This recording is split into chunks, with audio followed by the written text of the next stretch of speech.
There somewhere. I know it's there somewhere. Whoa, Jesus.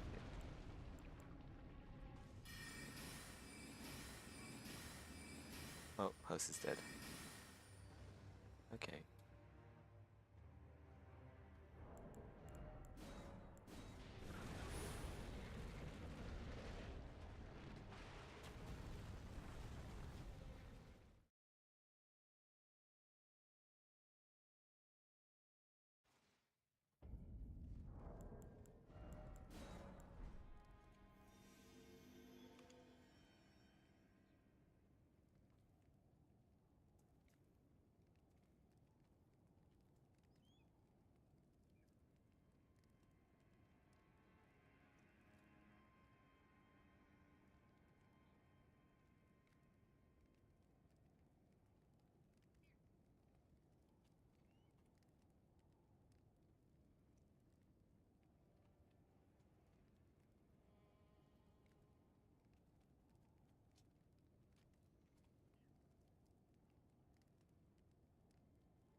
Oh, can't find your socks.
Oh, it rotates when it, yeah.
It might be in that pile there.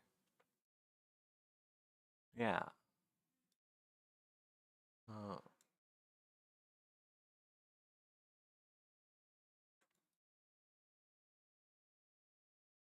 Oh.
I think so, yeah.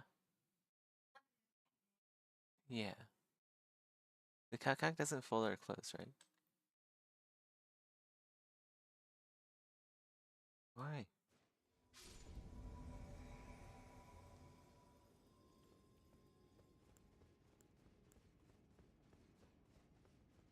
Oh, connection error.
want to see how much damage this does. I've never used it before.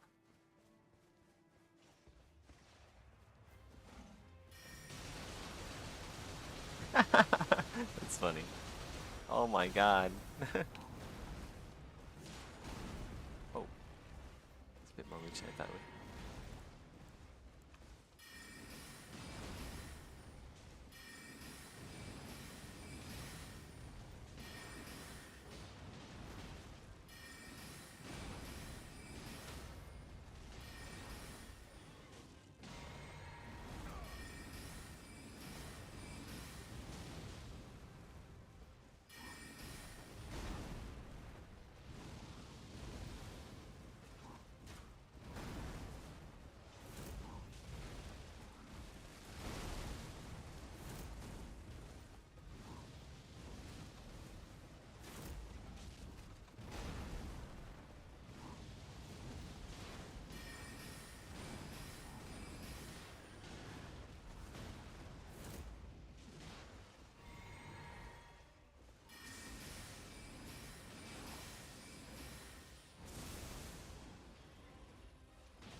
Oh,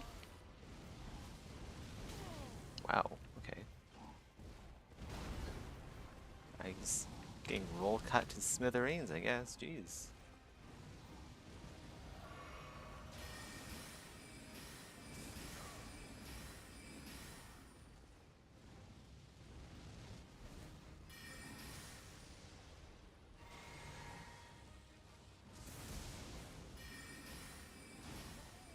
No, we're so close. Yet so far.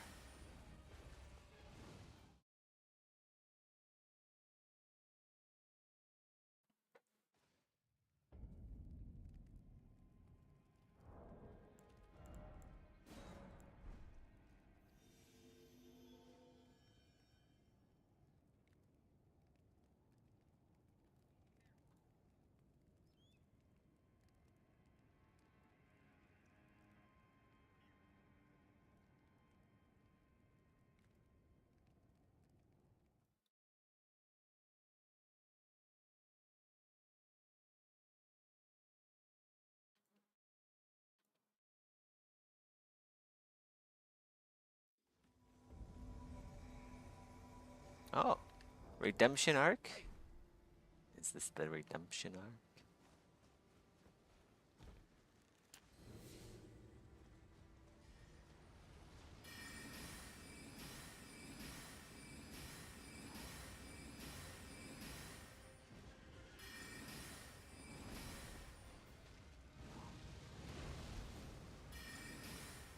Oh,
Oh my god.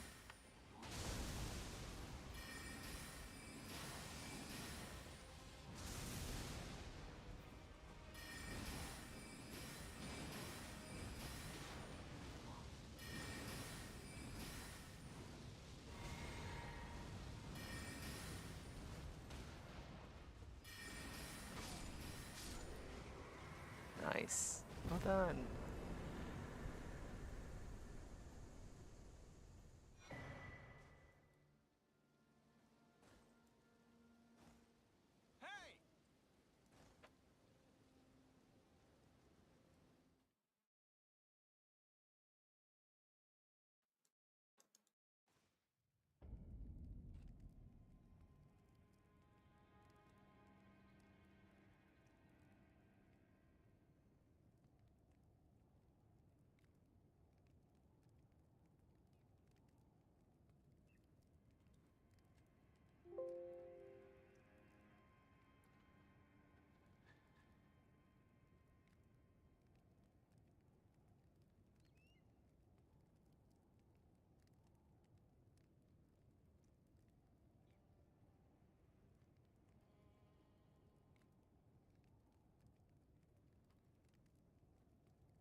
Is it the same guy? No, it's not. Okay, it just he looks similar.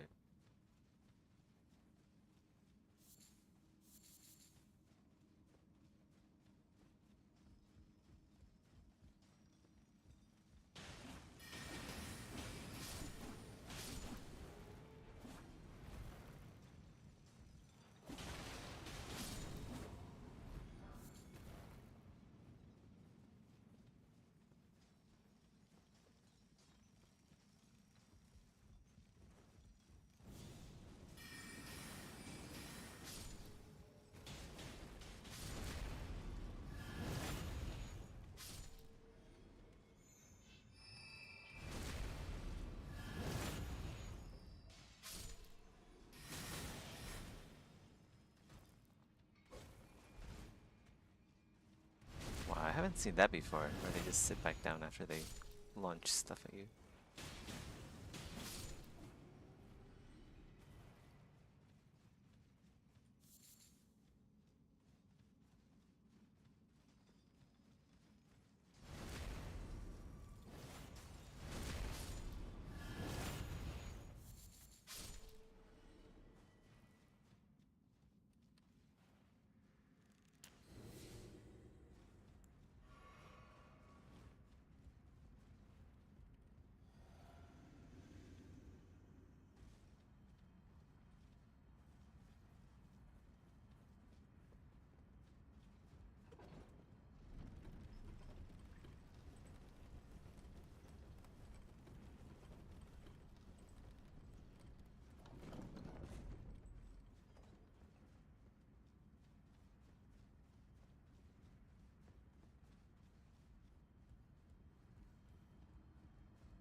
Uh-oh, that doesn't look good.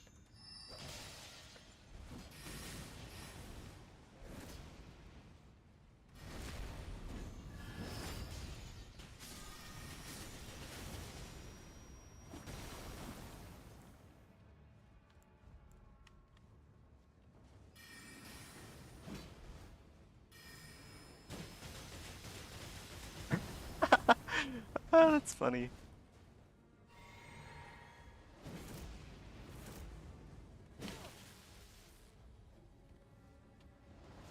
Oh, there he goes.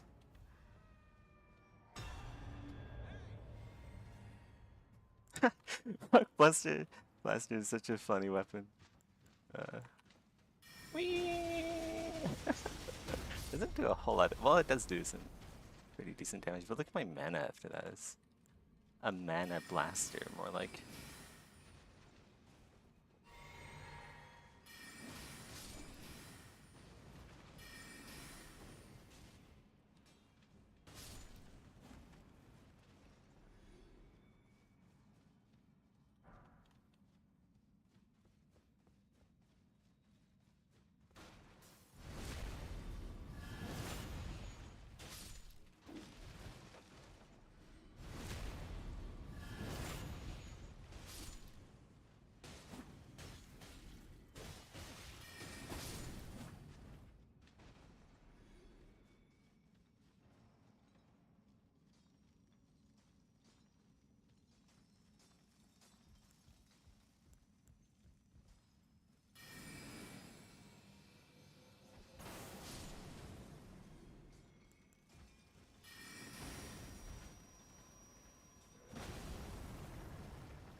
the Crystallion? I think it's the Crystallion. It is, okay. Try Rock Blaster on the Rock Golem.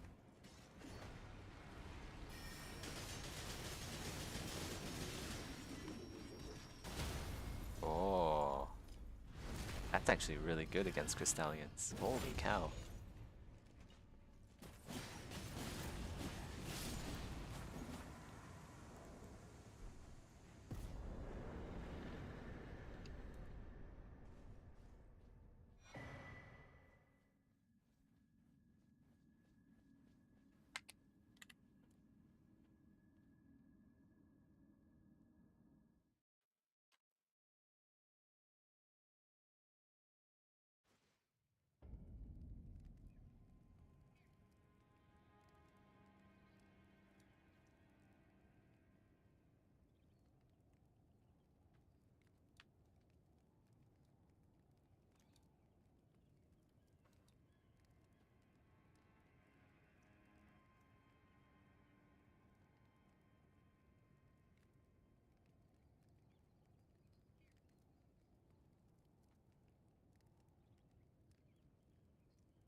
Swamp of Aeonia.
Oh, house is dead.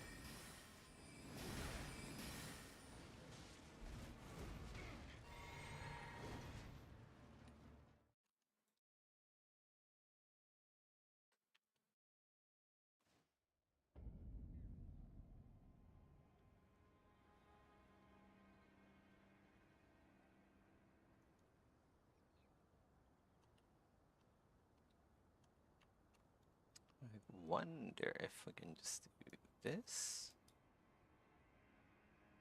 Possibly?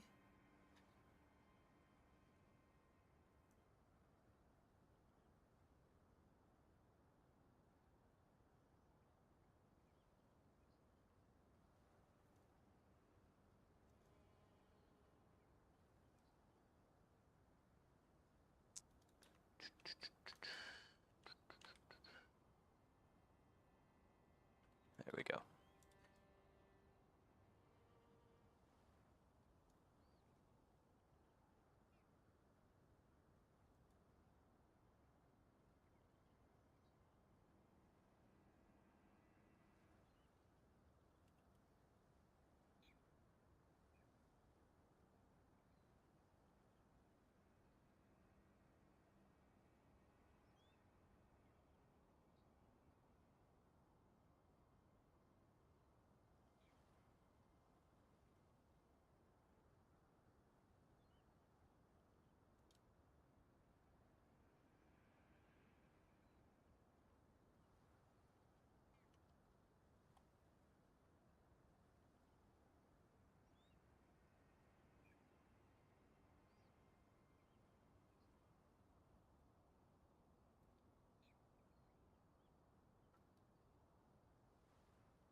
About, I'm trying to think about how many years ago this was. 5 years ago? I feel it was like 4 or 5 years ago, 2021, says in a tweet.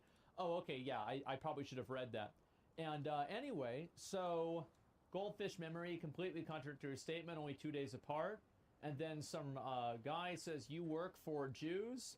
And then Elon Musk responds to the accusation that you work for Jews by saying, while I don't condone the actions of one group, I must admit to being openly philo-Semitic. I don't know what that is. And generally trying to see the good in all people. And then in a response to that, this guy says, bring back Nick Fuentes on Twitter. He's been banned since 2021. What happened to your promise, big guy? Elon Musk goes and says, very well, he will be reinstated provided he does not violate the law, and let him be crushed by the comments and community notes. It's better to have anti-whatever out there in the open to be rebutted than grow simmering in the darkness.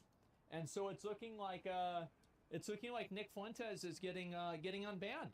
And so this is what he says here. This will get enormous backlash, but if it's free speech platform, I think it's the right move.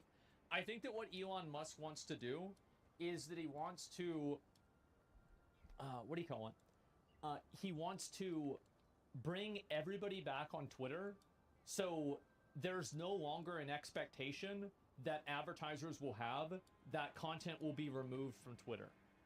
I think this is like a meta level strategy that he has, where it's like, basically, I'm going to unban everybody. I'm going to not ban anyone. And so I think the goal is to normalize not expecting the platform to take an action, to normalize that, so that way advertisers don't pull out every single time somebody has a bad tweet. I think that's basically what his strategy, what this is like his end game, right? Fuentes on Rumble openly asked for the total extermination of many ethnic groups with a rhetoric that would make a Nazi blush.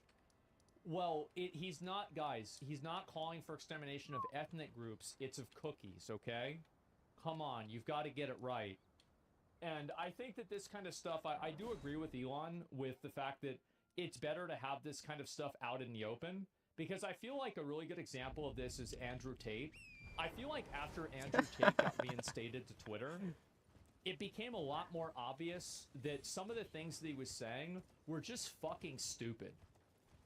And I think that the more that people actually see the opinions of anybody, the more that people can actually discuss what those opinions are, and the validity or lack of validity of them, right? Kind of true? Yeah, and so this is what he says. I believe Nick was also incredibly radicalized as a result of censorship. Well, I think a lot of people have that happen. Like, so what I think happens is that people might get kicked off of the platform, or they get kicked off of, like, some group, or they get fired from a company, or they have something happen. Like, most people get radicalized, not because of reading online rhetoric, but because something happens to them in their personal life that validates the online rhetoric that they were already aware of. So, like, for example, you know, somebody, you know, has a bad experience with, like, a girl, right? And then they go online and they start looking for information about why girls are bad. Or, you know, somebody has a bad experience with a black person. And then so they go online and they start reading information about that, right? Most people have the cookie quotes, then people take the quotes and make them their ideology. Oh yeah, of course, right? J.K. Rowling is a good example of radicalized by backlash. Her earlier tweets were pretty normal, but she got death threats. I think J.K. Rowling is a great example. Yeah, I think that's definitely a great example, because, like, J.K. Rowling was, like, you know, she was basically saying, like, yeah, trans women are women, but they're not the same as, like, biological women, and people went absolutely fucking apeshit on her for that. Like, I mean, I'm talking, like, because before then, see, a lot of people might not remember this, but J.K. Rowling was, like, a super omega feminist. And, like, people would complain about this a lot on the internet back in the early days. And so as soon as this happened, a lot of people were like, ah, well, that's what you get, right? Because you court this audience, and then now they're turning on you. And that's it. She's Alyssa Turf. Yeah, and Turf, for anybody who doesn't know, it's a trans-exclusionary radical feminist. It's a term that people use for like, women that feel like trans women aren't women, right? That's basically what's going on.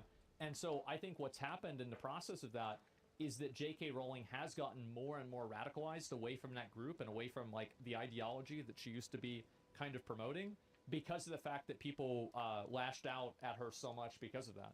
And so they aren't like, yeah, I mean, do you guys see the same perspective that I do with that? Like, I don't know, like, what do you guys think? You know, she's a horrible person. Yeah, like turf. Yeah, there he goes. Dumb ideas need to be publicly shamed. Well, I think it's important for dumb ideas to be publicly shamed, but they also have to be in the public, right? I think you have a point. Yeah, and I think that's what happens, right? Is that, you know, somebody gets censored or something like that, or they get banned off of a platform, and then after they get banned off of the platform, they become more and more and more radical, right? And I think this happens in real life too. Like, think about a lot of like weird like school shooter people, or, you know, like terrorist people. Like, this is generally kind of what happens, is that somebody gets marginalized by society in one way or another, or by a group of people, and then they just become more and more extreme over time until it boils over and they ruin their own life, or they also ruin other people's lives in the process. And so, yeah, I think probably that happened with Nick, but I feel like Nick has always been pretty extreme, right? I mean, like, yeah, I don't know if he's any more extreme than he is now. As I said, I haven't watched any content from Nick Fuentes probably in like 3 or 4 years, so I haven't really been keeping up with it. Let's see the rest of this. So then Elon Musk responds, he says this, fate loves irony but hates hypocrisy. I cannot claim to be a defender of free speech, but then permanently ban someone who hasn't violated the law, no matter how much I disagree with what they say. This is probably cause us to lose a lot of advertisers. It makes me sad, but a principle is a principle. Yeah, and I think that also the advertisers will come back. Because the advertisers don't really care about this problem. They don't really care about Nick.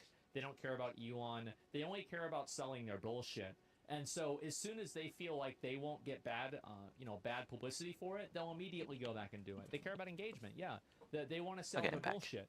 And so that's what I think will happen.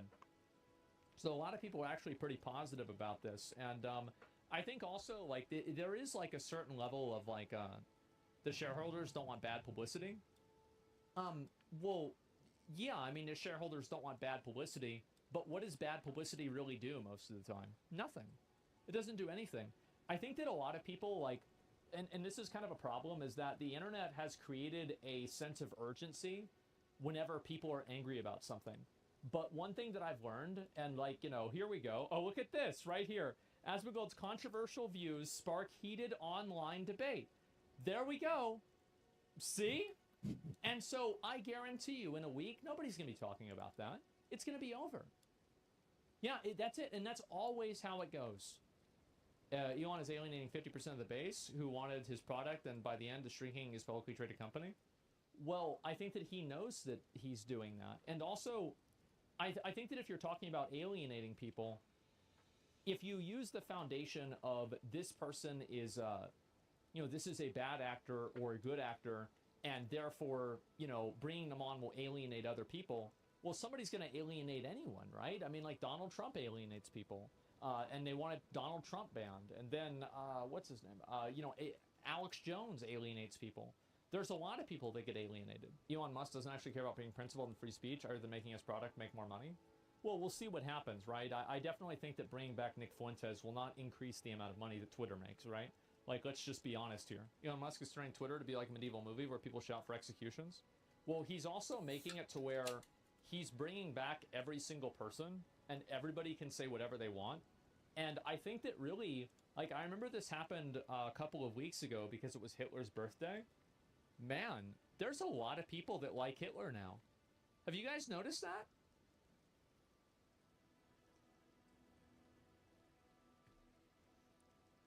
I'm being 100% serious. Way more than a few years ago. Like, I feel like the Adolf Hitler fan group has grown by like 300%. There's been a lot of them. Yeah, Yi really grew the Adolf camp? Yeah, maybe. A lot of Adolf enjoyers. His speeches get millions of views on YouTube? Yeah, but I mean, like, I think that that's for a historical reason. Let them expose themselves? Yeah, and so with Nick getting unbanned, I feel like that's going to really kind of change the atmosphere. They were always there. They just feel validated now. Well, I think that's a really good point, too, is that there were always people that had these viewpoints, but now that they're not getting immediately deplatformed for them, they're more confident in saying what they are. There's the same people who praise the Columbine shooters. Oh, yeah. Yeah, and that's also another really good point. I haven't really talked about this a whole lot, but inside of like incel cultures, there is a huge fucking amount of people that are like massively positive about school shooters. I didn't even know this, right? But like they look at people like Elliot Rogers, the Supreme Gentleman, and a few of the other guys. Yeah, it's disturbing. Yeah, because they feel like those are the guys that broke out of the Matrix. Yeah, high scores, exactly. Yeah, actual insane people. Yeah, and I think like why do they do that? It's probably a power fantasy more than anything, because I think a lot of people that are incels are generally marginalized. And so because they're marginalized, they just, again, they get more and more extreme. And then before you know it, they start celebrating school shooters. That viewpoint is becoming a lot more common now. And it actually like makes me wonder a lot about like what's going to happen in like 15 years. Because a lot of these people, like, yeah, sure, some of them are going to like grow up and, you know, like stop doing that. But I mean, if things keep going down this road, like all those people are now going to be able to vote, right? Anybody who's tweeting now is going to be in 15 years able to vote unless they're a felon. I think the way they get introduced to it is actually very simple. What ends up happening is that it's a person who's already marginalized by society, and then somebody comes in, whether it's Andrew Tate, Nick, you know, like any person, right? Any extremist, whether this is like ISIS, you know, any sort of like well, like there's like a, you know, like, I'm trying to Nick Palm, no, not Nick Palm, Nick Fuentes, right? And Kanye, yeah, something like that. Hassan, I don't know if Hassan's really that's a pretty big stretch, right? But the point is that different people that feel marginalized in different ways will congregate to like one different person and then look for that person to like explain why it's not their fault. And I think that's one of the really big components to it, is that it kind of goes back to what I was saying about like the lack of accountability that people have, where like people don't want to take accountability for mistakes that they make. They don't want to take accountability for things that they do wrong. But if they can blame it all on the Jews, or they can blame it all on black people, or all on women, or all on white people, then that gives them a reason to think that it's not their fault that they fucked up their life. And I think that's what happens. In a lot of cases, I think that's exactly what happens. And so the reason why I think it's that people are so vulnerable to that is because they don't have any actual, like, and this is going to be, you know, like a not one of, it's a loaded term, right? But they don't have any family values. There's not as much of like a shared culture in America in the same way that there used to be in, like, let's say 1950, from what my dad told me, right? Or 1990 even, right? Whenever I was still, you know, I was alive in 1990. And so, you know, I grew up at that time, and there was much more of a shared culture at that point. And so now you don't really have religion that like guides people. You don't have a shared like culture in the same way that guides people. You're constantly being exposed to so much new information and ideas on the internet that it's really hard to believe and have a frame of reference for like what's real or not. And then you have that compounded with the fact that most parents don't spend a lot of time with their kids, and they don't teach their kids how to be, I don't know, fucking normal anymore. And guess what you get? Well, you get a lot of extremist kids. Kids have Twitter morality. Yeah, they do. A lot of this is caused by unlivable wages and parents not being able to spend time with their kids because of work. I think that there's probably 50 reasons for it. Like, I actually think that, for example, I promise you guys this isn't because I talked to Hassan today, but Karl Marx was right. Religion is the opiate of the people. I think he was right about that, man. He was. And the fact is, whenever people don't have religion, they invent one themselves. It's like Moses went up to the fucking mountain, and it's not like they were like, okay, well, we're just gonna wait here. No, fuck that, bro. They went and they made like a golden calf, and they're like, oh, this is our new god. We're gonna start worshiping this guy. People will always try to create some sort of like external overarching value system so they can, like, you know, like order the world, right? And so, yeah, religion's holding mankind back. It does in a lot of cases, and I think that you're 100% right about that. But at the same time, religion also provides to be an ordering force in a lot of people's lives. And I think that it's naive to say otherwise. And like, I am not a religion enjoyer, okay? Like, I am a religion, I'm not even that much of a religion respecter. But I'm a religion allower, okay? Like, you want to have your religion, stay over there. Don't tell me what to do. But to me, if I go back and I think about all of my friends that I grew up with and everybody that I've known throughout my life, this is also a completely fucking anecdotal. This is totally anecdotal. If I look at all the people that were religious that I grew up with, and I looked at like what is probably the like life satisfaction level of those people, and then I look at all the people that were not religious growing up, I think that the religious category probably has a higher life satisfaction level than the non-religious category for the people that I've known growing up for the last 20, 30 years. Like, what do you guys think?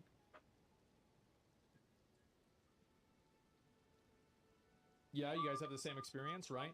Yeah, and I think that sometimes ignorance is bliss. Yeah, sometimes I think that's the case.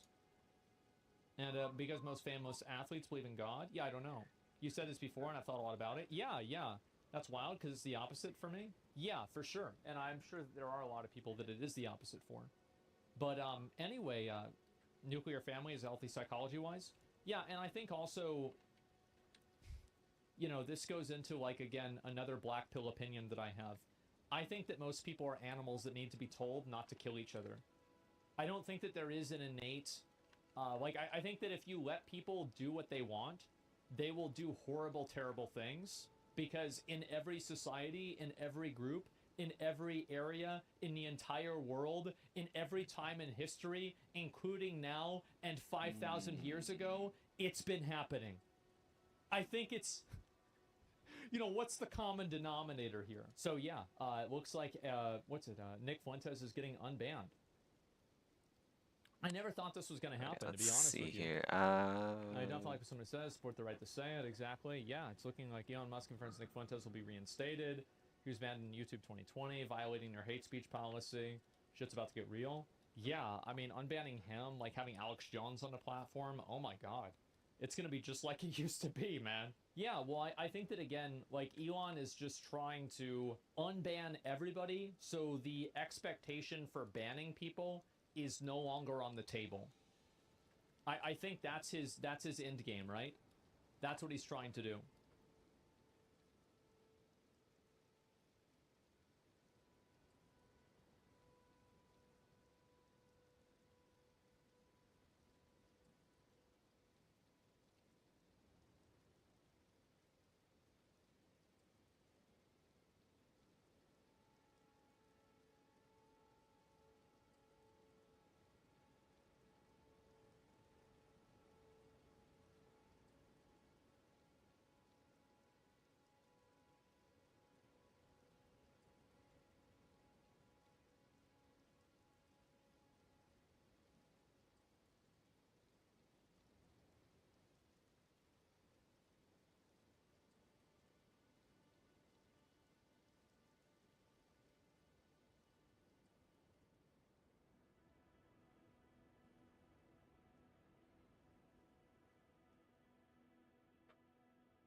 Can somebody explain to me in crayon eating terms why I make over 3 times the federal minimum wage and I cannot afford to live? And I do not want to hear the pull yourself up from your bootstraps, work 90 hours a week. That's not the goal, guys. That's not. That should not be our standard. I am so fucking tired of people being complacent with this uniparty, both of them fucking us over. When my parents were my age, they both made less than half of what I make, and they lived alone. I cannot afford to live anywhere alone. A 1-bedroom apartment, $1,800. 2-bedroom apartment, $2,200. Who the fuck can afford that? It is embarrassing to come out and say that it is a struggle to survive right now. but I know so many people are struggling. And do not get me started on what my grandparents were doing. They $3,000 house. And yes, I understand inflation and all of the bullshit that they have been pulling with the Fed. Why are we allowing it? Why? And then I clock out of my shift. I am tired. I have to go home. And I check the news. Another 60 fucking billion to a country nobody can point out on a map. What are we doing? Where has the plot gone? We have lost it, folks. We have fucking lost it. The American dream is dead. It is over. Gone and forgotten. I'm about to go on a little rant, so if you have the attention span of a chicken sandwich, this is your cue to skip to the next clip. My mom had my brother. Yeah. By the way, I think that this is like, I saw this already. I had watched this clip before, and I feel like, you know, for me, I might have said this even the first time I saw it. I have a lot of friends that, like, I grew up in Austin, Texas, and because it's become like such a big tech place, my friends can't even afford to live in the neighborhood that we grew up at. So they can't even afford, like, a lot of my friends are now priced out of Austin, and they're living, like, you know, in San Marcos or, you know, Georgetown or, you know, Cedar Park or something like that. They're priced out of the neighborhood that we all grew up in. It's nuts. I remember, like, Cody and Jeff came over, like, maybe, I don't know, it's like a month ago or something like that, maybe a bit more. And, you know, one of the houses around here was, like, for sale, and they're like, oh, let's look and see how much the house is. So they looked it up, and the house was, like, $450,000. Holy shit. Oh, my God. Yeah, and this is, like, I mean, this was, like, by the way, in the neighborhood that we grew up in, like, we were at this is a working class neighborhood. This was not even a middle class neighborhood. This is a working class neighborhood. $450,000. They're 15, and then she had me at 18. A single mom with 2 kids. She moved to Minnesota. She met a man who had kids. They got married and gave their life to God, and this man worked his ass off to get us from the projects into the middle class. And when I say his ass, I mean his whole ass. I'm talking about waking up at 5 a.m. to walk 3 miles to work in Minnesota. I think that's also true, too, where it's like a lot of guys, and I think this is happening to a lot of, like, Gen Z people and, like, younger, I would say ages 18 to 24, 25 people, where, like, how many of you guys, like, at age 19 felt exactly the way that he did? Because I sure as fuck know I did. I really did. Yeah, most people did. Yeah, shit, I'm 33 and I still feel it? Yeah, exactly. Shit, at age 30? Yeah, no doubt. And I feel like that's what happens to a lot of people whenever they finally become adults and they feel like they have to do all this stuff and, you know, like...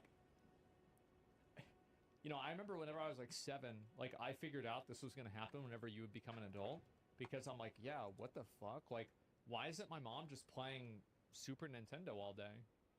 Why wouldn't she just do that? Like, I feel like that'd be way better than like doing this other bullshit, right? I was like, oh, she's got to have a job. It's like, well, what the fuck? Like, what do you mean a job? Like, yeah, my dad's there like, what, 10 hours a day? Well, what about Mario? And then like the teacher's like, well, what kind of job do you want? I said, you think I want to go do that? No. The fuck no. No, why would I want to do that? Yeah, no, that's the way I felt even whenever I was a kid. To work your ass out. So I'm a very pull yourself up by the bootstraps kind of guy, because that's what I seen as a masculine figure when I was growing up. With that, I think the truth is that he's right. I mean, like you, and this is a problem that a lot of like I think younger people have, is that it's very easy to like, Moto is slowing down a bit again. It's gonna try and restart Moto. It does work, and it works at a much higher ratio than recording a video for TikTok in your car. And I'm not saying it works every time, but there is if you look at the ratio of effectiveness of pulling yourself up by your bootstraps versus recording videos about how bad the economy is, yelling at a phone, I mean, unless you become a YouTuber, you're probably going to be better off at the bootstraps. So I think that in this case, like, I think they're both right. Where it's like, it shouldn't be like this, but it is. Being said, if you want Gen Z to believe in capitalism, you can't allow companies and corporations to come in by 20. If you want people to believe in capitalism, you have to give them a achievable capital that they can work towards. Like, that's the whole idea of capitalism. Like, if you can't work towards capitalism, if you can't work towards capital, why the fuck would you want capitalism? Well, it makes sense.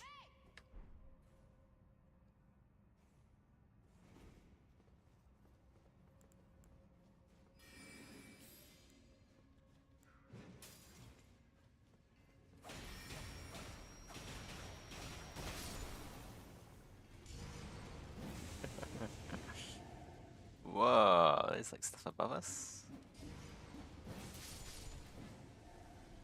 Nice.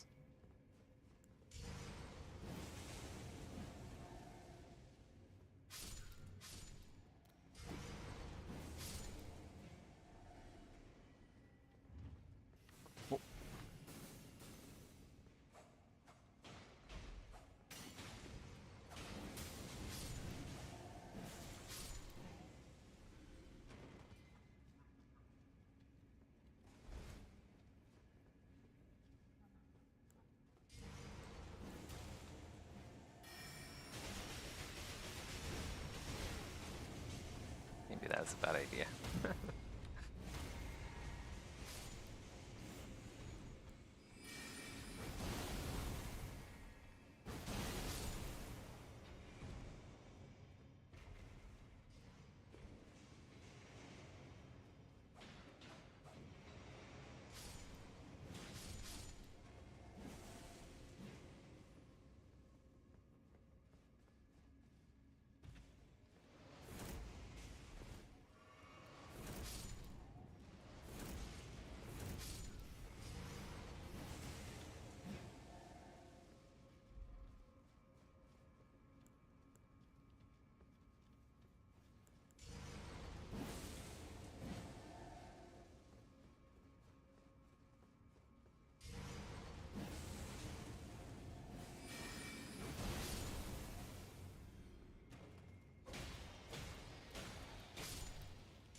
Oh, no backstab.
going the wrong way.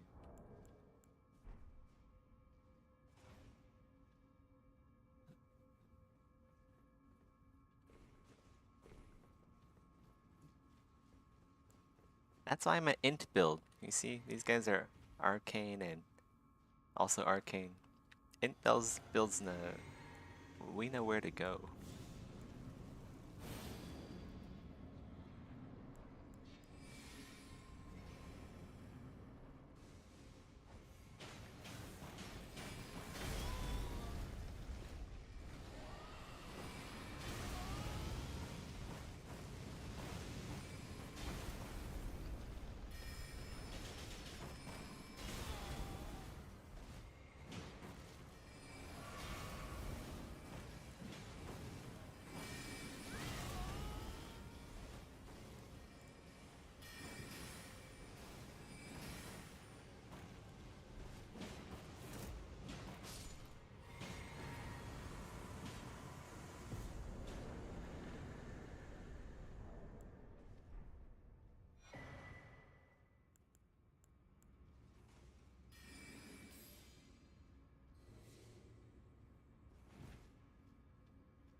Right? Sure. 25% of the single-family homes in America boost up the prices, charge exorbitant amounts of rent, tell Gen Z that they're basically never going to be able to afford a home, and then act surprised when they start turning into communists. The percentage of single-family homes in America that was... To be fair, I think, like... I mean, this same shit happened 10 years ago, whenever I was 23, right?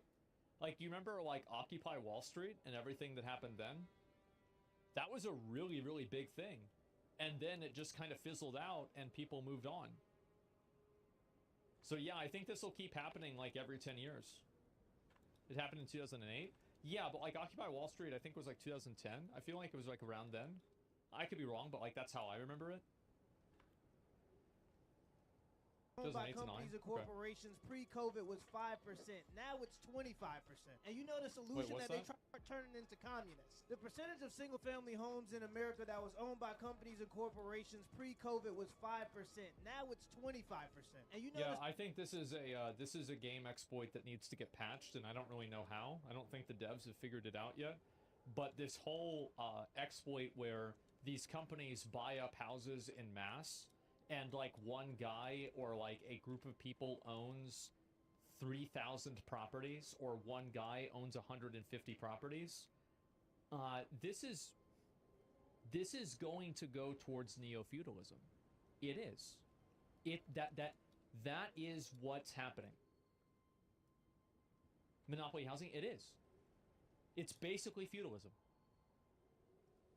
Solution that they tried to push to Gen Z, tiny homes. Don't nobody want to live in an $80,000 shed. Nobody wants to. I mean, I do know one person who lived in a shipping container.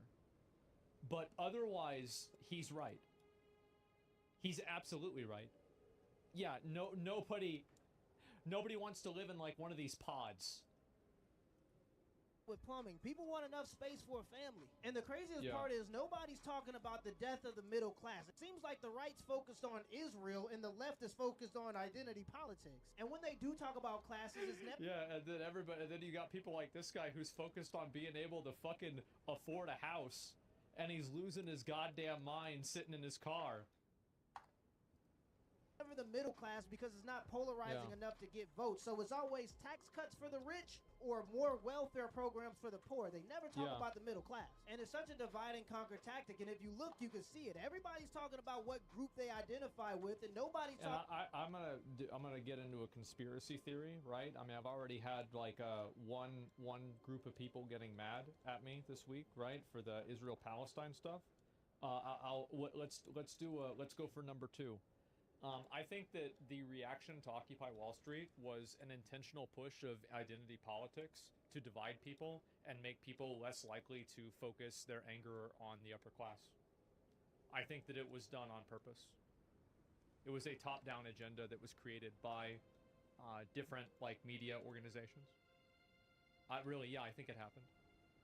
Because the reason why is that if I was Rupert Murdoch, that's what I'd do. You know, like, I mean, yeah, that's the thing. So it's like, yeah, I think about it. It's like, how would you do that? Yeah, for sure. Yeah, because it would work. Talking about the fact that the middle class can barely afford food. And let's just be honest, our government on both sides is no longer working for the best interest of the people. They're working towards the best interest of the people that make the millionaires and their campaign donors. You can't tell Gen Z that they got to work a full-time job, drive Uber. Well, there's also another big problem too, is that you can't have complex campaign messages because the average voter is stupid. And that's why all of the different campaign conversations and political conversations are devolving into, do you support genocide or not? Do you support trans women competing in women's sports? You know, like, let me think of some other ones. Should we have unlimited immigration into the country? Should you allow every single drug? And so, like, gas price, right? And so, like, yeah, dead birds, yeah. Like, and that's another one. That is a perfect example. Dead birds. The idea that one of the problems with wind turbines is that they kill a lot of birds. Or, sorry, like wind power. Do you want to know what percentage of birds are killed by wind turbines? It's like 1 or 2%, guys. Do you know what kills way more birds? Buildings. Birds fly into walls because they're stupid, and that's why they're not dinosaurs anymore. They're so stupid. They're birds. They just fly into a wall. They fly into a window. Like here.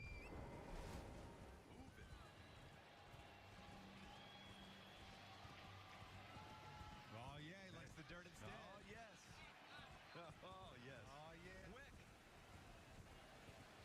Can't quite get that launch angle down yet. Working it. Nope, he ain't going anywhere. No. Worked all night to get these seats.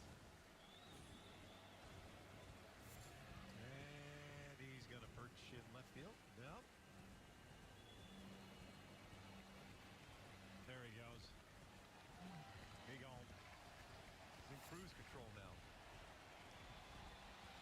Oh! Ran into the scoreboard. Down goes the goose. Oh, the poor thing. He's okay. Thankfully. They're so stupid, man. They're so dumb. So that's where the birds are getting killed by. But the idea that these wind turbines are like blenders, and they're just fucking killing every single bald eagle that exists in the world, and it's a fucking, like, just a massacre, and it's just bird after bird after bird just killing them one after another. Like, that's such a stupid thing to think, but it's easy to visualize. It's accessible. It's a constant make runner. Yeah, it's exactly. It's like a fucking a slaughterhouse. And so that's the reason why also, is because as people get dumber and you want more people to vote for you, like, you think about, like, how many people is a conversation about interest rates accessible to? I'd say like maybe 10% of the population, of the voting population, can understand and appreciate a conversation like, and 10% is probably generous, right? But how many people can understand birds getting killed by a wind, by a fan, right? A wind tunnel. A lot of people can understand that, because everybody's seen a bird fly into a wall. You see what I'm saying? So basically, politicians have min-maxed voting and the democratic process to focus only on the lowest common denominator values and make them as simple and you know, black and white as possible in order to make it to where more people can understand and vote for them. They've been min-maxed. A lot of people understand war. Yeah, you're right about that. I think that's what's happened too. In their spare time, and they're never going to be able to afford a home because they're going to get outbidded by a corporation and expect them to believe in capitalism. It's just not going to work. A daily reminder that these are the people that actually decide basically everything on behalf of the entire country, where our money gets spent, how much we pay in taxes, whether or not TikTok gets banned, what's considered freedom, what's not. These people probably don't even know how to attach a PDF file to an email. These people probably... That is... Your take has nothing to do with the video? It does. The reason why it has something to do with the video is that it makes it harder for people to hold politicians accountable for bad financial policy and bad types of, like, financial and social programs, because people don't understand them as well. That's the reason why. It's like that message just isn't as accessible. That's my point. Phone to the Wi-Fi. These people haven't worked a real fucking job in probably 30 years.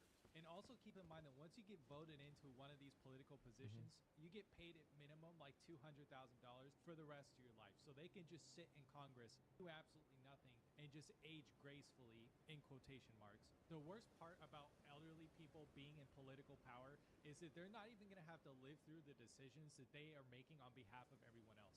They'll be gone by the time actual real consequences come from their actions that they're deciding on right now. It just makes me sick. And if you look down there, I don't see a single person that looks like they are even at the age of 40.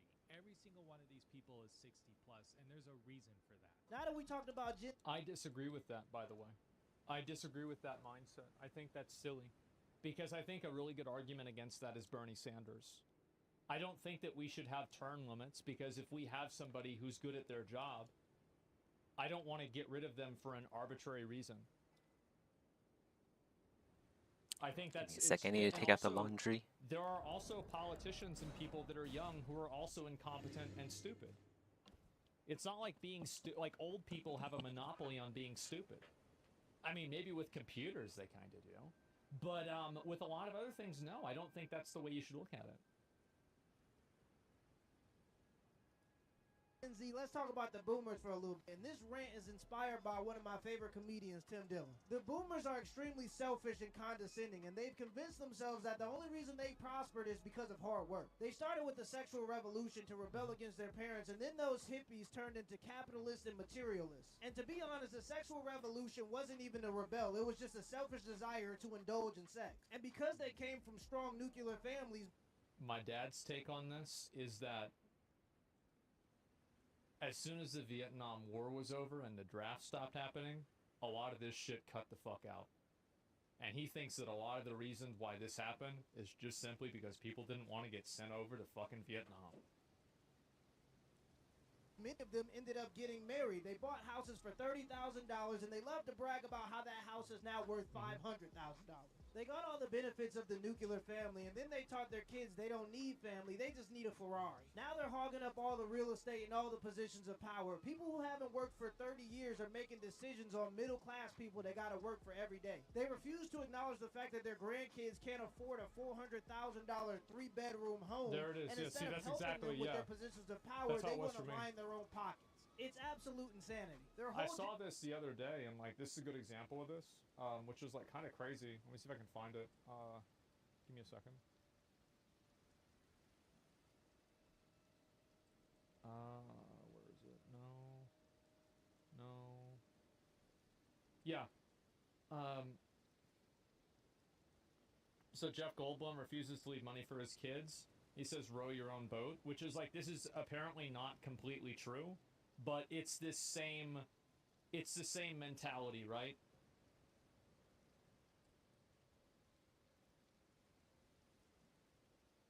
Generational identity is wrapped around the idea that hard work pays off, and that's because they lived in a time where one person could work a job and afford a home. I do think hard work does pay off, and it pays off at a much higher ratio than complaining about capitalism. It does. That's the bottom line.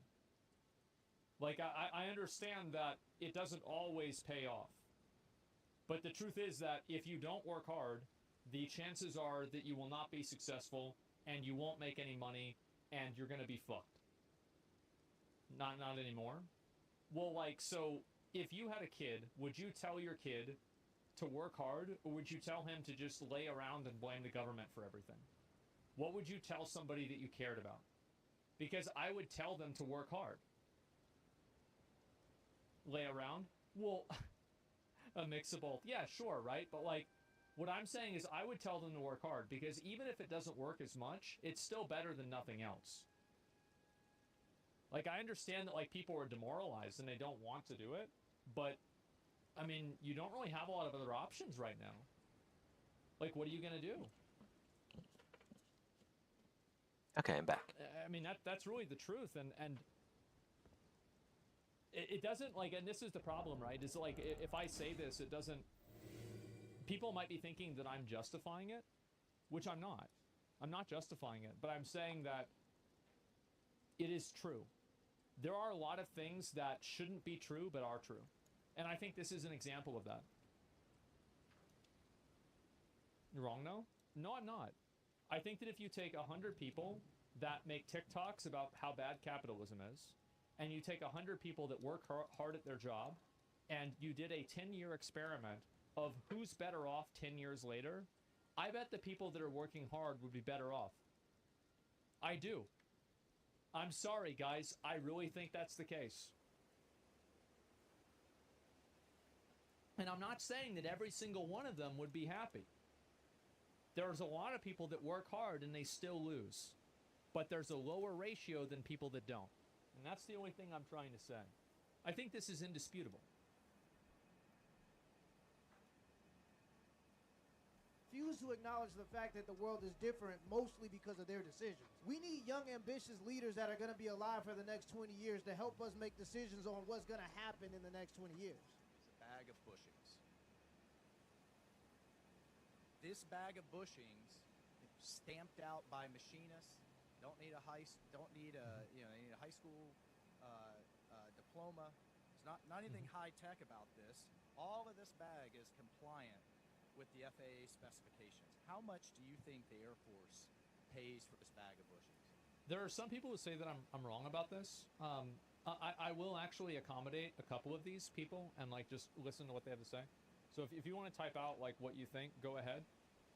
But yeah, give it a minute. I don't know, Jonathan. $90,000. Dude, This is a $90,000. you could buy, bro. I'm pretty sure. Bro, if that bag was full of cocaine, it would be cheaper. Bag of bushings Oh my God. that you need for any jet turbine engine just to operate. So the exorbitant cost due to DoD only buying commercial parts from the OEMs, which is essentially sole source, is literally driving us out of business. Yep. I mean, the interest on our debt alone is now exceeding, for the first time in American history, the entire... Has anybody ever asked the question, why is it that we need to buy even more of these jets? Because I feel like that's kind of like another subtext here, is that yes, obviously the screws and bolts are overpriced, but maybe we don't need to be buying them, and maybe we don't need to be creating a need for them in the first place. But okay. defense budget. We can't afford it anymore. Bingo. People do not want to see... Yeah, so I'll go ahead and I'll listen to this. What is this here? You can't accommodate trailer park life? Come to the trailer park, bro?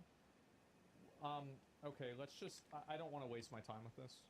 This is stupid, and it's just going to waste everybody's time. Yeah, working hard has a higher rate of success than sitting around and complaining about capitalism, guys. Sorry to say. their tax money go to wars in other countries that they cannot even point out on a map when we have homeless people shooting up fentanyl on the streets. And everybody's talking about Israel or Palestine, not even realizing that it's another divide and conquer tactic. I'm team no World War III. How about that? I'm team No World War III. Let's help the homeless people here in America with our American tax dollars. Also, why are we expected to give more money to a government that's been proven to be bad with money? What other entity gets that privilege? If I was a person or any other entity and I walked into a bank with the spending habits that America has, they would laugh me out of the room. I know who. People that give student loans. But us as Americans who go to work every day are just expected to give them more money when they've proven to be bad with money. What needs to be happening here is that black Americans and white Americans and Latino Americans are all getting together and saying, we're fucking Americans and you're not gonna fuck with us. If they're Americans and you come here from your shithole country and you fuck with us, you're gonna be dealt with. That needs to be the policy. Running up and down the streets, punching people, fucking doing whatever the fuck they want, beating up the cops, flipping the cops off. They divided us intentionally in 2020 so that this exact unity wouldn't happen when they did this shit. I think he's completely right about this. Like, he's 100% right. I totally support this. Outside of the flicking the cops off, I think if you want to flick the cops off, that's okay. People are starting to figure it out. I love it, dude. I love it. People are starting to get it. It's Americans, and then it's other people. It's not black. It's not white. It's not gay. It's not straight. It's Americans, and then it's other people. Exactly. Americans have fallen victim to comfort due to materialism and the idea that tolerance is a virtue. And so now we've gotten to the point where we're tolerating... And by the way, this shit will happen again. Like, the next time we have another 9/11, like, this will happen again. Because, like, after 9/11, this happened. Like, it was like a Helldivers 2 situation, where it's like everybody wanted to join the military, people were super patriotic, and, like, everything was going on. And everybody was on the same side for, like, I don't know, I'd say like 5 years, right? Maybe a little bit less, a little bit more. And, yeah, but it takes, like, some sort of, like, other force for people to, like, unite against them. There's, like, I think it's, like, an ancient, like, Arab quote. I'm not sure. It's, me against my brother, me and my brother against my cousin, me and my brother and my cousin against the world. And, I think that that's really kind of what happens. Is that as soon as you get to the point where there's no other outside force, people start fighting with each other. Anything, as long as there's some level of comfort. The rich know that in tough times, people need someone to blame. And so Americans have been divided into so many subcategories that we forgot that we all Americans. Our government is supposed to work for the people, but they're being bought out by rich lobbyists. Yeah, somebody said in chat, they said, my name is Muhammad. I didn't feel that way. No, you're right, bro. Like, you got fucked. You 100% got fucked. Like, that's why I explicitly did not say, you know, like, Muslims, Arabs got massively fucked with that. To influence their decisions based on campaign donations. And we Same don't with, even like, notice that Asians we all during get COVID. bent over because everybody's blaming Like their Jewish hardship people on the now. opposing group. We got to remember that white Americans are the same people that damn near overthrew a government over a 2% tax. American black people are the same people that endured through slavery, built Black Wall Streets, and were the highest married demographic up until the 60s. It's almost as if we've forgotten who we are and the types of people that our ancestors had to be to get us to this point. The companies that are in power and our current government's worst nightmare is for Americans to remember who we are and who we came from. We've become tolerant of treatment that our ancestors would never allow. Till next time. Yep, I completely Star Wars fucking Outlaws agree game. with, like, literally everything. Like, I totally fucking agree with that. Absolutely. Link the video, I want to like it. Yeah, this guy's great. I love this guy. This is the first video I've ever seen of his, and I'm glad I watched it. Yeah, this is really, really good. Give me a second. Just close that out. Have you seen Rock, Paper, Scissors 2? Yeah, I think I did actually watch that. I'm not going to watch that right now. Makes decent videos. Yeah, it's like, I think that's one of the issues is that there's like a lot of problems that, and this is a big difference that I think people have, is that they mistake like patriotism or nationalism for patriotism. And I think that it's, people view somebody like this guy, or for example, like this guy here, as like criticizing America and like hating America. And like, I don't think that whenever you are critical of the government, it necessarily means you hate the government, right? It's not like you hate the country, you just don't like it being the way that it is right now. And yeah, he's trying to fix it. Yeah, exactly. Like that's like the opposite even. And so I didn't feel any hate from him. Yeah, but like you'll see people that say that. both government and companies are using the power of stupid, which I think 100% works with dividing the people. Well, the reason why the power of stupid works is because there's a lot of stupid people. I mean, duh, right? I mean, fucking duh. Yeah. Hey guys, that's the reason. is that that's Asmongold? why Yeah, it happens. is. There's just a lot of dumb Hey, people, Rusty. and so big surprise, they get fixated on it.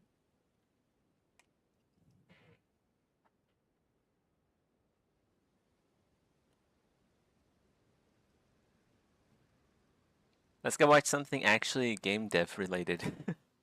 Developer forced to apologize for breast physics. What is this? I saw this on Twitter, and it was so stupid, I think it demands my full attention. So game journalists are big mad right now because one game developer had the audacity to step out of line. He had the audacity to make jokes. And if you want to be in the good graces of game developers, don't make jokes, okay? Everyone is poker face, everyone is about inclusivity, very serious issue. And this game developer in particular said that since Stellar Blade is all the rage right now, why don't we add some jiggle physics? Naturally. And the faces of the game journalists just dropped. Like, the drama entered the room, the plump HR lady quaked her chair, and she looked with disgust and dismay towards this game developer. Like, how dare you? How dare you go to the gamers and joke with them? Do you think we're their equals or something? You spit on the gamer. You show disgust and disdain. You do not joke with them. I think that there's like a certain level of like over seriousness that a lot of game developers have and like studios have that I find to be like really off-putting. Like whenever they try to act like, because there's like some game devs, like Blizzard used to be like this for a really long time, where like Blizzard acted like the government. It's like they were the government and the players were the people. It was like so fucking weird, man. Immediately, I remember that. Popping up, and we got the gamer here, which I think is trying to copy Kotaku. I don't know if they're trying to copy it in its business model and trying to write articles just for 5 readers, but here we go. And yeah, they're absolutely dismayed. It's like, what do you mean talk about the perfect jingle? Like, look at this character. Look at the character you made. You want to over-sexualizing it? Like, sexualizing it, fine, but like you want to over and add jiggle physics? Well, you've got to keep in mind too, like this is the kind, like this is definitely like the kind of woke game. Like woke people play games like this. Okay, like I'm sorry, like I'm just gonna say it because maybe nobody else is gonna say it. Woke people play these games, so it's like, you know, it's like if you have a vegan cafe and you introduce a T-bone steak into the cafe, you're gonna get people that are mad. Like, don't you know that breasts are the immovable objects? They do not move. You know what? You should apologize and put a mansion on that character. Like, I got my number. I can call the Californian Mansion Industrial Complex and set one up just for that. I know you're trying to add the mental illnesses haircut, but it's not enough. Androgenize that character right away, and maybe then we're going to forgive you. But look at how they're reacting, right? Like, this is the journalists. Yeah, I want to see what people are saying. If we're being generous, it was most likely an ill-thought-out joke that spilled over onto the Farm Folks official Twitter account, with the developers greatly misunderstanding what the fans are actually interested in the title for. I feel like it's just obviously a joke, right? It's not really a big deal. It's pretty obvious that it's a joke. Yeah, how do you get mad about this? That's crazy. Whereas the game journalist, okay, he has become the fans. He is the voice of the many. Is that Mario? He is the speaker. Like in a sci-fi show, you know, the minds of all the fans. I think this is just how like TikTokers or whatever. It's just like how YouTubers talk these days. I remember on that Piers Morgan No, show, they always have to shout. laughing and like just having fun, and it was like that one super uptight guy that was just like he couldn't laugh or find any of it funny at all. It was just like so weird. Into this game journalist household, and he has become the speaker, and he says like, no, the fans aren't interested in this nonsense. Is that angry Mario? And basically they were whipped into shape. Oh. The American Corpo PR speaks. Yep. We like to address that a recent post we came to our community asking for feedback, and our intent is always to connect, to grow with our players. But it is clear we really missed the mark on our recent community feedback post. I feel like the more that you do this, the worse it gets. Like, this just makes everything worse. That we are so sorry, please, we apologize. Please forgive us. Never It's interesting apologize. that they're Yeah. not really speaking. I think that if you capitulate to and you compromise with unreasonable people, you then also become unreasonable. And that's what ends up happening. All right, Is that, the head is like, done. whenever people make Mouth bag needs unreasonable work, I think. demands and take what you say out Maybe. of context and then get mad at you for the context that you never intended it in, Let's go fix and up you start the corners of the apologizing for that, lips. then you just basically gave them the approval to tell you what you think. To you as a player. Yeah, they just become more like unreasonable. they're speaking Exactly. To the Yeah. journalists. It's like, have mercy, the gamer. Kotaku, please. We will never again. You're enabling them. You are. And they never stop. Female player models' breast physics in the past, and we thought we should ask the community what feels appropriate. Unfortunately, we crossed the line. Where is the problem? What is this? Like, it's obviously a joke. Who cares? The more you apologize to these kinds of people, the worse it is. Well, you have to understand that also, like, and the reason why it's bad is that these kinds of people, like, nobody ever gives up power on their own. I think this is just like a general human condition thing, where most people, and I'm not just saying nobody, right? Because there's obviously some people that do. But in a general sense, I think that people will not give up a position of power unless they absolutely have to. So what ends up happening with a situation like this is that these people don't want to give up the power they have by being offended. So they're going to keep getting upset about things because that's the way they get attention and they get people to do what they want. So, you know, again, if you're a hammer, you're looking for nails. That's it. I seriously think it's fake outrage for traffic. Yeah, I think it is too. It's an easy target too from an indie dev. Yeah, it's like a small group of people can get together and like bully an indie dev into doing something like this. From sexualization into over-sexualization. Yeah. We try to foster a welcoming community, and the post and subsequent replies made many of our community members uncomfortable and alienated. Yes, our player thought that Farfolk is not a place for them, and they fought shunned away from society, and they were pushed into a life of poverty and crime. And for that, we are sorry. We welcome you back to the bosom of farm folks. You can play our game now. We're not going to make the titties bounce. Don't worry. It's probably not a good game anyway, and people are only latching onto it because it was woke. If you make DEI the only reason why people play your game, and then you lose it, you just have a shit game. Yeah, I think that, like, and this is what I said before about all of these games, is that woke content will never make a game good or bad. Like, it'll never change a game from being, this game was good, but now it's woke, so it's bad. Generally, it can make a bad game worse, but it's never going to make a good game bad. That atrocity will not happen.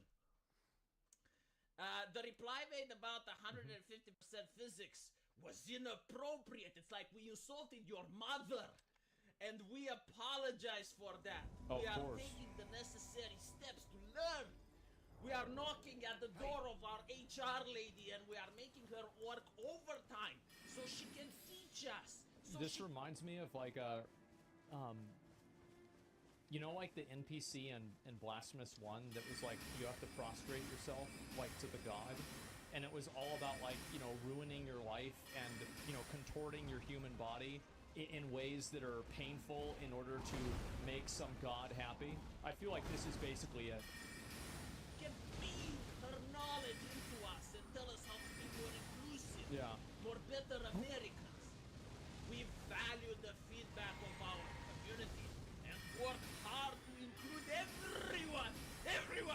can roll the R's. Even your mother Impressive. is welcome here. We want to create a game that feels alive, which is why we pay close attention to every aspect of our world, from how the weather and the time affect the world to how the deads refuse to bounce. No matter what the female characters does, they stand eternal in vigilance without bouncing ever, because that would be inappropriate.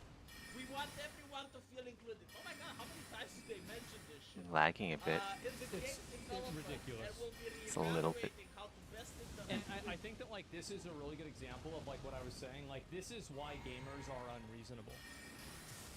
It's because people get mad about this, and then the devs put out an apology for it, and it's just so outrageous that this is even a problem. And I think this is why people go like apeshit about Stellar Blade or something like that, is because they see something that just seems like such a disproportionate and ridiculous response. It's ridiculed? Yeah, it is. I'm getting confused. Is this supposed to be a joke? No, this actually happened. All this actually happened.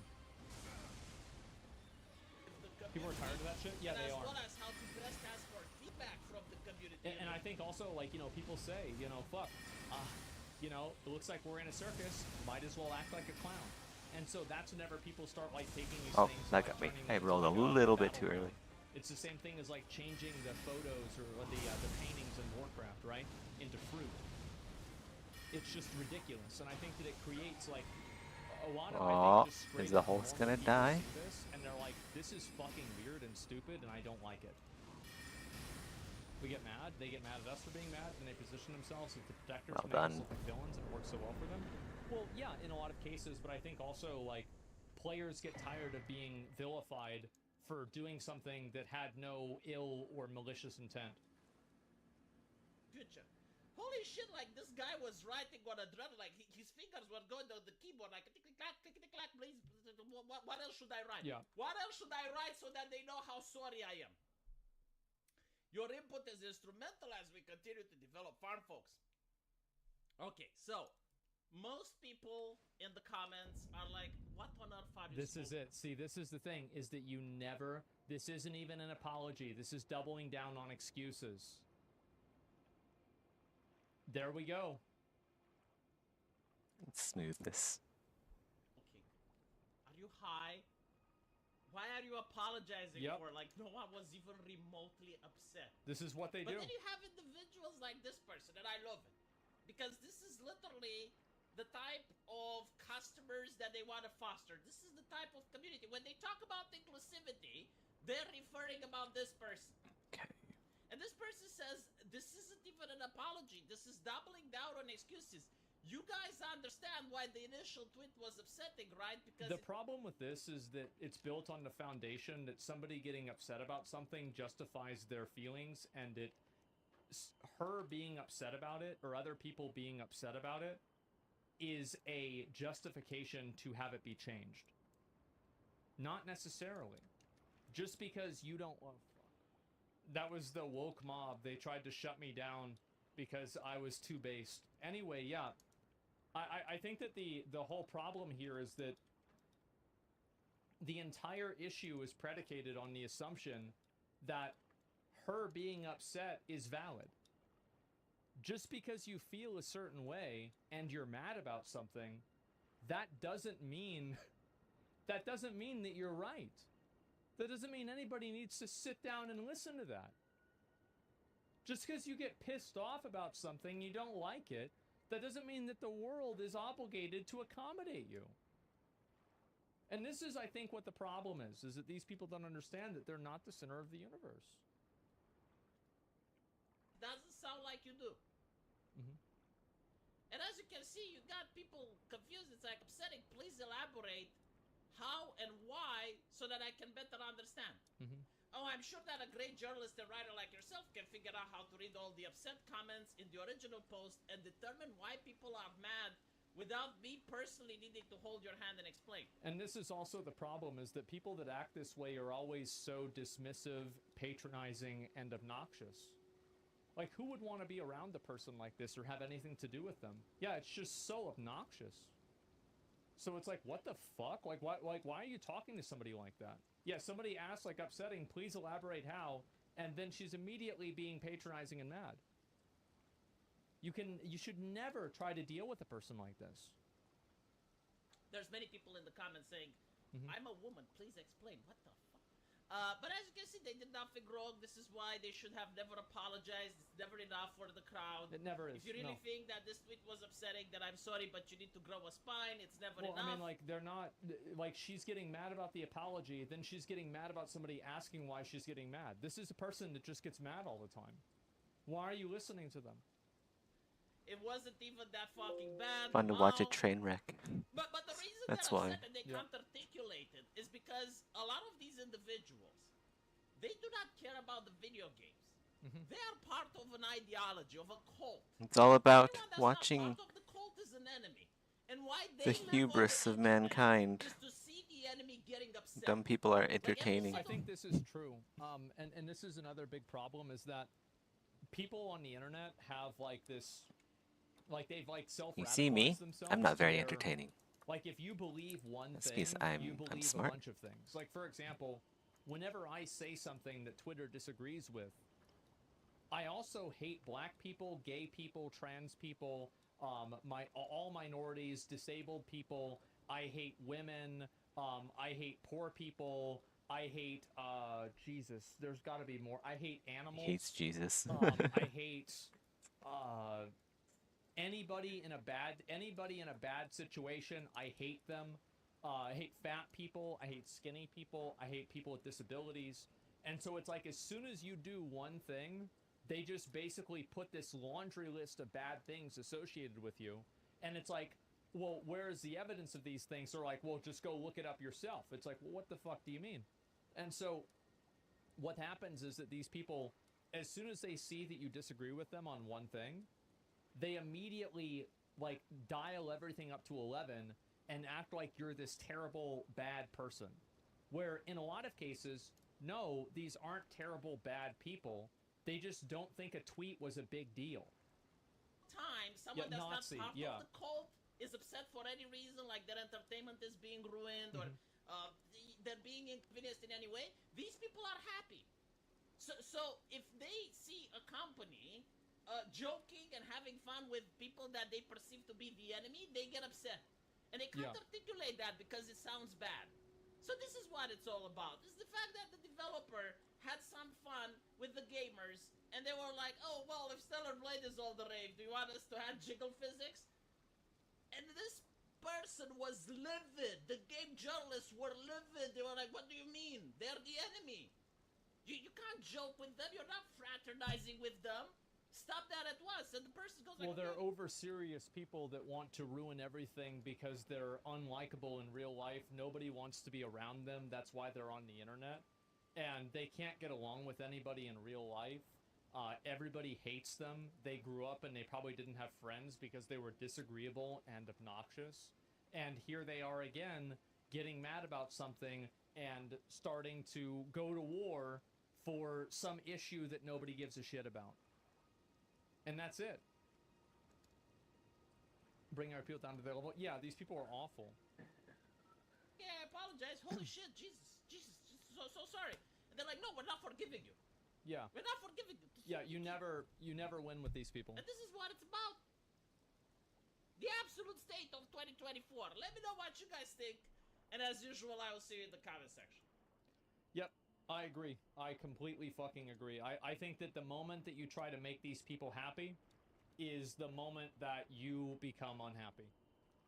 I think that these people are energy and they're basically vampires. And they will suck the life and energy and joy out of everything that they are around.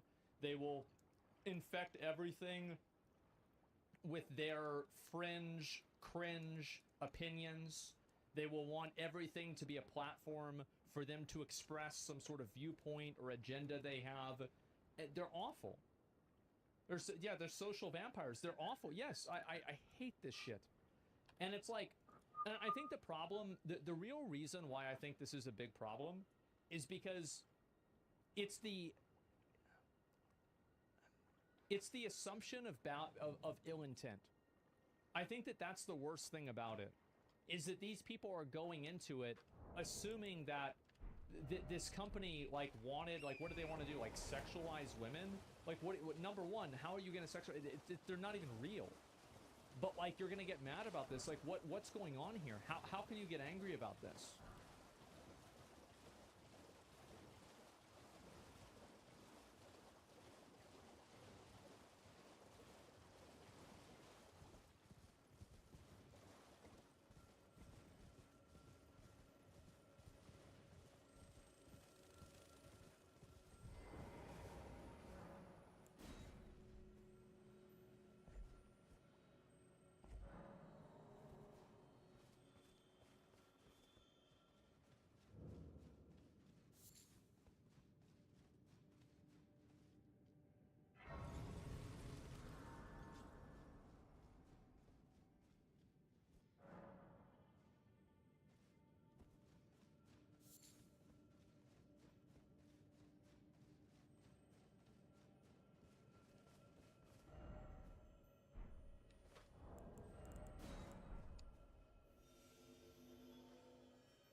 Tech Jesus exposes EK. What is EK?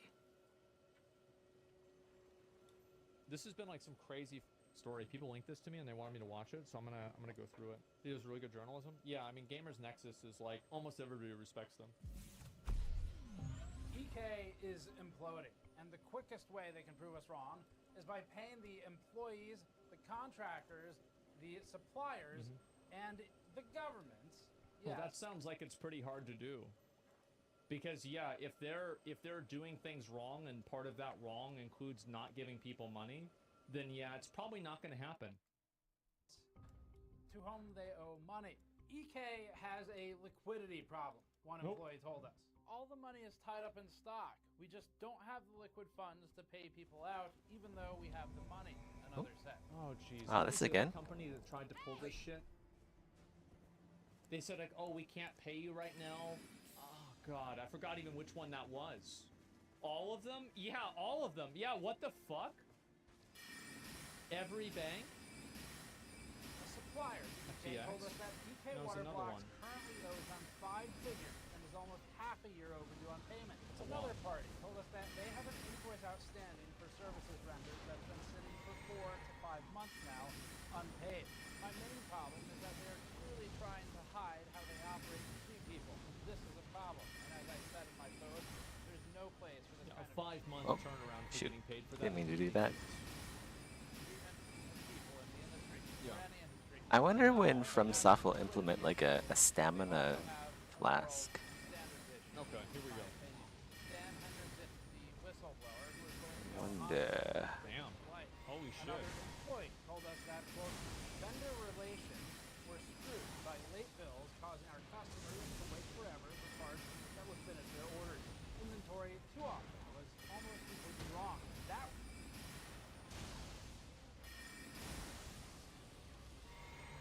it's like one of these situations where it's like oh shit. Right, you know? Nobody's getting paid. The inventory is wrong. Wow. Nobody has any money. The company. It's like, how did this happen? was for the pre-built side of the business, which sounds awfully familiar. That was pretty funny. There's the re-roll.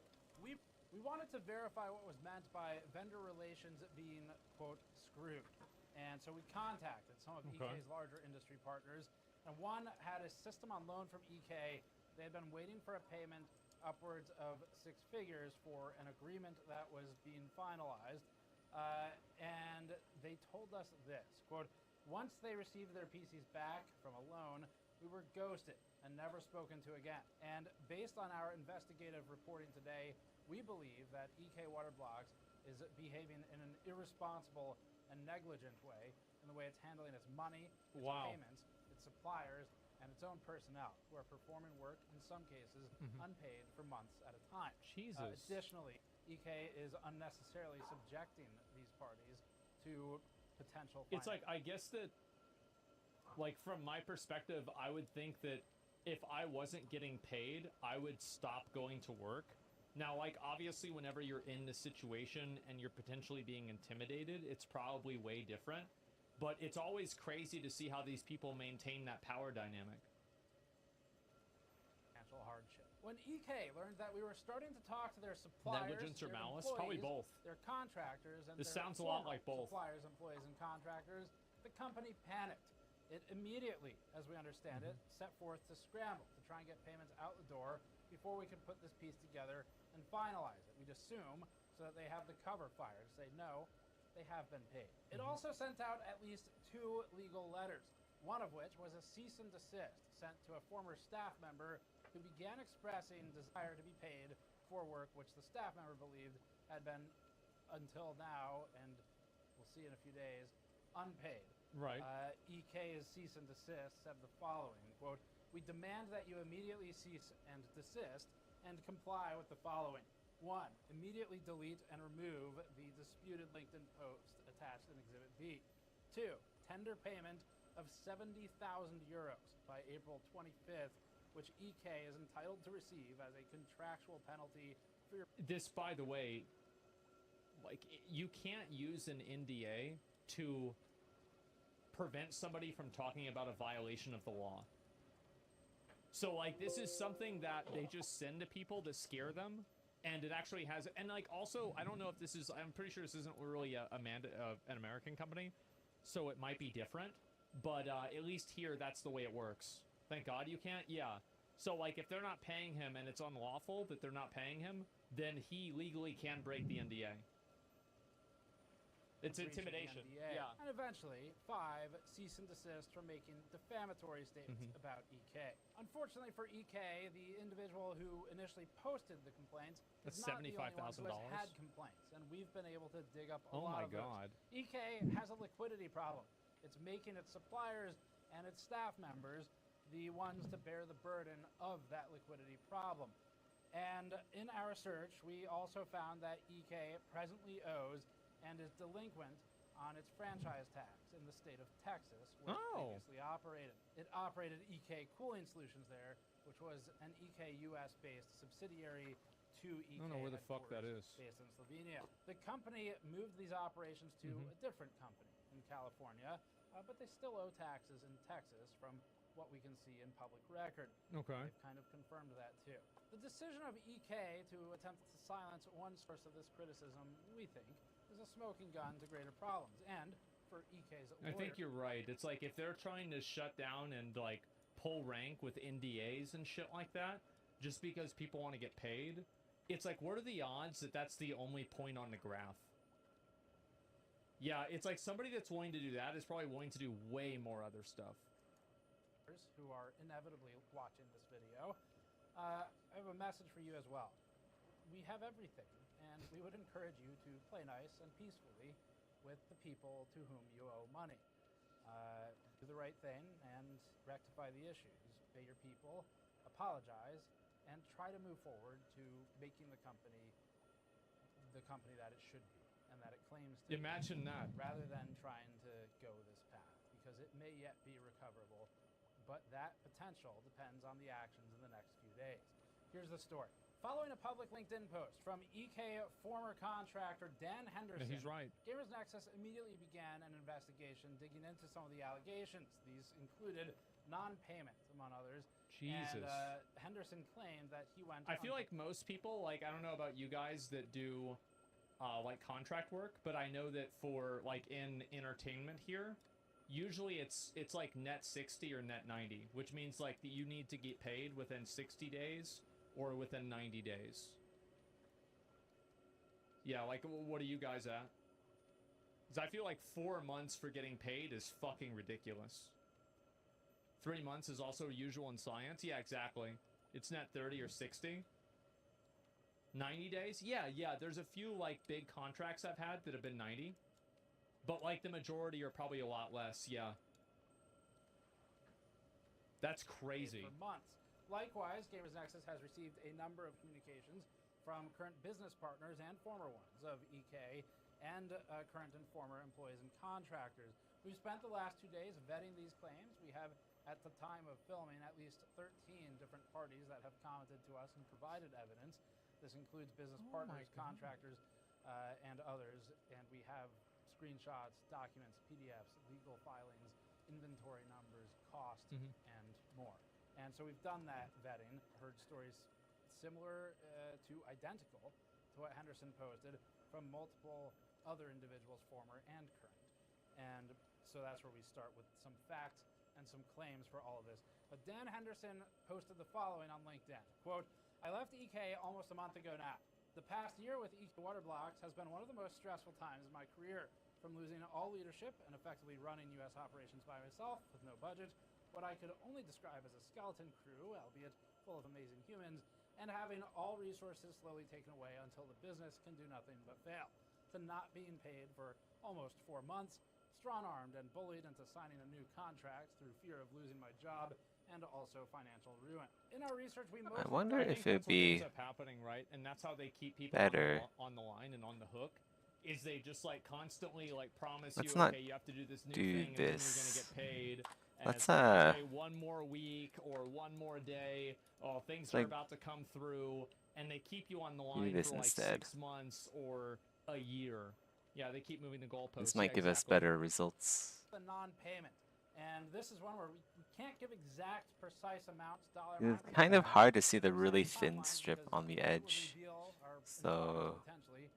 So we've intentionally obfuscated some of this information. it can be difficult to like figure out how many Here's what we polys have. it is. Multiple former employees claim that EK or its subsidiaries would shave overtime hours. Oh, bro, I remember back in like 2010, Walmart got put on the spot for this. Like, yeah, this is actually super common. I don't know how common it is now, but yeah, it's very, very common. It's illegal. Yeah, no, this is super illegal. Increasing the amount paid to personnel after Was that the illegal? work has It's been super performed. illegal. Yeah. This Explain shaving. Okay, so shaving is like, so we agreed that I would pay you $100, but I shave off $20 and then I pay you $80. You get it? It's pretty simple. Legal, if it's true. Yeah. We've received this report from 4 former staff now. Multiple current staff state that EK has not paid them for up to 3 to 4 months. Multiple current and former staff have stated that EK fails to communicate when payments will arrive and instead operates in silence, What a surprise. making it difficult for them to plan purchases, living expenses, rent, or mortgage payments. The Secretary of State's office in the state of Texas informed Gamers Nexus on a call that EK Cooling Solutions currently has a tax forfeiture status. EK has laid off Texas-based... You have to keep in mind that, like, a tax forfeiture status, like there was a payment that I needed to make to the IRS, and it was from, like, 2018, and I just semi-recently made that payment. So, like, if you're having that happen, you are, like, omega fucking up. Staff and warehouse and moved some of those operations under a different company. Yeah, it's had to be escalated a lot. Texas staff of the layoff date, EK allegedly continued to move that date closer. Employees eventually showed up to what we are told were locked doors, with EK moving the date in sooner. EK owes a supplier that we spoke with a 5-figure sum and is past due by 3 to 6 months.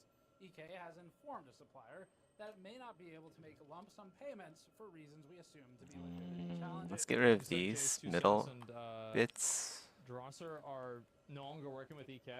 Yeah, I mean, I feel like nobody wants to work with a company that does this because, and this is really The most important part is just having an even topology throughout, I think. Like, let's say you want to sue these guys. It's going to be really Something like hard that. to do that. Like, it's going to be hard for you to actually get your money back. And the amount of time and effort and energy that's going to be put into that, you're probably not going to recoup that money. So that's why, for example, like this is the same thing that happened with Unity. Is that a lot of people, like as soon as that trust is broken, people don't want to deal with it. Like the way that you have to make a decision for a business is way different than like, let's say, oh, let's give Blizzard another chance with Diablo 4 expansion. Maybe they figured it out, right? Because like, Maybe, you with never Diablo know. 4, you're out $70, and with this, you're out a 5-fucking-figure fee. EK owed some employees back pay for unpaid raises that accumulated for nearly a year. Yeah. They might finally have that Blizzard magic again. To staff today, pursuant to our investigation. Of course. Let's discuss how this happened. Everything EK makes is expensive. If you check their web store right now, they have 230 water block SKUs, 40 SKUs of kits, 85 reservoir models, 40 pump SKUs, 73 radiator options, and 212 miscellaneous accessory options. Many of these are expensive. We learned that one major retailer has only sold 2 units in 6 months of EK's Z790 Maximus block. Because EK's inventory is so specialized, it ends up in warehouses. It takes a ton of space. EK's own, but also those of its distributors and its retailers. It ends up stuck with products because it needs to ensure compatibility with specific video card SKUs down to the board partner model. Any other... And that's a hard thing to accommodate at any kind of scale. But EK Okay, I guess we can go do... We can necessity. start finishing up some quests, so we don't skip out on any. Religious sacrifice, let's go do Which it is having difficulty selling. the dead It girl requires quest. Minimum order quantities beyond what EK might immediately be able to sell. However, if they want Before them we all, do they have that... to hit the MOQ, so the minimum order quantity. This causes Cool. EK to get stuck in a cycle. It has to order. Oh, we already because did it, I needs guess. inventory to make money to keep up with dues. But if it orders, it has to over-order. We didn't kill Edgar, I don't think. Tied up in inventory, and We that should use these cycle points to seems level up. repeat.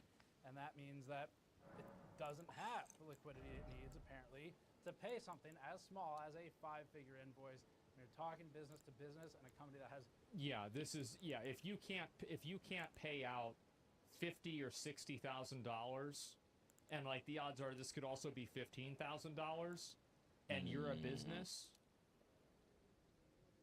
you've got some big fucking problems. Yeah, that is crazy. Millions of dollars in inventory of product. Bad cash management? A Yeah. 5-figure amount is not very much, and that So I have to is be. concerning. That's What? ignoring How many more runes? I just staff need level 1,000 more is runes. speedily much lower. But one Let's of EK's major go retailers here. told us that its revenue total for EK through that retailer had fallen Could do some 32% co-op. in 1 year.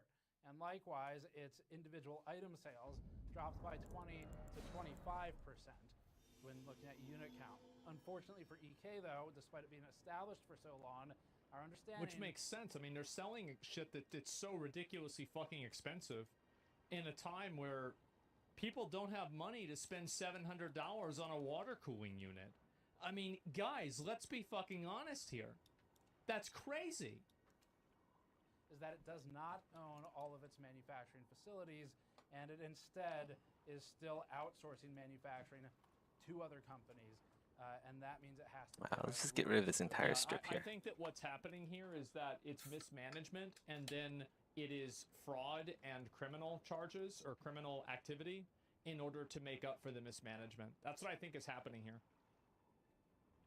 Including hitting MOQ, whereas many of its competitors do have their own equipment, and as a result, they're able to spin it up for lower production runs, which means less cost in product that is not moving.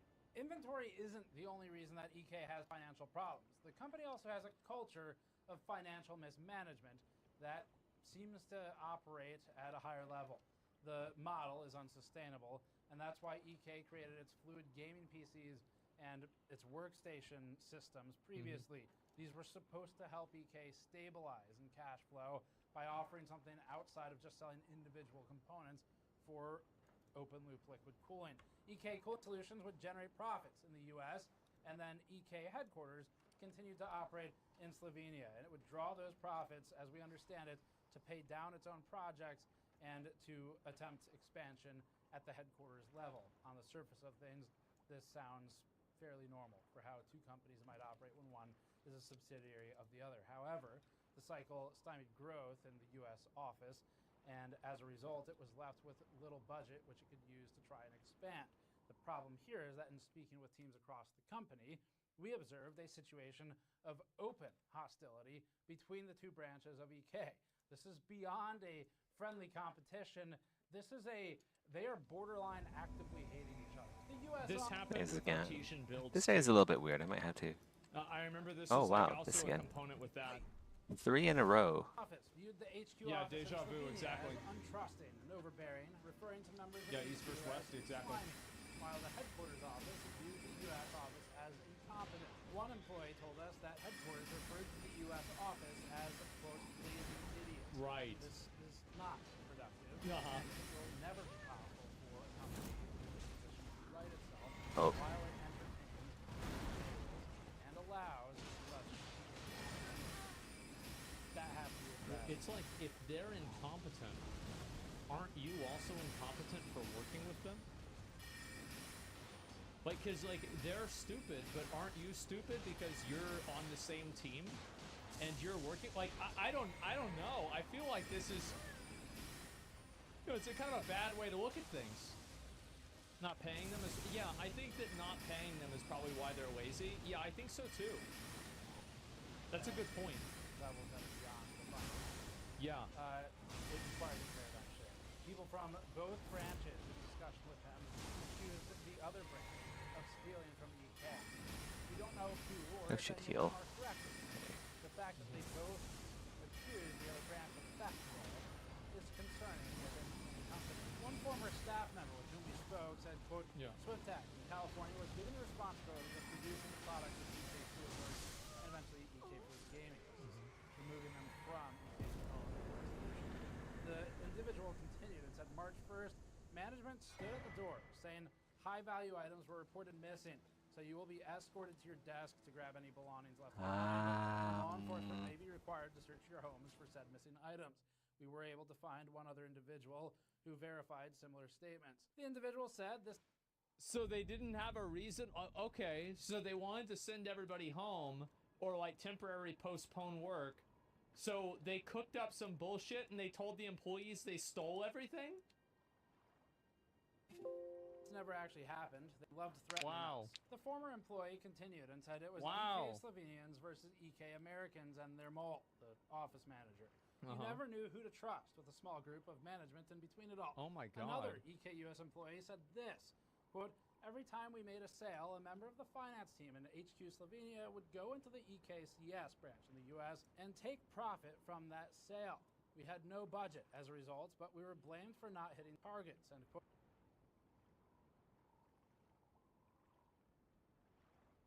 It's like at this point, this is so stupid. What, like, it's just so dumb.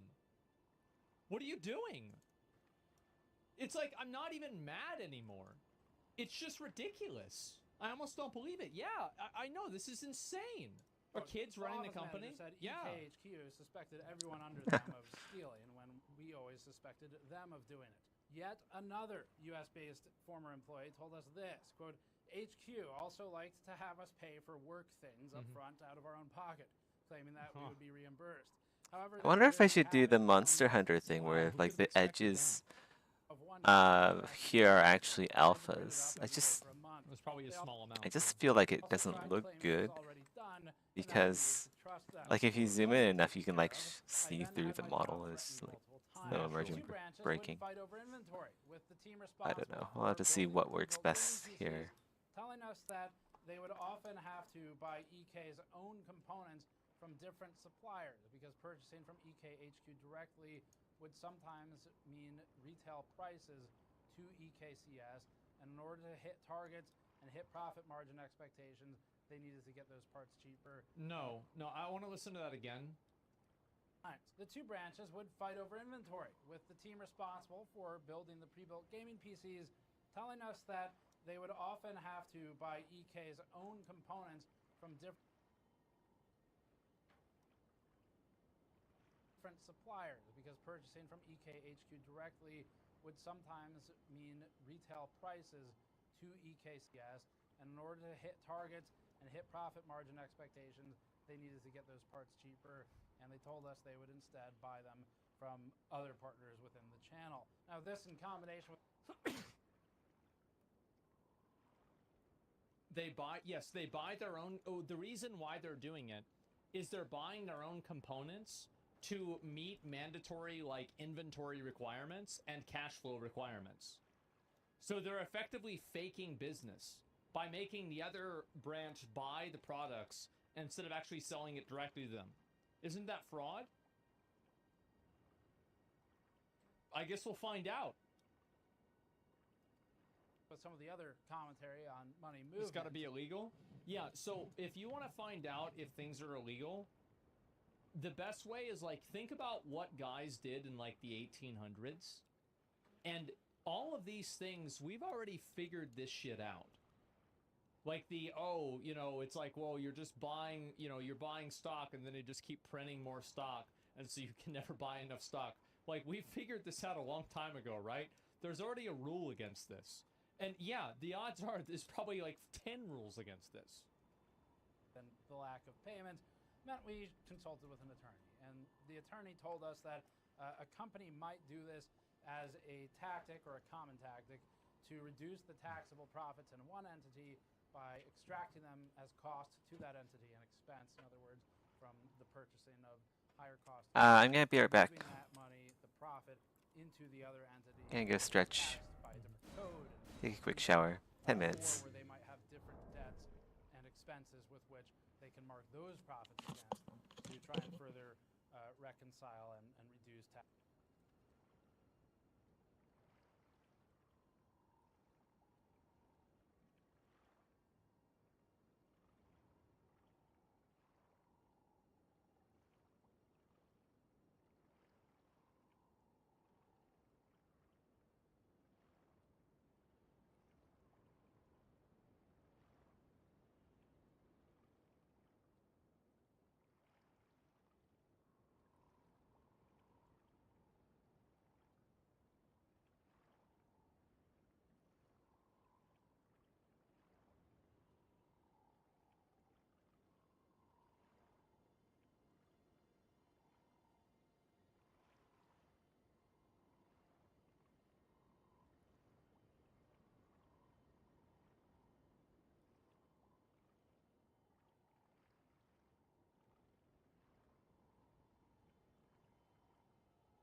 Right, I'm back.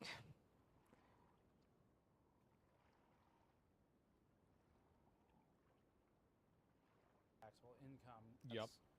Again, something an attorney told us is a possible tactic depending on the region in which all of this is happening. Bro, this is some kind of fucking... What's up, Adelie? This is some fucking human centipede shit. It is. It's so obviously exploiting. What are you doing? There were It is. No, it is. We've seen some of the EK contracts with its own personnel, and they promised staff a commission. Devs need to patch this? They do. It's ridiculous. But then annexed those parts of the contract by claiming that they probably should be changed. There was some consideration offered in exchange for annexing those, but given the power position of EK and the precipitous or teetering position of potential staff members where their option is refuse and be fired, or take the change and get less money, meaning reduced or no commission. Yeah, because you've got to remember, again, a lot of these employees don't have any resources. So it's like, if they stop working, the chances of them getting their money back that they earned is like, let's say 50% or 20%. But if they don't work, then it's 0. And that's the shit they're playing in their mind. I think that's what's happening. It does seem perhaps unfair in the way that EK may have navigated that situation. Yeah. And again, we have documentation for all of that. But let's talk more about what's going on at EK and if it can change or rectify any of this. For EK's part, HQ's actions speak louder than its words. In February of 2024, just a few months ago, let's go do this. Guru, which he's an excellent reviewer, and he asked if we'd heard of layoffs at EK at the time. So there's like geometry for the spike. He was onto something, Basically the same thing that I've been doing everywhere else. Found that the company sacked its CEO around that time. It appears sometime early this year or maybe late last year. Oh boy! That was Matthias Kirch, who was put in place by founder and namesake Eddie Koenig. Now, the CEO was put in place to handle the finances and the business administration side of the business. From what we understand, that was not an aspect that Koenig wanted to handle. In February, Kirch was removed and Koenig assumed intermediary responsibilities of the business administration, from what we understand. And we're told that the major shakeup happened after the founder saw the state his company ended up in. The question is whether that's probably why they were trying to do the cash flow, is they didn't want the people that actually own the company to find out that this was happening. So they tried to make all of the different balance sheets and everything look like they were normal. That's probably what was happening. That's probably also why they were changing the profits around, so they could just blame the NA branch and NA basically get called out for this. To correct hide the red, yeah, the basically. Founder also appointed that CEO, so we have to question whether he's capable of identifying the deep cultural problems that appear to be present within the company, and that's outside of just the payment problems. In order to pay its dues, 2 sources familiar with EK's internal goings-on right now have told us that EK is considering selling one of its buildings.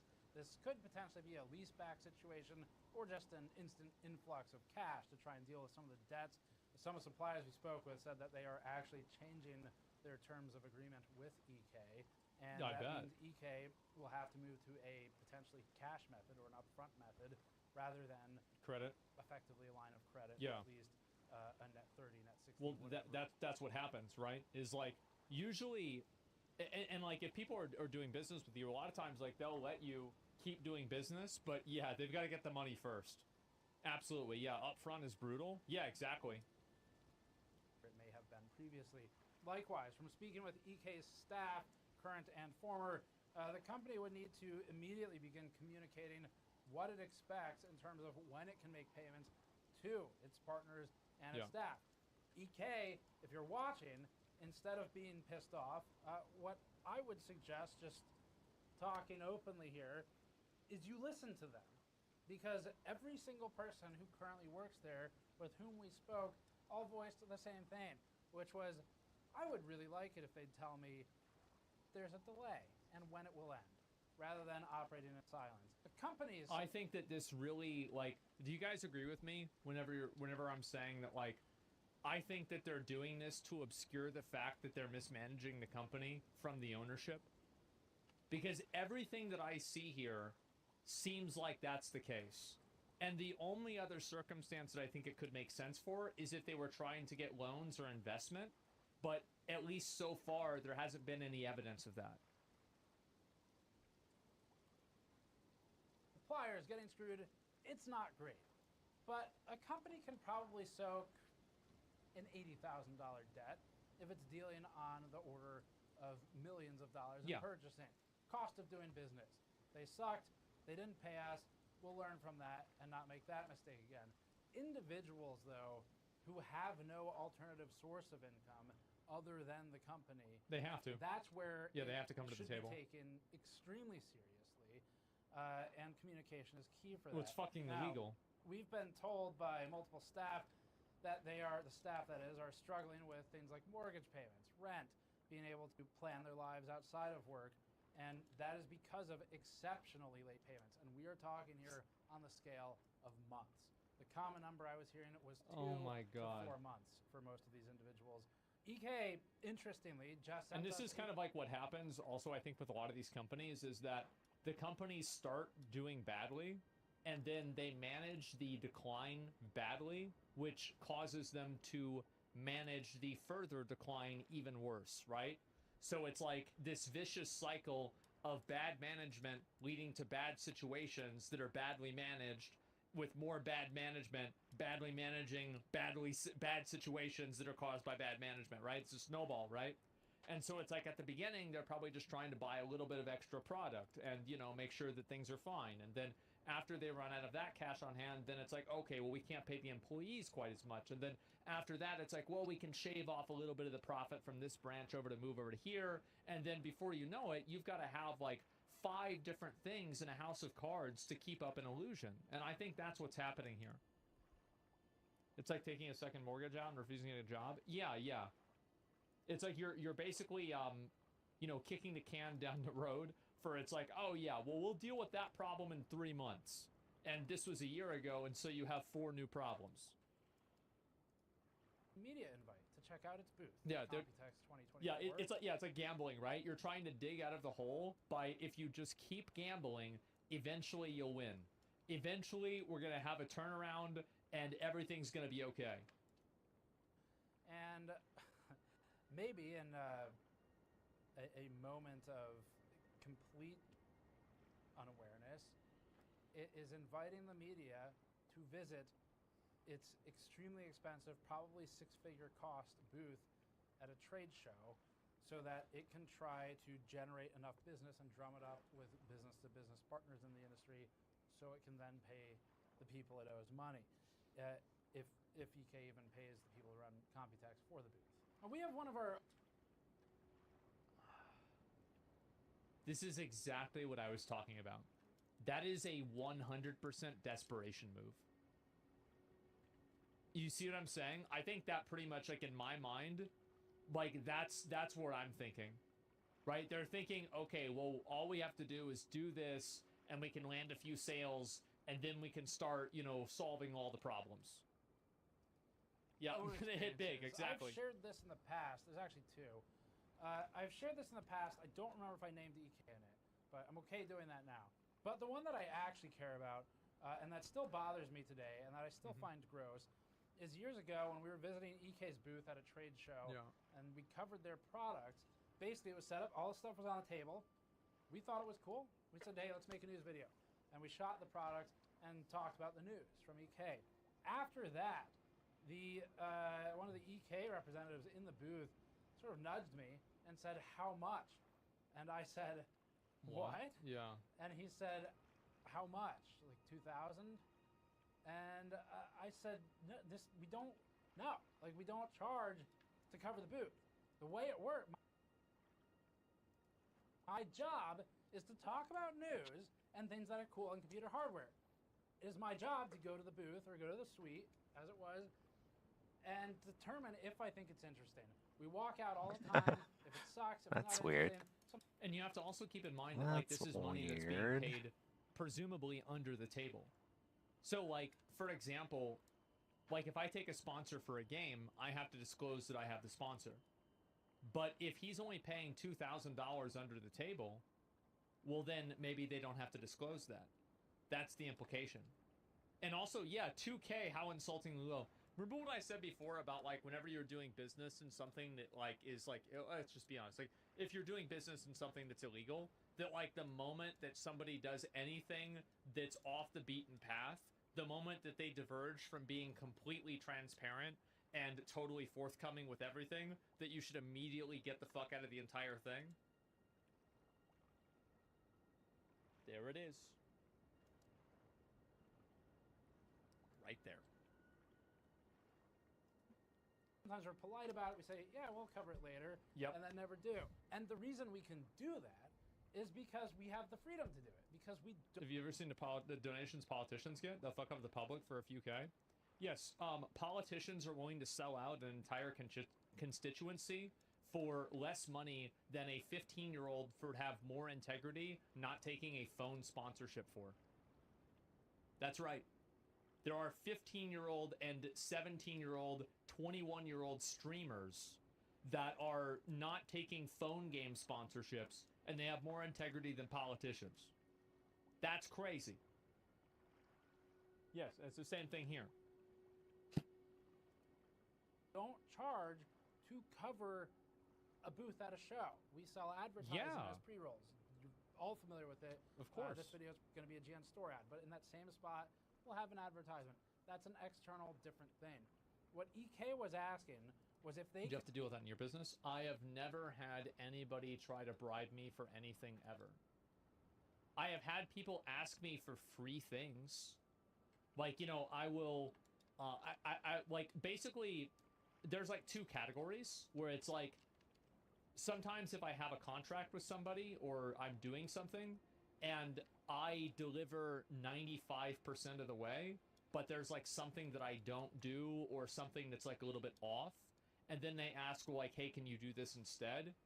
Then, you know, like, 99% of the time, I'm like, yeah, for sure, right? Because, like, you know, you need to be made right, even, you know, if it's maybe a little bit more than what I was going to originally give you, because you didn't get what I said I'd give you, right? Like, these things just happen all the time. But, in general, no, I actually find this to be very uncommon. Yeah, like, I think most companies, it's actually quite rare that companies do this, because it's too risky. Give us $2,000, and this was asked after we shot the video. This wasn't like before. A deal like that, if it's going to happen at all, which we vehemently disagree with, paid coverage. It's different from ads. I think it's unacceptable. But it's a different story. If that kind of deal is going to be struck, it needs to happen in advance. Doing it on the side is very shady and very off-putting. And the not to mention, it's literally illegal. Like, it's just illegal. Like, you can't do it. Conversation stopped there. So he had said, a lot of people want bribes. $2,000. I said, I explained we don't do that. He said, you have a donate button, right? And I again said, what? On the store at the bottom. You have a donate button. We'll donate money. And I made it extremely clear, absolutely not. Do not give us any money. One, we're going to refund it. Two, fuck you. I said, no, that's making me uncomfortable. That's not how we operate. That's so fucking weird, man. Jesus, that is so weird. Holy fuck. And I found it very concerning. Because, hey, here's another thing. Like, y'all gotta keep this in mind. Whenever people give you money, they're not giving it to you because they like you. They're giving it to you because they're investing that money in having a relationship that now you owe them a favor. You don't want to take this is not free money. It's for control, Made it clear I was serious. This isn't a joke. Explained why it mattered so much, and it seemed like a complete lack And also, of like, keep in mind that if you engage in this, if they report you, like, there's always a nuclear option that they could say that they sponsored you and damage your credibility. And it is kind of like a mutually assured destruction there, but it's still there. Understanding how that is unethical and how that's a breach of trust. and how now that I've been to that booth, Trying to get the Elden I dude? have Yeah. to be concerned about if some slime ball goes to that booth and does accept cash Exactly. on the side that isn't disclosed, that I'm going to be implicated because I was also at that booth. And I also worked at that booth. All right. That's what Yeah, and also like there's Let's go over there. and there's the other alternative to that too is that if you talk about this, then other people that are doing something fine will also get accused of it. Like this is corrosive in like 5 different ways. Pretty sure I completed explained to EK, and that's what Arena's we quest. made it clear to them. They changed Pretty sure. I don't know if I've and killed everything Esker. seemed I don't have the after that. the Seeing this news the waypoint. brings that back to me. And so that was our story. Now, Oh, I don't want okay, that yeah. to overshadow the rest of this because Yeah. one, it's old news, and two, we're just fine. And I have nothing to be other than offended. I have nothing Oh. that was taken from me. I'm not someone who has provided work and had my Yeah. hours adjusted after. Well, it's also like here's another big factor, and this is just the truth, is that Steve and Gamers Nexus, they don't have to worry about money. Like they're good on money. They're fine. But like imagine if you're like a much smaller tech reviewer, or you're like a smaller channel, or you Ash of War spam. then you're in a totally different situation. And that's whenever people can get taken advantage of. And I think that's the problem. Yeah, it's harder to refuse. Like for him, Raw meat it's dumpling. a lot Delicious. easier for him to refuse that. And that's great, but also other people, it's going to be harder for them to resist it. Now, obviously they should, and there's never an excuse for not resisting it. However, Okay. this is a unique situation, and it's important to keep that in mind. I take the 2K so fast, a lot of people would. And that's the problem, because it's like, a lot of people on YouTube, you got to keep in mind that like you guys remember the Twitch leak, right? Where like it showed like all the streamers that made a bunch of money. Well, guess what? There's a lot of those people, like that number went down really fast, didn't it? Like it's not like, oh, well, it's like, you know, all these millions of people, thousands of people are making millions of dollars. No. Like it's an extremely top-heavy business where the majority of the money goes to a very small amount of people. And so if you're not in that small amount, then yeah, it's very saturated. Yeah. Actually, I think it was 4 former staff claimed. So the scale of how it's affected us, I want to be very clear, much lower than who we're really concerned about, which is the other people affected in this story. And the fact that suppliers got hurt, that sucks. Yeah, but it was just it's really offensive the to them. individuals that matter here. Yeah. So back to the staff. EK has a consistent and patterned behavior from everything we've seen that we believe to be intentional. That's what I think. And it does not communicate payment delays. This would allow people to instead seek other employment. We'll have to come back here and like, I think in the high poly I have to reduce some of the jaggedness along the edges just by a bit, and then also obviously come back and then add in some more geometry to cover the spikes that are still here after smoothing. These are all heavy claims that paint a picture of insolvency or liquidity problems at best, or fraud at worst. And at this time, we have reason to believe that EK or its managers acted in a way in which someone there in a position of power appears to have been possibly shorting employees on overtime payment. Well, there's very clearly like there's a convergence here of mismanagement and malice. I think that both things are happening in this situation. I don't think that all of these fuck-ups are intentional, but I think some of them definitely are. It initially sought comments from EK only because we had seen Dan Henderson's post, and at that time, nothing else. Hadn't spoken to anyone. Yeah. It was only that post. And we sent this email to EK after we started talking to some people. Here's what we said. It's on the screen. Basically, we had received enough supporting evidence of a potential cover-up. We had learned of their legal aggressions. And ironically, after we told them, you know what, we don't want to comment anymore because you fall under our policies that we follow for contact and outreach, where we believe you are going to try and mislead us and you are going to try and twist the story, EK. And that means we don't want any further commentary. We have enough. The actions speak loud enough. Even still, after we sent that message, EK sent one that maybe unintentionally confirmed some of our findings that we hadn't yet finalized. such as tax See, that's the mismanagement part. delinquency in Texas. Quote, "Hi Steve, rest assured that EK is not forcing any of our employees to keep quiet. Responding to your emails is their Feels like a... You know, like, yeah, by the way, we're not forcing anybody to... We're not forcing any employees, by the way. Yeah, we would never do that. Yeah, I just figured I'd bring that up. prerogative. I'd like to present Exhibit A, the cease and desist. But moving on, they said, quote, "However, we would like to emphasize once more that publicly commenting on bilateral matters does not benefit any party, and we, therefore, prefer to resolve dissents privately. Yes, we have some unpaid bills, but we're talking about a regular business operation where, unfortunately, some payments are postponed. Extremely strong That's very unfortunate. It is. It's extremely unfortunate for them. Here, by the way. Yeah. The comment continued and said, quote, "The company's top priority is paying our employees' salaries." They continued, "We have around 200 employees who support their families by..." Man. I wonder what the second and third priorities are then. Probably integrity. By EK making regular payments. The company has always settled its debts and never intended not to pay. We've been summoned. Never intended not to pay. Academy Crystal Cave. All This is the one I just got. Dealt with, just like our taxes in the state of Texas. EK plans to remain in business and fully get back on its feet, hence the upcoming private jet Computex 2024 for the first time with our own booth. So it's time to celebrate. And again, that expense in extremely poor taste right now, especially to start promoting. It continued. There are always two sides to the story. As for Daniel Henderson and his outreach on social media, we are sorry about his reaction.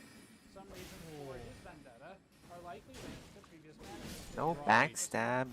Ways in February 2024. New management distances itself from practices of the past, and to that I say, then you apologize. EK apologize. If the statement is he had problems with our management, there we go. the management after we got rid of him. Well, there's also, I mean, like, I don't know, because, like, this isn't, as far as I know, a native English-speaking company, and a person who's communicating who's a native English speaker. What? Like, usually vendetta has a negative connotation. There we go. Like, you don't use the Oh, he's so word live. vendetta whenever you're talking about a person generally, and not always, right? But generally, that's in the right.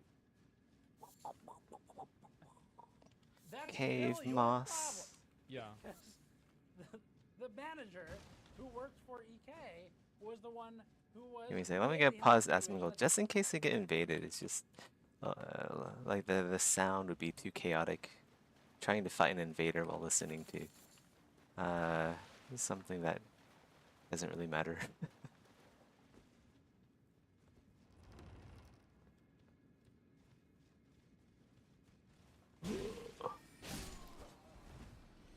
Pew!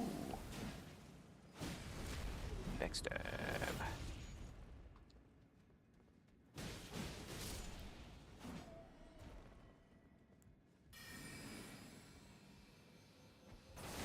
Oh, what am I doing?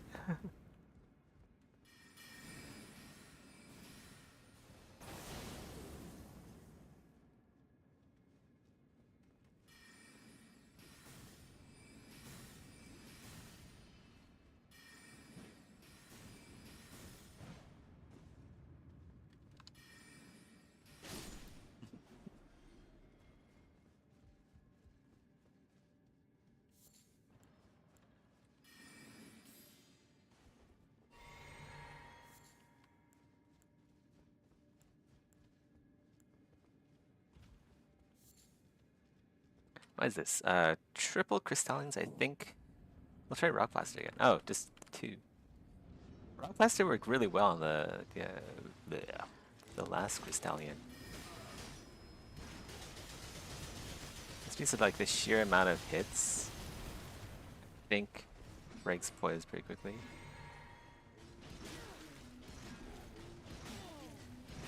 Motherfucking. Ooh, got some lag here. It's fine. I'm still getting the backstabs.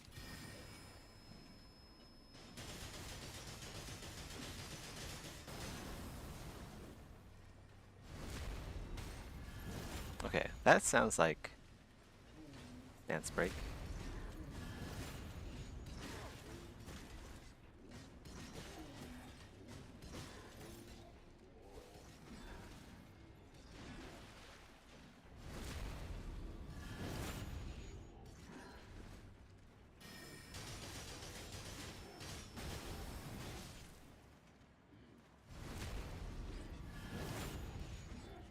Definitely got some lag here. What is going on? He's still alive! It's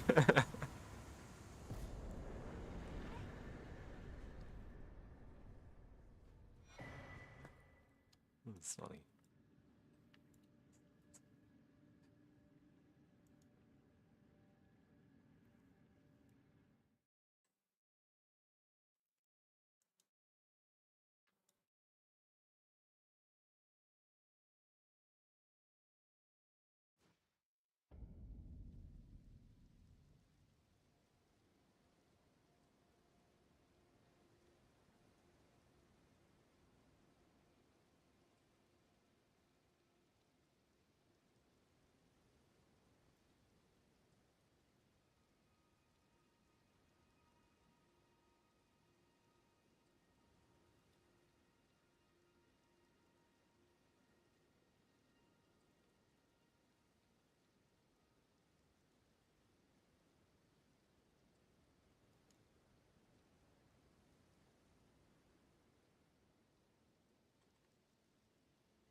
Did I get all of the waypoints? Oh yeah, there's a cave here that I didn't get yet. Let's go get that.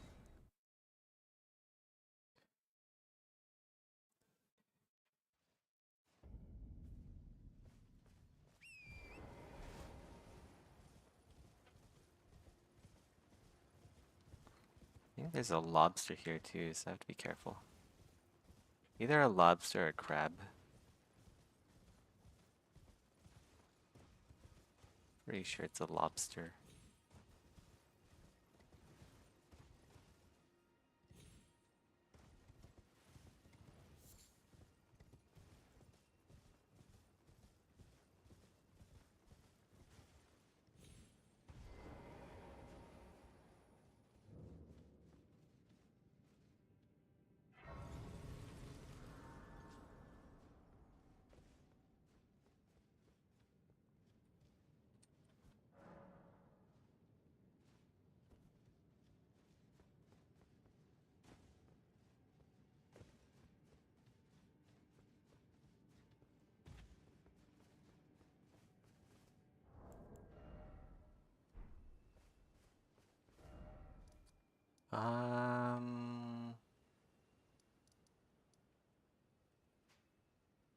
Whoops.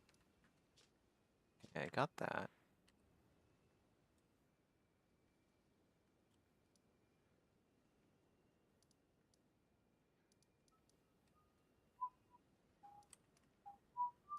I think that's everything for Liurnia. I know there's like waypoints up here, graces, but I think that's everything for summoning pools.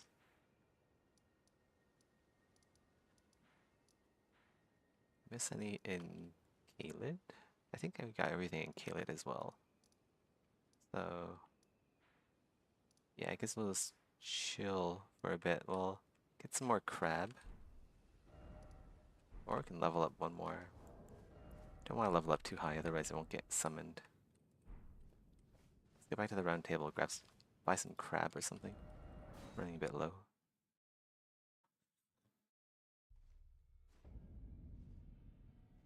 Oh, there is something I can do. I can go finish Ronnie's quest. Get some more. Get Celavis's robes, which look pretty nice. I might use them. Buy some more of these. Actually, yeah, maybe we should buy some more Smithing stones.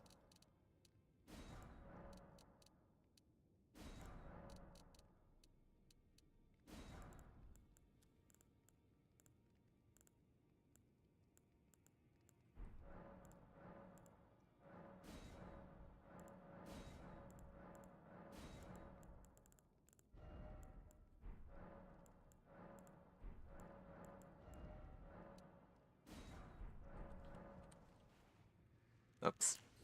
Oh well.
Oh, autosave.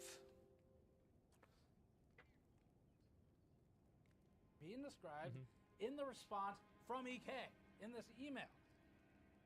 Insane, completely unacceptable, tone deaf. Continued, quote, "We do not want to comment further because we have not yet established all the facts of the situation. Then why? Investigations underway. However, Daniel's accusations do not reflect the entire story, and we really don't see how its public exposure can contribute to an amicable solution.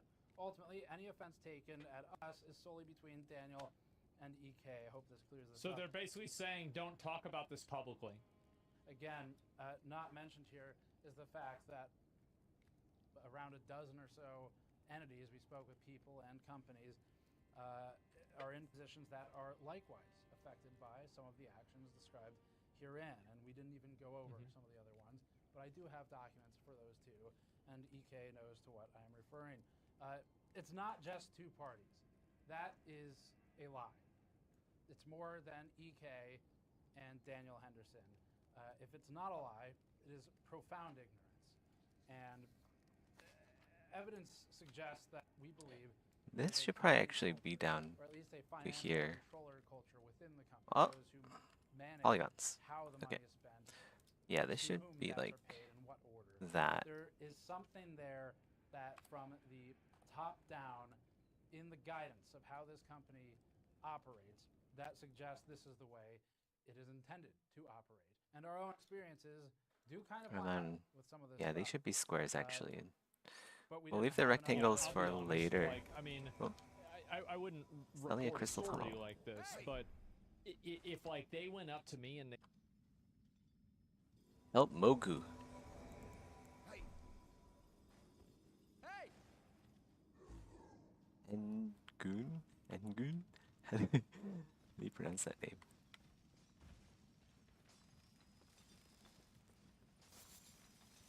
Oh. No, not him. Oh my god. That's actually garbage.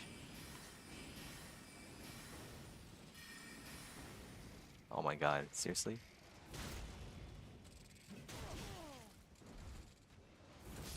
Oh god, it's Mr. Mean. I think we've been invaded by this guy before.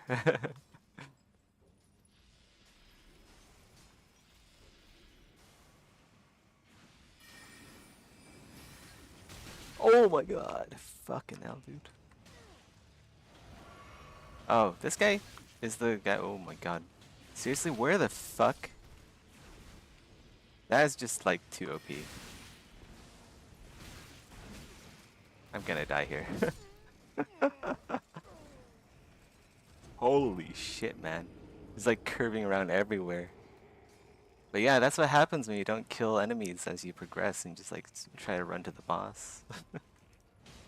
No team cohesion, no nothing.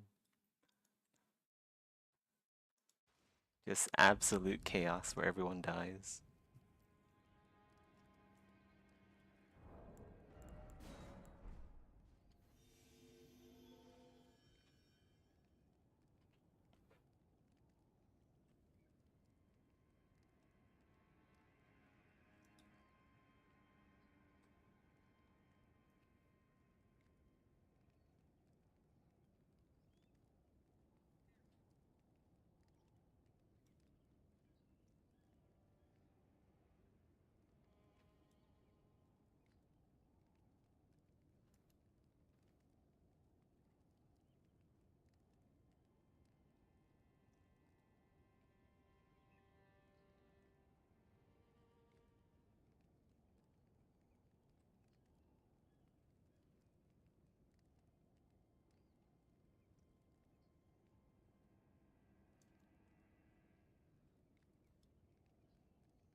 Actually, I want that one there.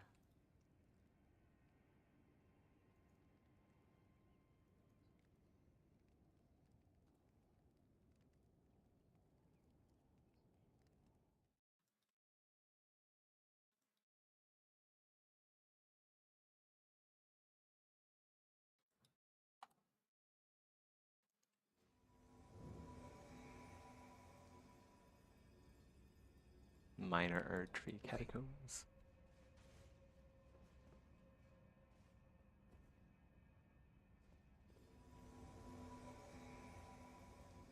Gotta regen builds.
Wow, so red.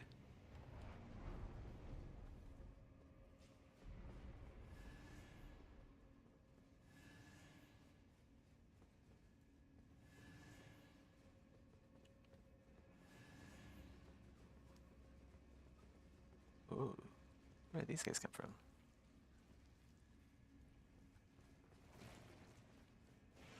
Oh yeah, we have to like move the elevator. I forgot about this.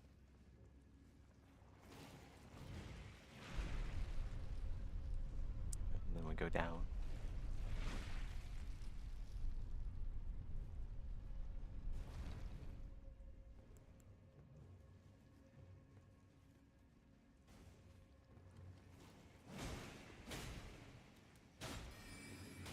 Wait, what the fuck am I doing?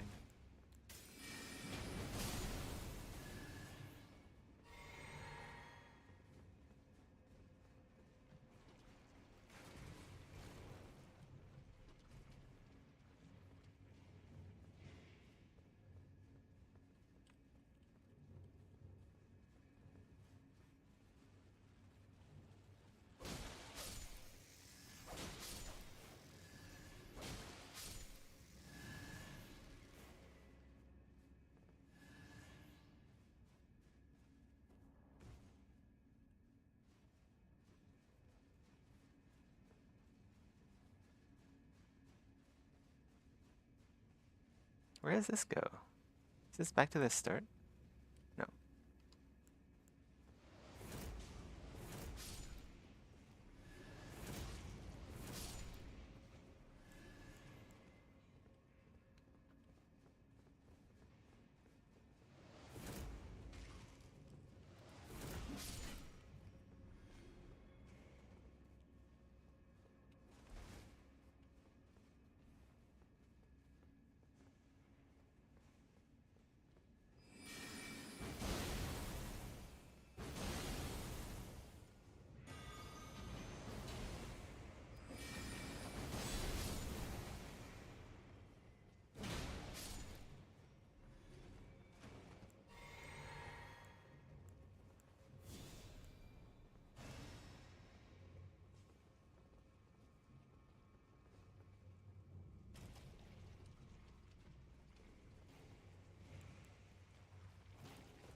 What is this boss again? Dual dogs or duelist? I forget. One or the other. I think it's the duelists. I think.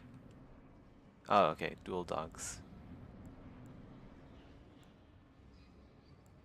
Um...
Still getting summoned here.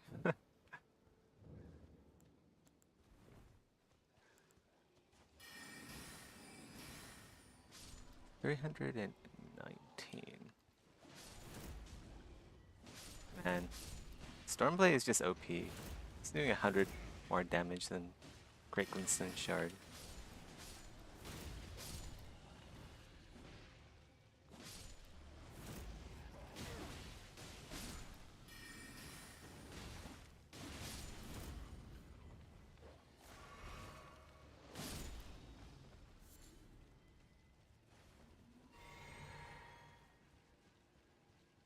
Divided by Pango.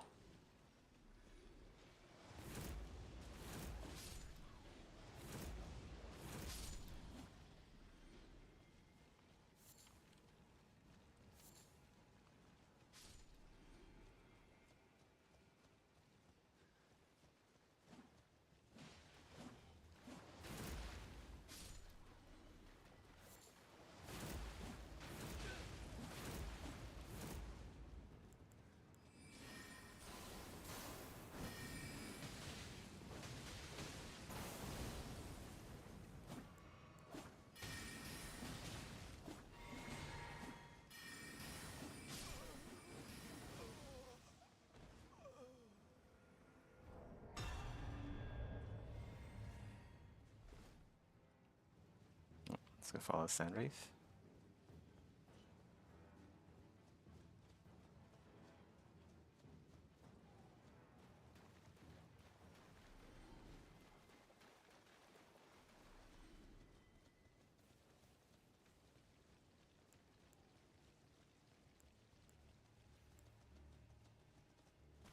I should just remove Great Glintstone Shard. Well, I guess I should have it for like enemies weak to magic, but yeah, just like Stormblade.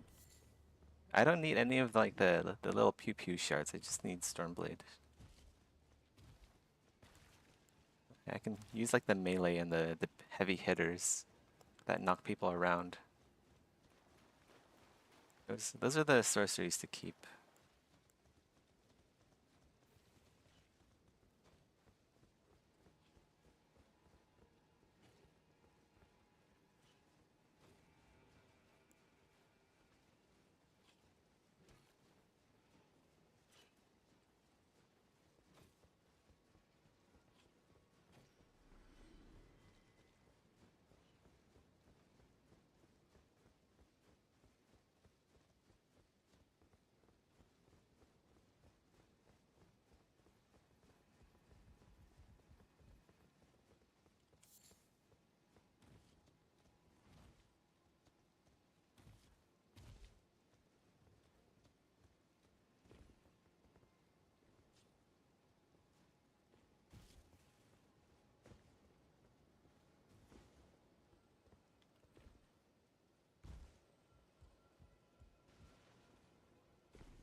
Oh, we're getting a lot of drops. The Erd Tree is blessing us.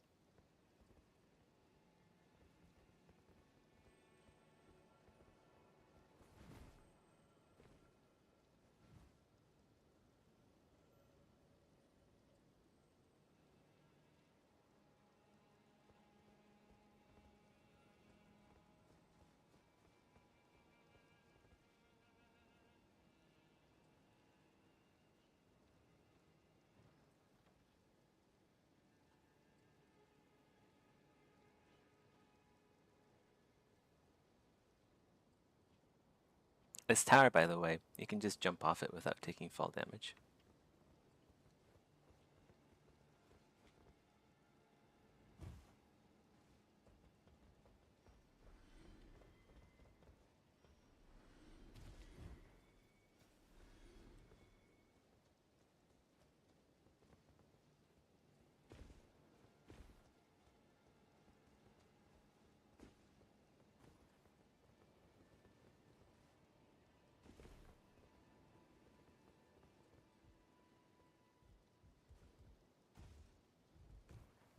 Oh my god, he just knocked me off. I'm surprised I didn't die from that.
body slammed.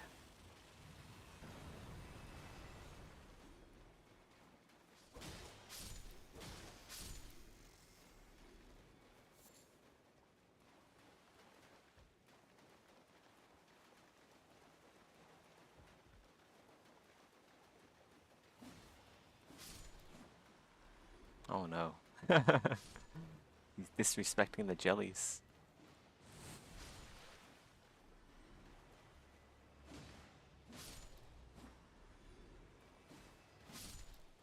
Guy's 100%er. He's got to kill everything.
Oh, give me a sec. Gotta take the laundry out.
Okay, I'm back.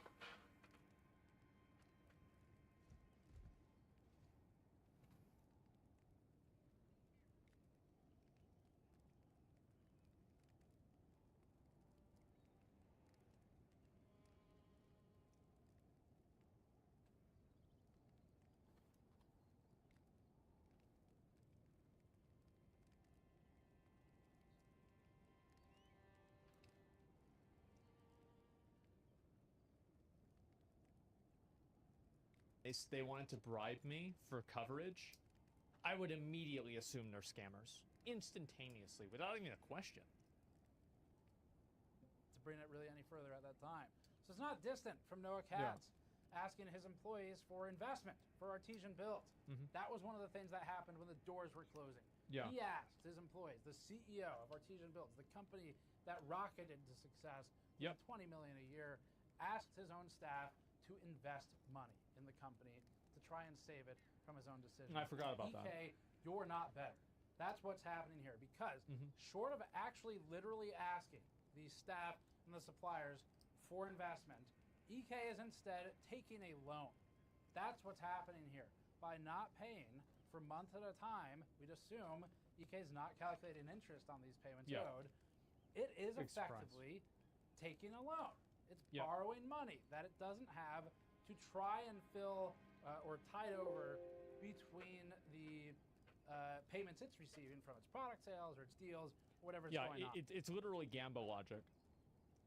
That's what EK is doing. Borrow more money, take more money to get all the rest of the money back. Loaning the money are unsecured and probably without interest. And EK, this is bullshit because the people we're talking to, first of all, it's not a small amount of people. And this is only the former staff and employees and whoever else I've happened to connect with in the last 36 hours. A lot of them are people I have never met. I've been able to cross-verify their stories with other people. I've been able to collect evidence. I've seen enough. Let's see here. What gets me is, for whatever reason, I have heard stories from people I've never met, and EK actually employs these people or contracts them. Or let's start from here and then go back up to the hand. You're supposed to pay them. And yet, for some reason, it seems that I feel more empathy for people telling me they can't afford their house, they have to move, they have kids and they have to move, and EK hasn't been paid them. And that's totally unacceptable. It is beyond reproach. I don't think it should be recoverable if EK... Yeah, I mean, their bad business decisions doesn't make them not responsible for paying for labor that they've already received. Like, that's just not how things work. Imagine if it is. Imagine if that's how things work. That would be awful. EK doesn't immediately resolve this issue. And furthermore, where's the money? I would like to put this message out for anybody who did work at the Texas office, because I don't know Slovenian law. I know a little bit of how it works in the U.S. And my message for you all is collect your evidence of non-payment. Yeah, in the U.S., this is super illegal. Hours shaving, reducing overtime hours after they were worked. It doesn't matter if they say they were approved or not. If you worked them and they shaved them, then you get money. Yeah. Like and the money you get is through the legal system at that point. So, I'm not a lawyer, but what I will say is that the Board of Labor takes that incredibly seriously in almost any state, even in right-to-work states. And they do, and it was after, again, I think that Walmart was implicated in this, and there were a number of other companies. This happened like a little bit more than 10 years ago, where like this was a really big problem in the US as well, because like back then it was extremely hard to find a job. Like I remember like I couldn't even get a job at Walmart. That's how bad it was. And so big surprise, if it's basically it's their market, they're able to treat employees worse. And so they were having people clock out and keep working, all kinds of stuff like that. And so the punishment for that now is like insanely fucking bad, to where like these companies are super proactive about making sure that you don't actually work off the clock. because there was like a lot of rules that were added in, and like punishments were like massively increased for doing this. Like everybody was furious about it whenever it happened. There may be something there, because if a jail time company now? Yeah. begins to explore I retaliatory don't know if it's jail time, actions, but yeah. such as a cease lot and worse. desist, there start to be multiplier effects on the potential damages. So someone in the comments who maybe is a lawyer can sound off on this. Yeah. I think there's instances where treble may apply, and in any I feel case, like it have to be, right? I don't know. If there has been a good faith effort on your end to get that money, and it has not been provided, the good faith effort made by the company that's trying to bribe him to give coverage. I wouldn't shut up, just walk away. Right. I mean, there's options, but I was actually editing the video, and I stopped. Need more polys here because there's going going to be a lot of animation in this area. I'm actually not sure how to animate wings, so my retopology might be a bit off. Yeah. And the thinking about it part, I'll have to rig the bones and the wings and really figure out how all that's going to work before my low poly looks good. I would think for this model. I think what happens is that the people just lie to themselves. They just lie to themselves, and they spend so much time talking about how they're making the right decision that they disconnect themselves from what that decision really is. Contract, while also not paying them for months with, according to everyone we've spoken to, zero communication. Yeah. And some of the people I've spoken to, I feel like they're almost Stockholm syndromed into it. We're like, oh, they say they're gonna pay it eventually. I think that I don't think it's Stockholm syndrome. I think what happened is that they have, like, let's say $4,000 tied up in EK salary, like on the back end, and they think that if they don't stay at the table, they'll never get that money. So like they're basically they're keeping them working for no money by holding the money that they're not giving them hostage. And it's like, it's easy to say like, oh, well then just leave. Yeah, that's fine. But like for a lot of people, that's a lot of money, and they can't really just do that. So like they're stuck. It's sunk cost fallacy, exactly. And I hope they just reach out and let me know if there's going to be a delay. And that's not, you got to break out of that. But this could be retopoed a bit better, I think. The people who work for I do a bit better here. They just want to know if there's going to be a delay. That's easy. So fix it, and we'll see you at Computex. I'll be there. I'm going to. I got the invite. You can't take it. No takes these back. Yeah, this is gonna go we'll be at the like booth. that. There we go. That looks nicer. All right. Thanks for watching, everybody. There's going to be more. Subscribe to catch follow-ups, but we have normal reviews coming up soon. I'm excited about them. They will be overshadowed by this. This is important, though, and the reason it's important is, I mean, customers should know, but to me, more importantly, is the people who are affected should get their fucking money from EK. Well, I mean, this isn't really a cancel culture situation. They're literally breaking the law. Like, yeah, like, what are we talking about here? I mean, this isn't an internet witch hunt. This is just like they're breaking the law and scamming people. Like, what the fuck? So, that's it. Subscribe more. Go to store.gamersaccess.net if you want to support us. Unless you're EK, don't give me a dime. We talked about it. Otherwise, patreon.com/gamersnexus to help out. And we will have more independent reporting for you soon enough. See you all next time. Oh my god. I didn't, because like I never looked into this or saw anything about this at all. Alright, let's go extend this by one more, and then for Helldivers 2. Yeah, I'll look at that in a minute. or maybe even two video. more. Make sure to give it a like. I mean, like I that. had no idea this shit was this serious. I really didn't. W video, looking forward to the next one. Yeah. Well, like, what's so crazy about it is the fact that it seems like these guys... I feel like this is an instance of... I'll watch part 2, like, probably tomorrow. I'm not going to watch it right now. Videos like this are so good for the culture because it makes people afraid to offer bribes. Well, it does. And also, I think it lets people know that this behavior isn't normal, and they have a recourse for it as well. So I think that both of those things are factors. The truth is that with a lot of these videos, it's not like it's one mistake. It's like more and more and more mistakes putting together. I got a rant? Okay. Yeah, it's like basically one mistake happens and that enables another mistake and that justifies another mistake, and then it's just more and more and more things.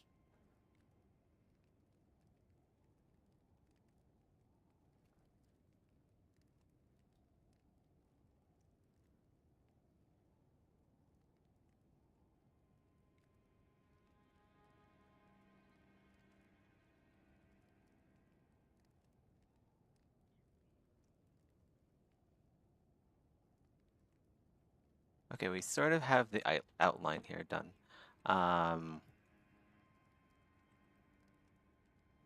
do this bottom part here.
Helldivers 2 is being review bombed.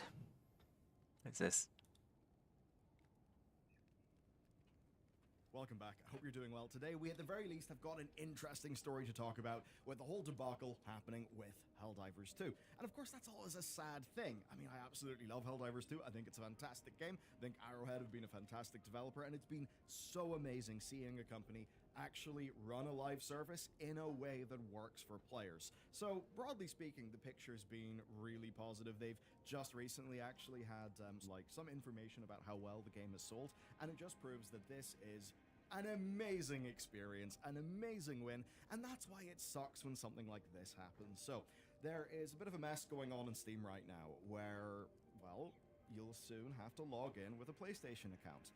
And that's one of those things that, I mean, it's just annoying, right? We don't like the idea of having a launcher for a game and then opening a game in that launcher and then having to log in to something else. Not because I think it's some sort of horrendous, like, transgression or something that's very offensive or even necessarily, like, super, evil. It's just that it's a bit bloody annoying. So, let's dive into it then. Didn't intend to do that. it wasn't a joke. Anyway, let's dive in. Helldivers 2 was obviously a mess at launch, right? It was more of a success than they thought, and they ended up in a situation where it wasn't even about adding more server capacity. It was their infrastructure, the other sorts of challenges that really don't scale as easily as just say Sony forces everyone to create a PSN account to play the game. All hands on deck situation for the launch of this game. That's inconvenient. Concerns of crossplay as well, and ultimately because of that, they suspended the PlayStation account registration requirement for Helldivers 2. That account requirement was always there in Steam.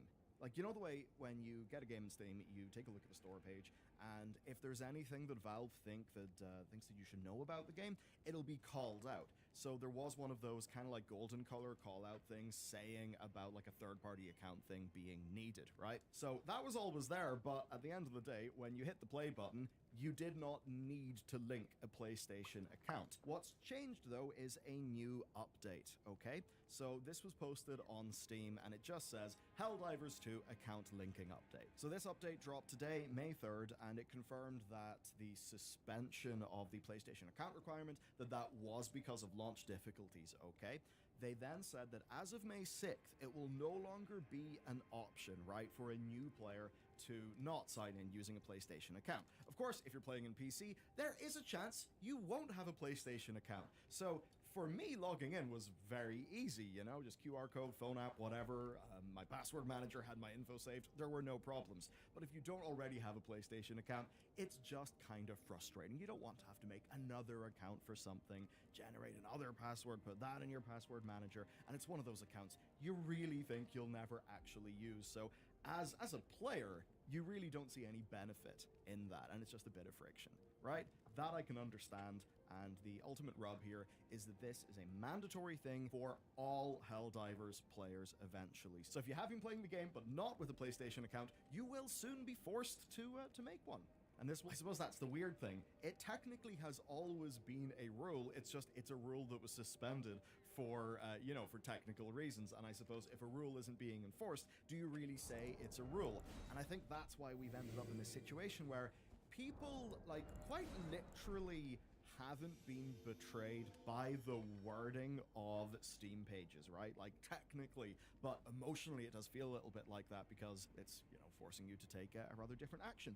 Now, you might be wondering, why do this? Like, why on earth is this going to be a thing? Why would Arrowhead do this? In the grand scheme, it seems that Sony are the ones who handle user moderation and banning. And it seems that Sony do that through their account system, right? Rather than anything that is linked in through Steam. And they explain this in their post saying, this is our main way to protect players from griefing and abuse by enabling the banning of players that engage in that type of behavior. It also allows those players So this is a good thing. the right to appeal. So essentially it's them just bringing all of this into their system from, for this live service that they're running, and they are not willing to take the L and I suppose have the PC side of things be a less first-party moderated experience. From the perspective of lots of people, this is just a game being taken out from under them, and they now have to do a new thing to get it back. And while that's a frustration, for some people it's altogether a more serious problem because they live in regions where PlayStation accounts are not actually that easy to make. Exactly.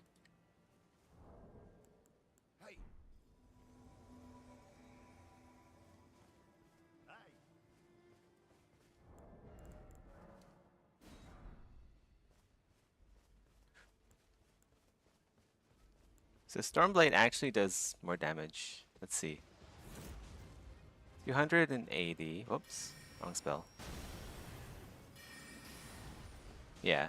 Okay. Stormblade is. Whoa! For now, Stormblade still does more damage than my basic attacks.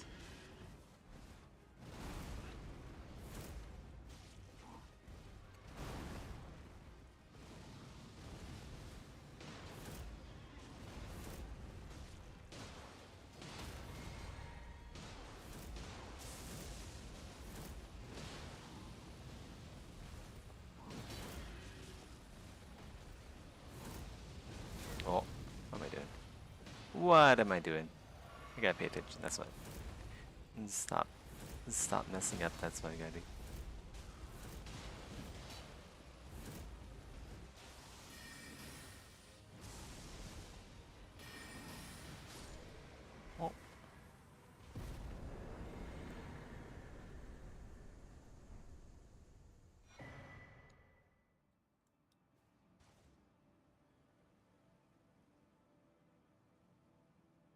So for those people, it really does feel like quite a bad form of rug pull. No surprises for this because it's obvious. This has led to review bombing. You can see a very, very large spike in negative reviews on that Steam graph. Now, some people are calling for a class action suit here. Some people are demanding refunds and that sort of thing, essentially claiming that they never wanted this and that they wouldn't have purchased the game if they knew this would be a requirement. And that's the sort of interesting thing, right? Technically, it has been. It's just that they suspended the requirement. Though, per the Steam page, that need for a third-party account, that had always been on the Steam page. That being said, if you don't need to log in with a PlayStation account, you're probably not going to notice that, because ultimately people are excited about a game, they buy the game, and they just generally don't expect bullshit. So those details are not the sort of thing that players will often read. I at least know that personally, I only really look up that stuff to know, does a game happen to run in Mac in case I'm, on a work trip and I'd like to play it. It's one of the only times I check that stuff, so I do understand people not being fully aware of this. I get it. Now, some are saying that this is almost a form of conspiracy to deny refunds. I don't think it's a conspiracy to deny refunds.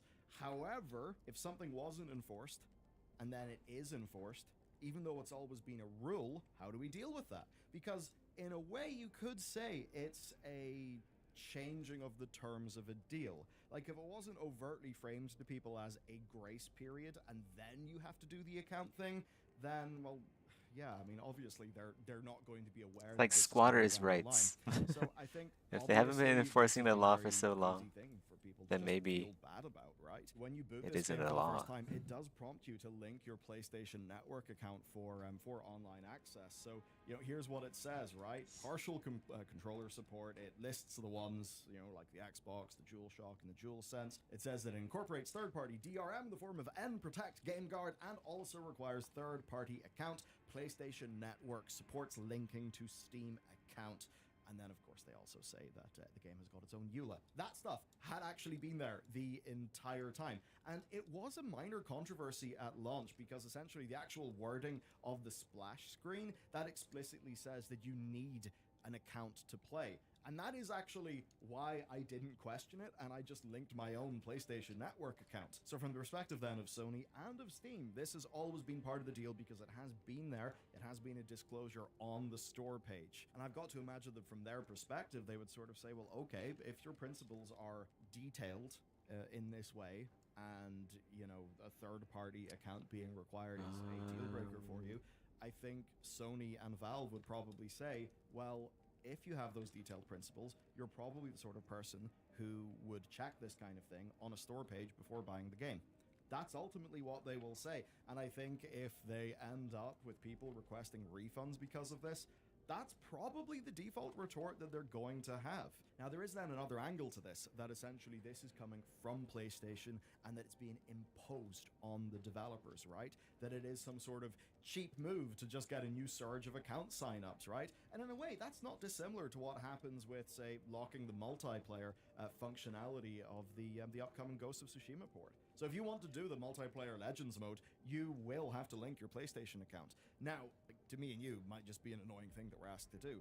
A lot of people could say, for Sony, well, what does that mean? If a game sells 500,000 copies, 1 million copies, something like that, well, Sony will almost certainly want to convert those into PlayStation Network accounts. It's good for one of their numbers. It makes it go up. That's literally, Sony, get your information. Frankly, they will want that data, right? So they want that. They also are the people who are handling moderation, banning, dealing with griefing and that sort of thing. And they are moderating that based on their own internal systems that PlayStation have built for running PSN. That's obviously what they're going to be dealing with here. And so I'm ultimately left feeling that this is quite the failure in communication, because this is a system that, yes, even if it is mandated by PlayStation, well, it was implemented by Arrowhead before the game launched, so Arrowhead definitely knew about this. I think what's less clear, though, is the messaging here, because developers do not always control their Steam pages. Mostly, they don't. It's the publisher who does that sort of thing. And that's where it gets interesting. PC Gamer spotted that a community manager from Arrowhead responded to a user complaining about all of this, And they essentially said the statement wasn't ours, and that piece of important information was missing. And that specific thing was about the region locks, right? So a user complained about that, and the CM essentially said, yep, we did not put that statement out. And they went on to say that as soon as they, as in Arrowhead, saw the statement, they basically started asking for more updates and information and details as to how all of the linking requirements were being handled. So it does seem like this is something that certainly PlayStation have done. Maybe PlayStation and Arrowhead should have had better communication here, so it could just happen in a more balanced way. Now, the CM did eventually add this, quote, "We need an official statement before doing anything. Anything we say can and will be picked up and can be misunderstood by players, media, etc. We're replying to this as much as we can, but for more information, we are waiting for more info from Sony," which is understandable. We all get that a CM has, also got to coordinate between all the different parties, and if they were just going off half-cocked, well, it would probably be their head that would roll, right?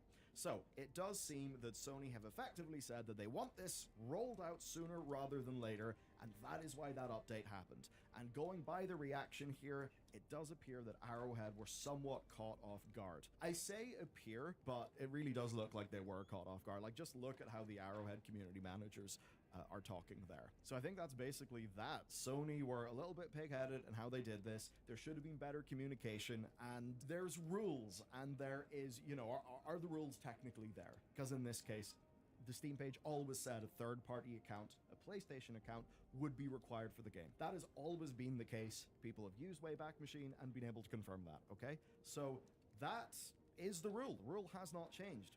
But when the enforcement of a rule changes, that's when a rule actually goes from may as well not exist because it literally isn't enforced to it does exist. So ultimately the situation here is that this is a game that has got cross-play. It doesn't actually have cross-progression, so if you own the game on console, Moto is getting a bit slow again. Let's go save it and then restart. Console, you can join your friends in PC. That would present a bit of a moderation problem for Sony. What happens if you have, let's just say, half of your player base on PSN accounts, the other half of your player base is just on an unlinked Steam account? Well, Sony then would have somewhat of an issue when it comes to their own community management, dealing with reports and that sort of thing, if half of it is happening on their own accounts and the other half isn't. That's why they're doing this. I don't think that it's some sort of move, out of pure badness. What I do think it is, though, is just poor communication across the board. They didn't think about some of the obvious things that they should have thought about, and whenever a decision was made to suspend this requirement, they should have been very clear with people and said, listen, we are suspending this requirement. Here's why it is a requirement and why we will enforce it in the future. For a few months, you won't have to do any of it, but after then you will. And the reason why is this. And then they leave it at that. They should have said that months ago, so that people wouldn't feel surprised. Is this an evil move? No. Oh, summoned as a hunter. Evil move. It's a frustrating one, but ultimately from Sony's perspective, if they're going to have their game be on Steam with multiplayer functionality and still have them handling this probably just is a requirement. Did it just die? Did the invader just die? I thought I just saw their health bar get zeroed. Going with Valve, because currently they rely on a linked Steam and PSN Maybe not. account. So unless they could somehow just say, hey Valve, we would like to moderate your Steam players when they're playing our game, and for those two parties to then come to a deal. So ultimately that's the situation then. Technical things can be really annoying, and I suppose it would be nice if these parties could work together a bit more. It's a problem of service and friction. The ideal way to solve this would be to reduce those things. Let me know what you think, man. Sorry, I've rambled on just because I think this is an interesting story of policy enforcement and technical requirements for lots of different parties. But the end of the day, for most people, it's just a ball ache. Anyway, I'll be back with more news shortly. Hope you have a good one.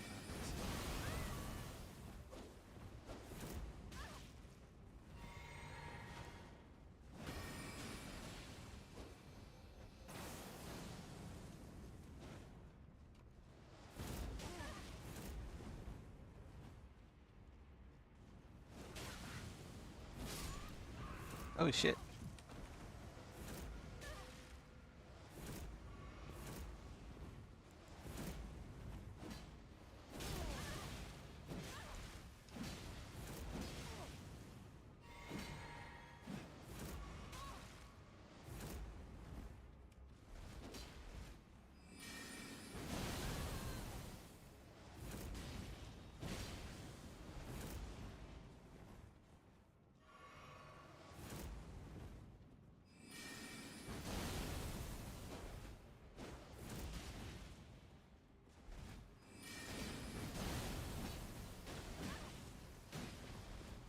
The host needs to heal. Oh, I'm dead. Whoa, whoa, whoa, whoa, whoa. Ooh, this one.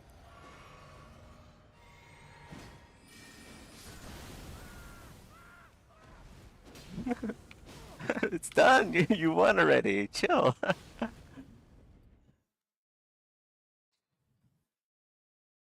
I think the host is out of Estes.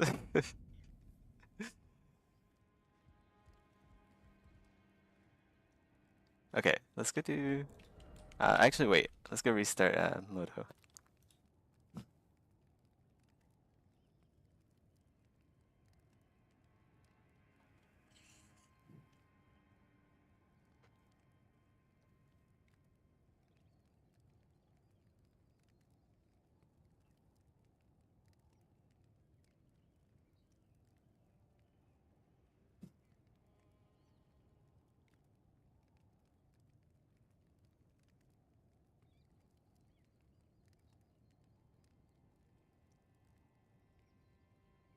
Welcome back. Today it's going to be fun. We've got loads of video games to chat about. There's some pretty big ones like Warner Bros. Dropping multiverses on us again, and then there's Hellblade 2 coming from Xbox. Again.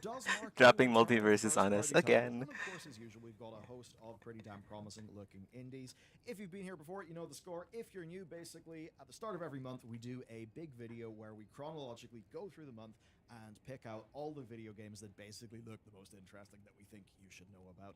It's a whole bunch of fun, so that's what we're doing today.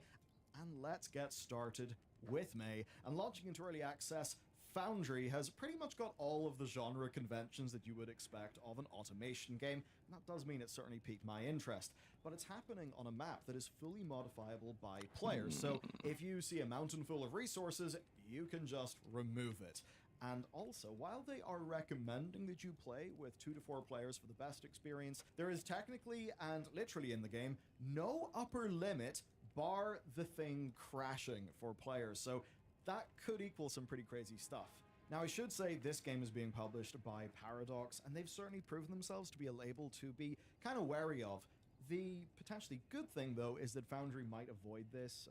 Players on itch have been helping the devs refine and build the game for 2 years, actually before Paradox got involved. So I suppose hopefully this is the game that kind of breaks the, I don't want to say the run of bad luck, but the run of bad decisions from Paradox. I would certainly be pleased if it does. For our next game then, what if Half-Life 1 was actually set in Australia and was a survival crafting game about descending into the depths of a research facility that has lost control of its specimens after a dimensional breach, just as you can also do it with your friends? I mean, to me, that does sound like a good prospect. The game is Abiotic Factor, and it's very much wearing its influences on its lab coat rather proudly. I mean, just look at the graphics, right? The beautifully late 90s looking character models. So, essentially, it's you and your 5 mates going and doing Half-Life 1 looking things. Personally, the setting has grabbed me. We're not used to a survival game where you're scavenging, say, tape and plastic from a cafeteria, right? Normally you are punching trees. So for me, that's a great point of differentiation. It's drawing, obviously, from pretty damn amazing source material. I'm excited about this, and because it is an early access launch, that does mean approach it with caution if you do want to go in day one, but for the rest of us, it means there's a decent chance that in a year or two, we'll all be able to do some sort of polished Half-Life 1 survival crafting experience with our mates, which to me sounds awesome. Next, things are going crazy. I mean, adventure games come in all shapes and sizes, but I really do not remember the last time that I was asked to go on a journey of self-discovery as a nun, traveling through a warped version of Russia. I feel like I've watched this already. Haven't I seen this already? I feel like I've seen this already.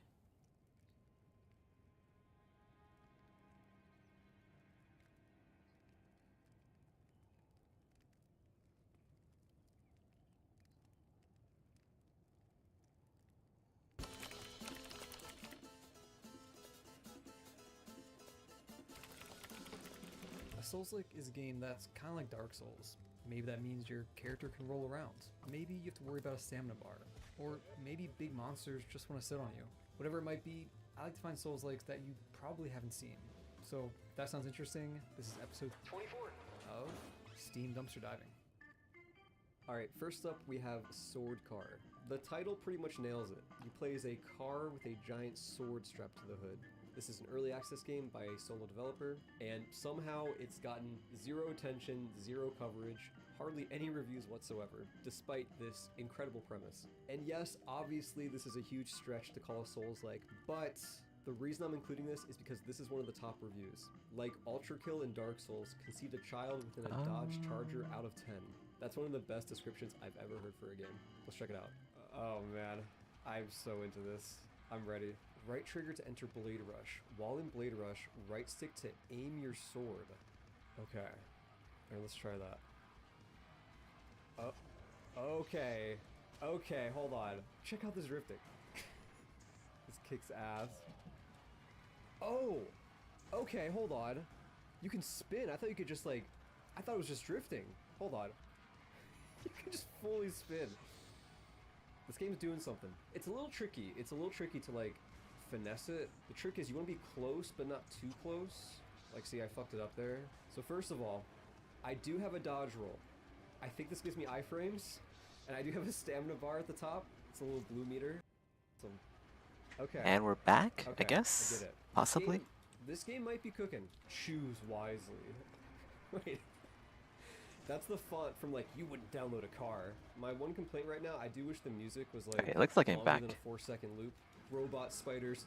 Sweep There's a small legs. hiccup in the connection here. They don't die one hit. They don't die one hit. Oh, no. Gun spiders, my one weakness. Just kidding. Go. Dude, this is hard. Okay. I'm not loving how this feels right now, because, like, I'm slashing them, but they don't always die in one hit. So it's like, I don't know. This combat feels a lot more awkward when they're not dying instantly. Like, you kind of get stuck sometimes. Go, go, go, go, go, go. I did it. I got enough. I think that's the best strategy. Just keep spinning. Just keep spinning. Just keep spinning. Keep spinning. Genuinely think that's the best way to do it. Because, like, again, they don't die in one hit, so you have to hit them multiple times. And spinning seems pretty good at that. I'm driving in oncoming traffic right now. Unironically, modern Boost Sonic games need to take inspiration from this. Just imagine this gameplay, but Sonic, but he has like a sword he's swinging back and forth.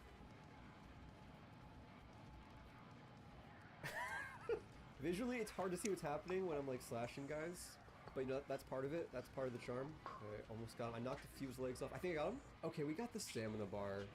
It's kind of Souls-like. Just let me have this. Is that a Gundam? Knife, arm, head of security. We're fighting a mech now. We have boss fights. Dodge. Dodge. Okay, go for the legs.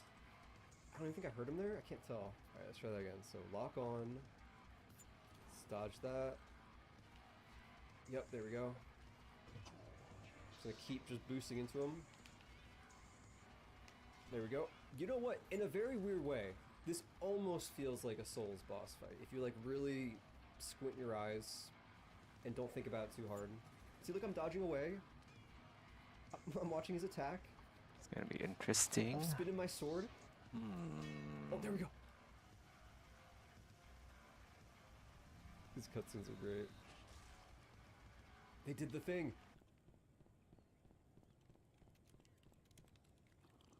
Okay.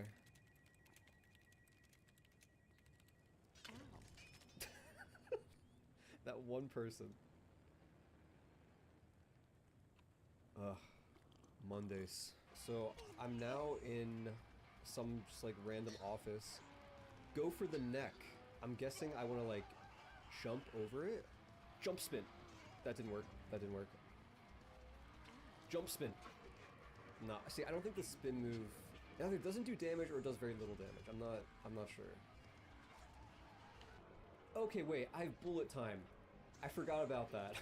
Okay, I was being kind of dumb. I think bullet time does help a decent bit with like actual There we go. attacks. It is wonderful to make your acquaintance. Despite your archaic ideology, believe me, you will still alive. I will make you bleed. The manager. Alright. Got the moon in the background. Great framing. Oh shit, there he is. Does he have the gut sword? I think he might. Okay. There can be fixed up a little bit. I'm not a big fan of that there. Almost That got just him. looks wrong. Got him. Look who's come to join the party. Oh, good. It's a bird. It's a plane. It's Sword Car. How did I get so much air? I don't know, man. I think I genuinely don't think it's possible to play this game like precisely in the way that you'd play a game like Ultra Kill, but I think that's okay. I don't think every game needs to be like that. Boost in, bullet time. Okay, this looks better. I can just repeatedly boost in. Okay, yeah, you can break the game like that. Just boost, bounce, boost, bounce, boost, bounce.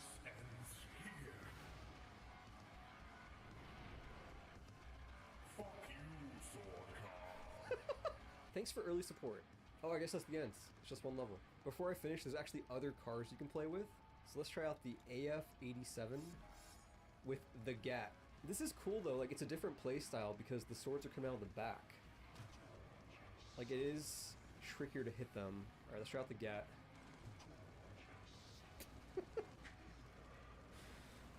Yeah. That's the top combo. So even though this game is very early on, and it's like basically a demo in terms of the amount of content there is, I think this game is hilarious. Oh, you know what I should do? I should go goofy and over here. like this. Yes, it's kind of clunky. Yes, I'm skeptical how far you can take the concept beyond what's shown here. And, you know, there's clearly some jank, but that was extremely entertaining. I've already done Sylvis's quest for the Magic Scorpion Talisman, so I can go ahead and get the finger slaying blade.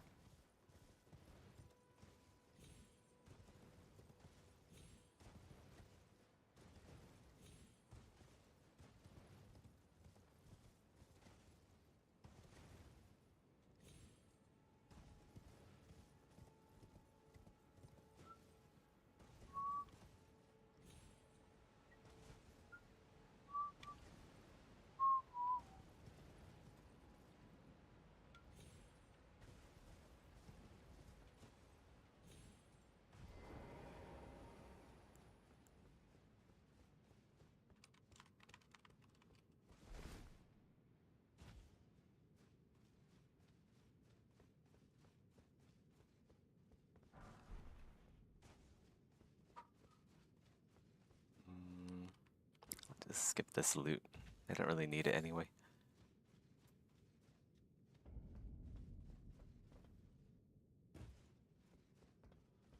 There's a torch here that I do want. So let's go and get that.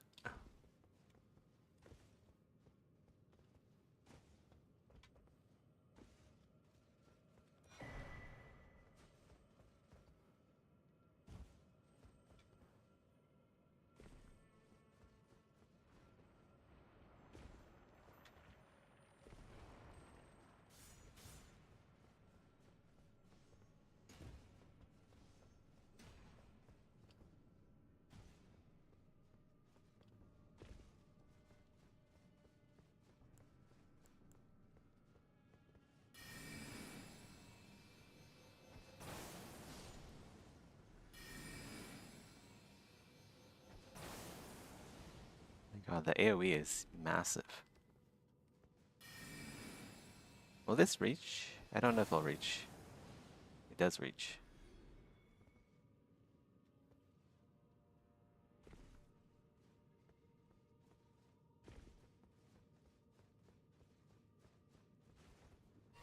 I do want this though.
I wasn't expecting that.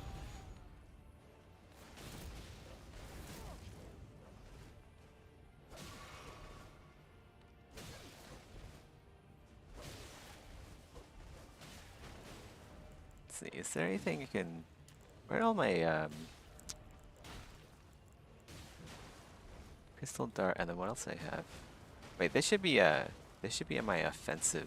So pistol dart, and then also instant scrap, and then up here have some glowstone, I guess.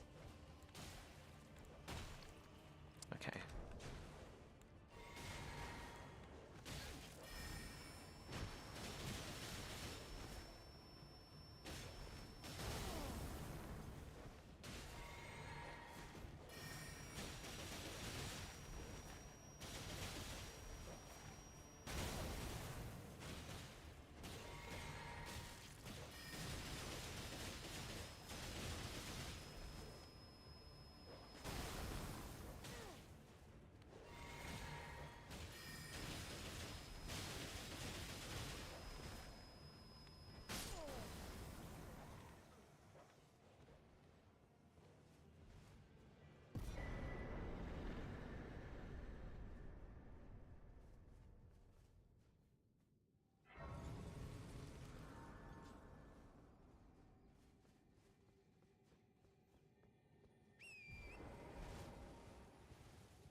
Oh, I'm being summoned. Hunter? I guess.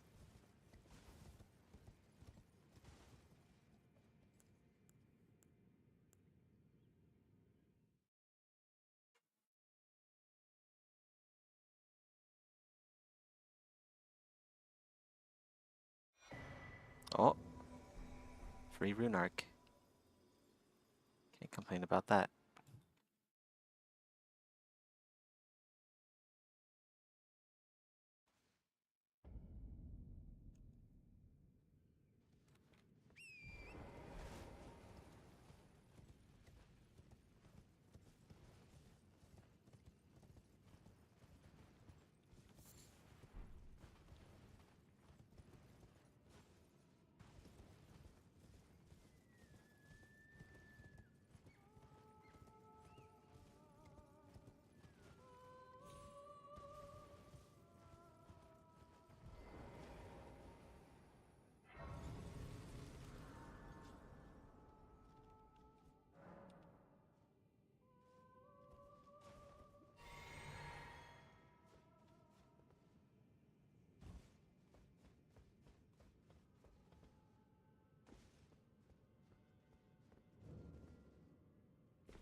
That's funny.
Definitely want that. And also the Mimic tier.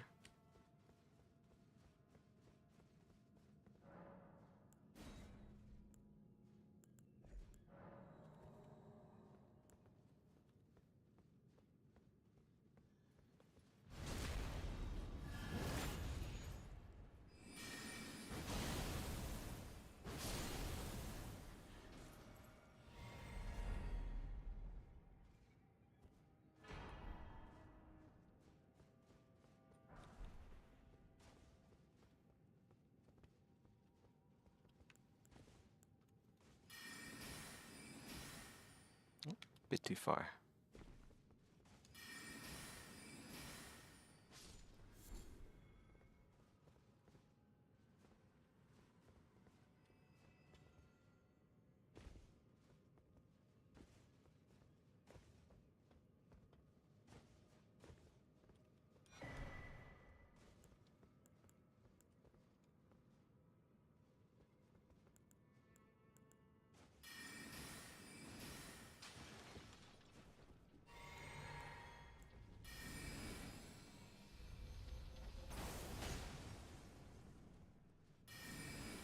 I might fall off here.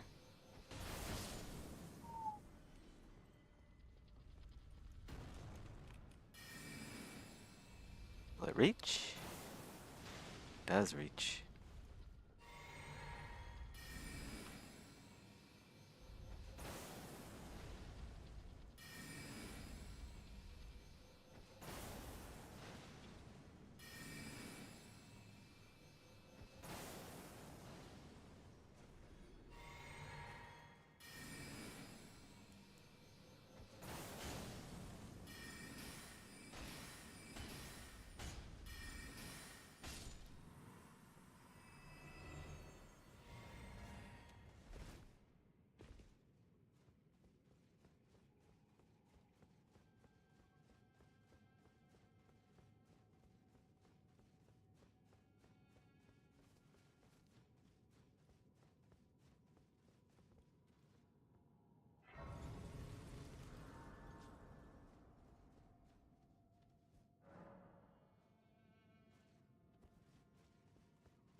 That ball had a family.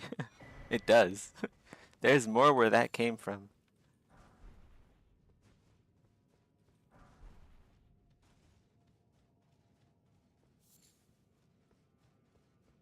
Alright, is there anything else that I need to absolutely do before?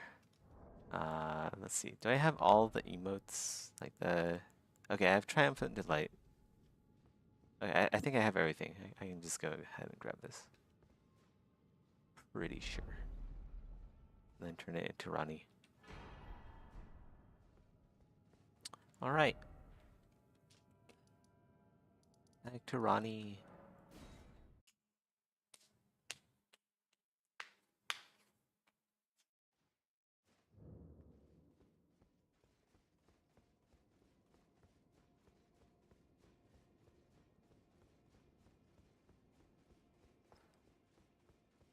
Oh wait, wrong way. This is Ronnie's tower, I think.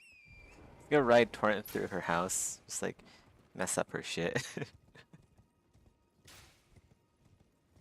Destroy her. Oh my god, priceless artifacts. Just scattered about.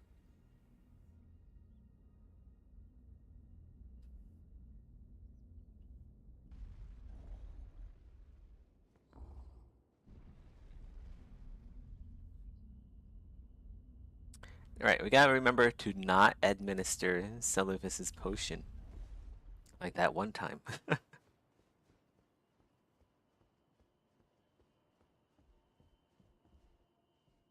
Switch action. There we go. I almost fell for it, second time. Even in my slumber I sensed it.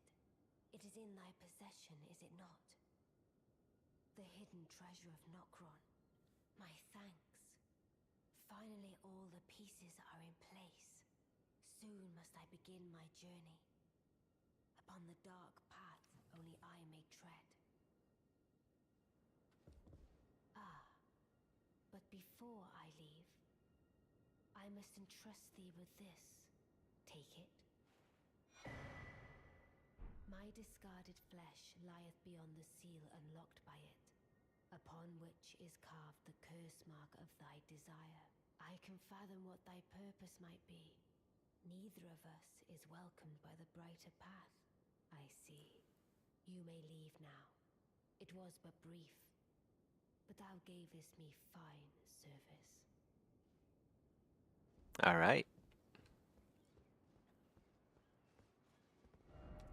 If we teleport back here, down to Ronnie's res, Silverfish should be dead now.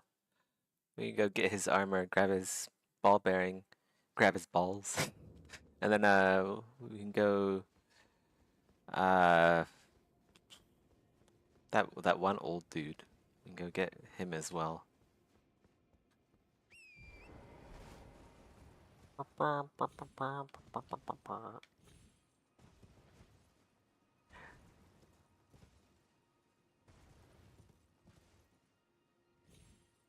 Ah, almost.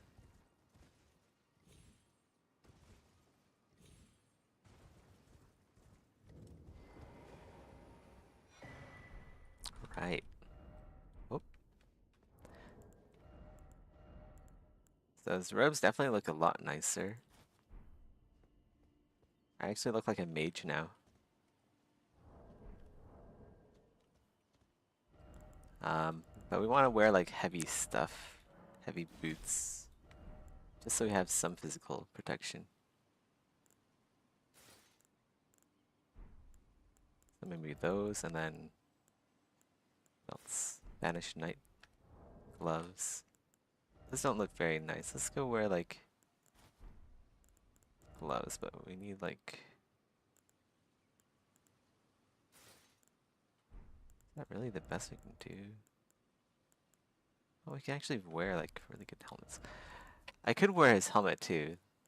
Does that one? Does give me 3 to mind, I think. Which is nice, but I'm not a fan of this look. I like the bandit mask better, even though it gives me a lot of points. Let's see. Is there any leg armor that weighs like 7+? I don't know, like around the 8-pound range, because we have extra weight for that. Yeah, take a look here. Do a quick Google.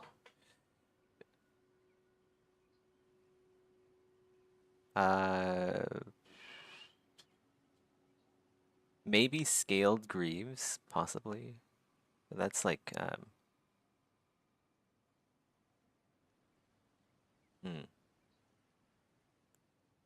yeah, these might be the best I can get. Like, wait a second. I guess I can wear that too. It's not bad. Doesn't look too bad. I don't know. Does this look actually better though? Do the robes actually look better than the Carrion Knight set? Maybe not. Maybe this actually looks better.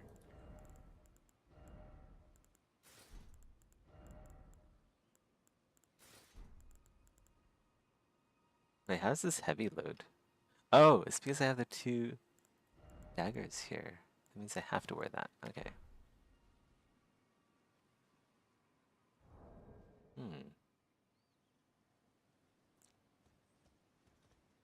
This or this. I don't know. I feel like people might target me if they see this because they're like, ooh, mage. Let's kill the mage first. But that's fine. That is fine by me.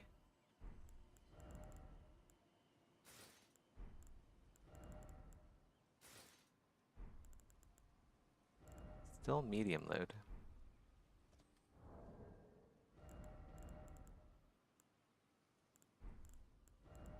Yeah, I definitely need something in heavier than that.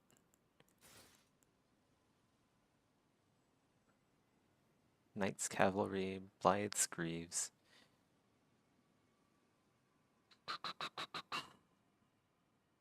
Royal Knight, yeah. All of these are kind of further on. I could go do...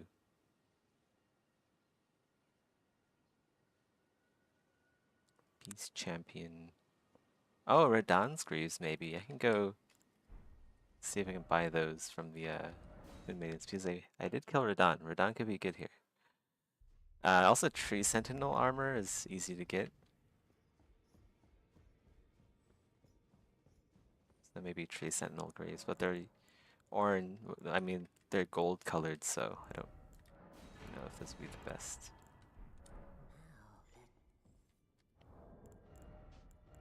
Should be able to wear this, right? Yeah. Okay. And then, nice, nice, nice. Okay, perfect. And they match too. I mean, well, they don't really match, but they're like dark, right? So it's fine. They're like dark colored, slightly gold.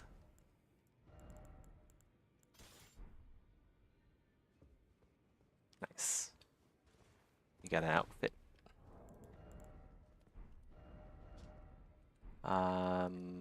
What else? Oh yeah, Pydia. I have to go get Pydia. I should have teleported here. But I needed to get Radahn's Greaves, I guess.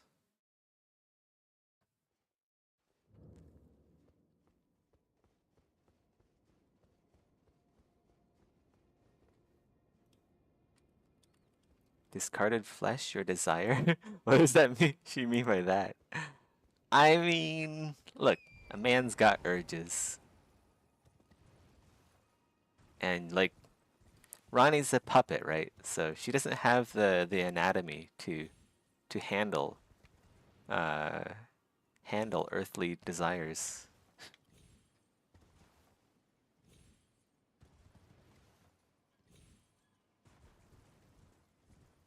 Pity I should be down here somewhere.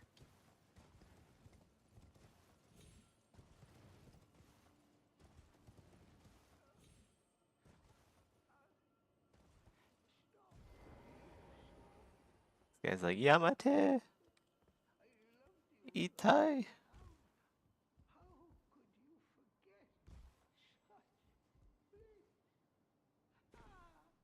Eek! It's just eek. That's funny. Eek!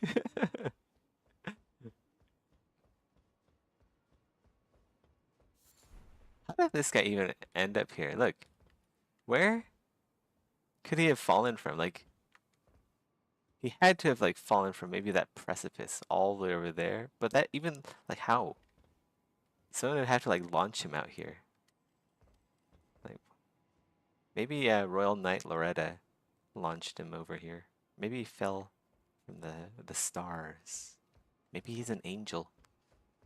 Who knows?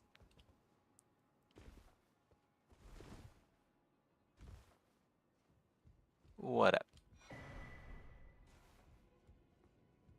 Okay. That's that. Look at that cloth physics, man.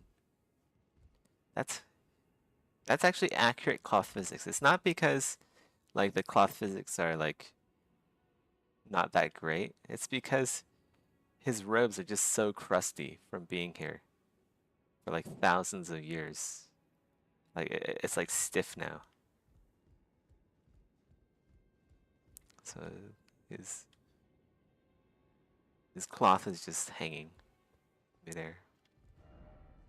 I guess we can actually just like hang out with these guys. We'll do some co-op.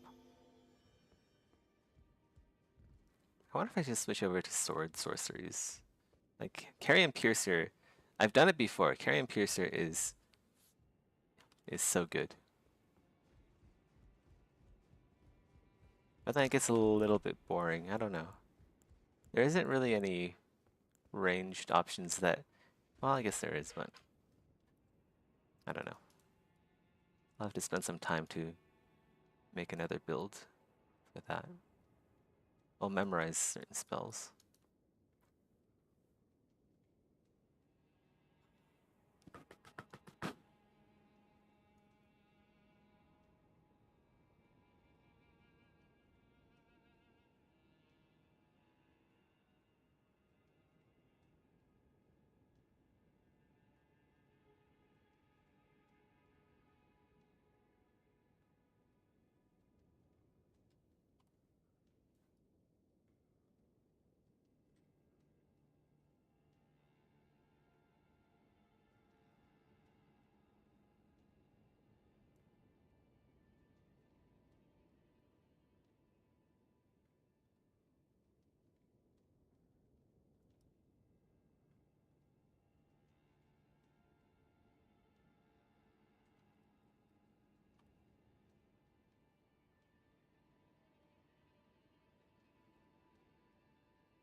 Hmm.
Hey! Hey!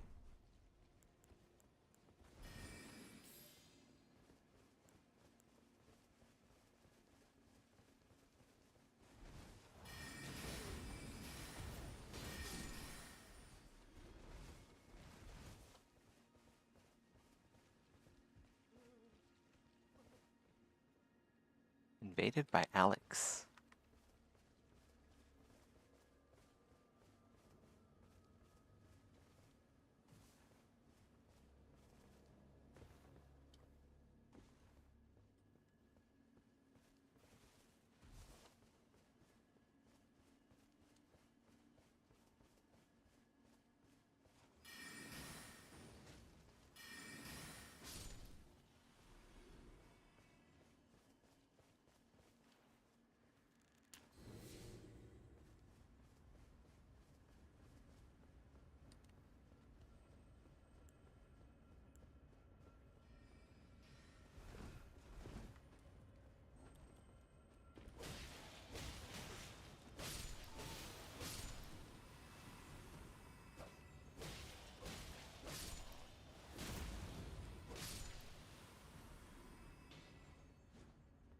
Oh.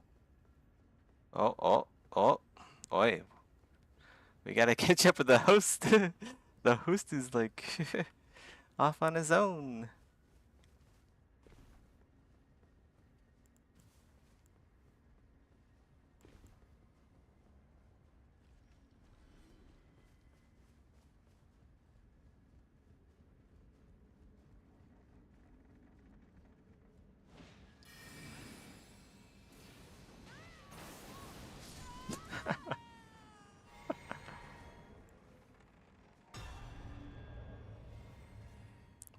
No spatial awareness. Should we go this way? We'll go this way. As an invader, you gotta wonder where the co-op is.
Where's the host? Checking everything.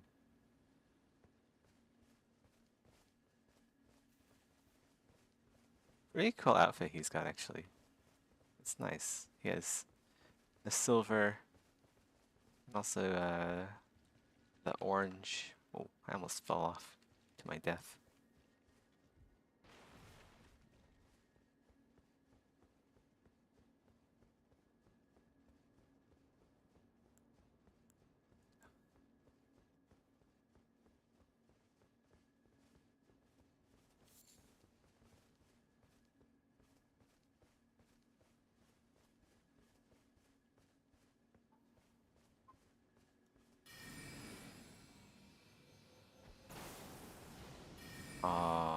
So close. So far. Only 300 damage. That's not good. Ooh.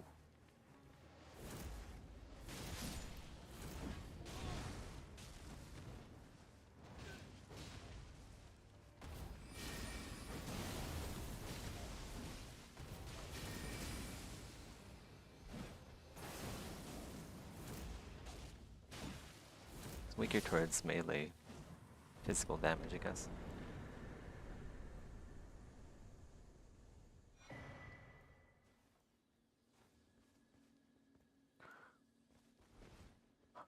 Maybe we'll add some more polys around here.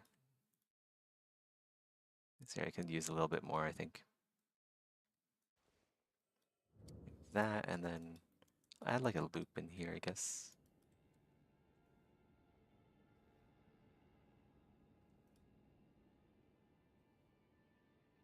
And then this area, this could be like so.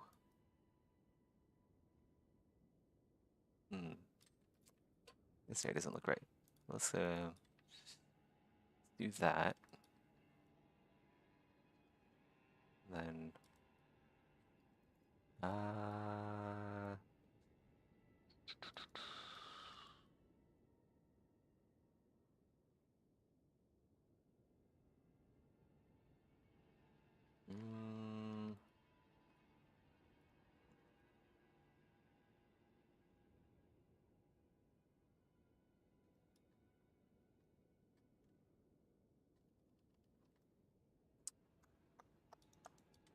okay.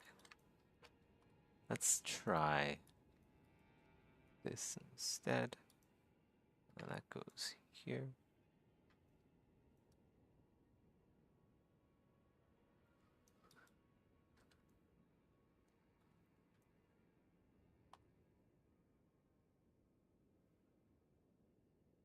Because this works well. This looks proper.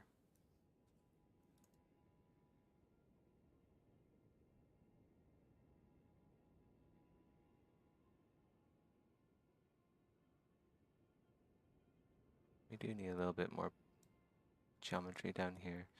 This area is okay. So let's we'll do that.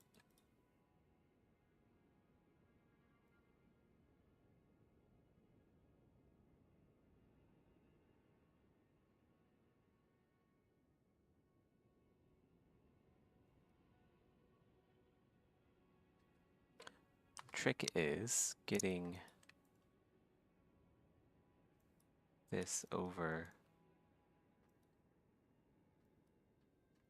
Yes.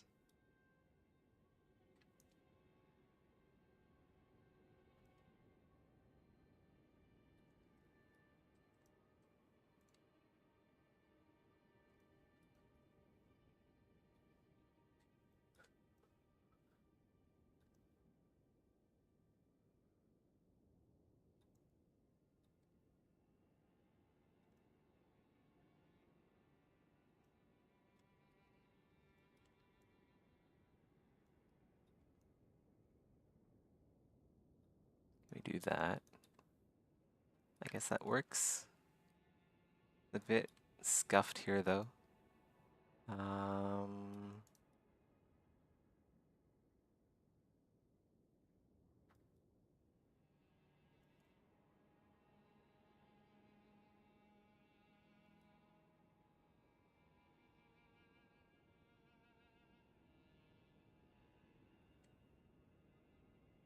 So I feel like this isn't great. We need to resolve this somehow without adding another loop in. Just too many.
Okay, perfect. That works.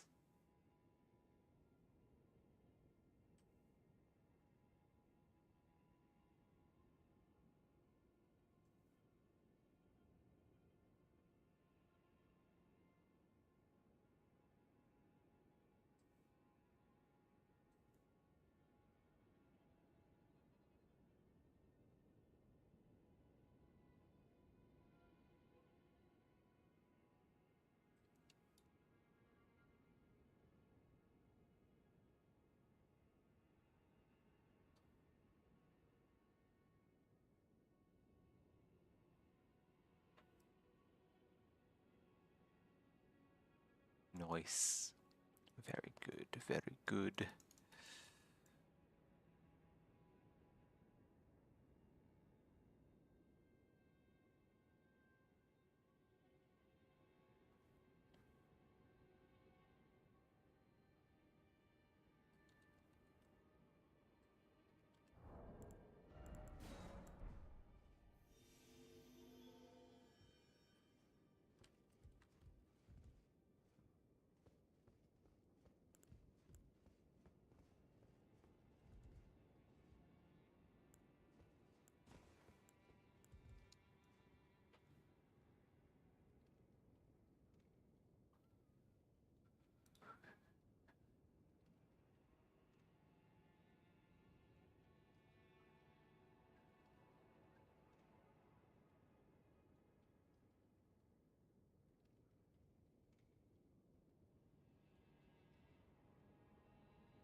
Oh no, not this place. I do not want to be here.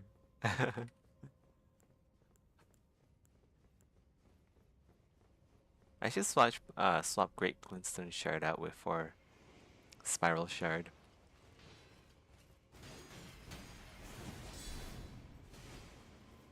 Just for bosses like this. Spiral Shard is so much better for large bosses. And I already have Stormblade for my Pew Pew, I guess.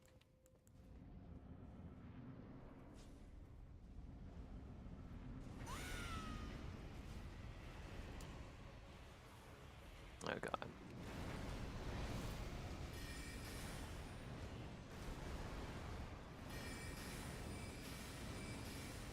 Oh, you know, I'm actually doing pretty good damage. Doing decent damage with just Great Glintstone Shard.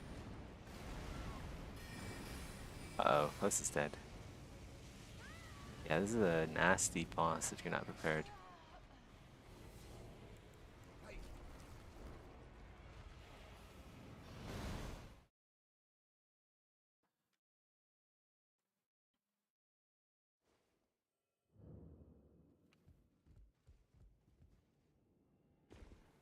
Let's see, should we memorize? We'll play with Spiral Shard for a bit.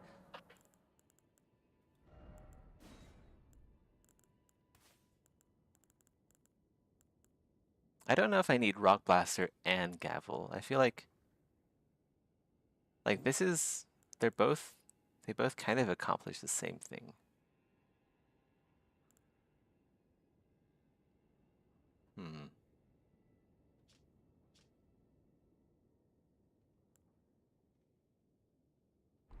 Like Rock Blaster is really good for really aggressive invaders. So you just like trade with the invader. Gavel though, this is a bit, I guess it's nice to have both. This is decent AoE, I guess. Yeah, Gavel is decent PvE AoE as well as like knockdown, and it's good in PvP too. Let's keep both.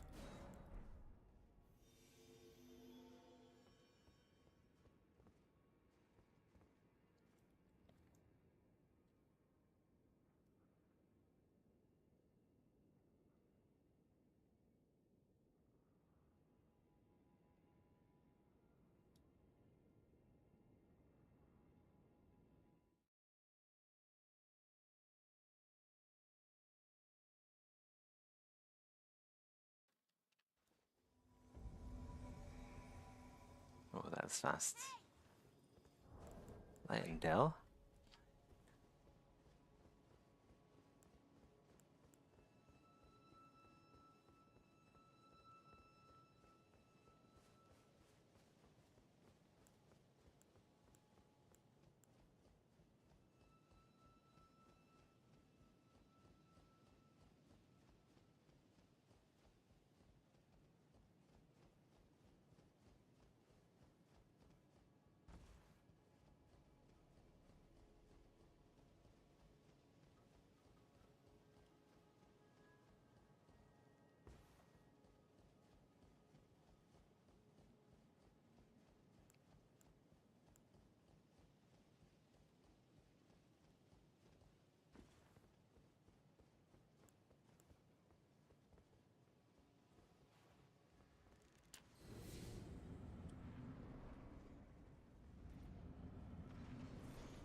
Yeah, I feel like Stormblade might actually do.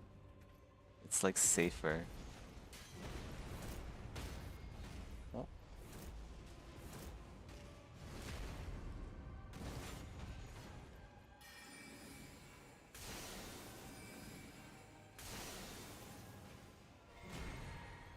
Actually, I have no idea which does more damage. I feel like they do similar damage. Maybe.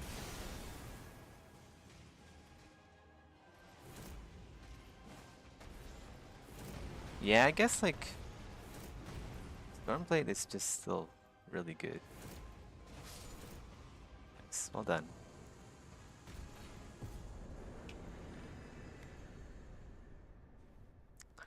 Driver, turn on the radio, please. Alright. Sword Card Dev, if you're watching. I forgot we were watching Aaron Pineapple. Next up, we got Slay the Minotaur. This is a roguelike dungeon crawler set in ancient Greece. It's about surviving the labyrinth.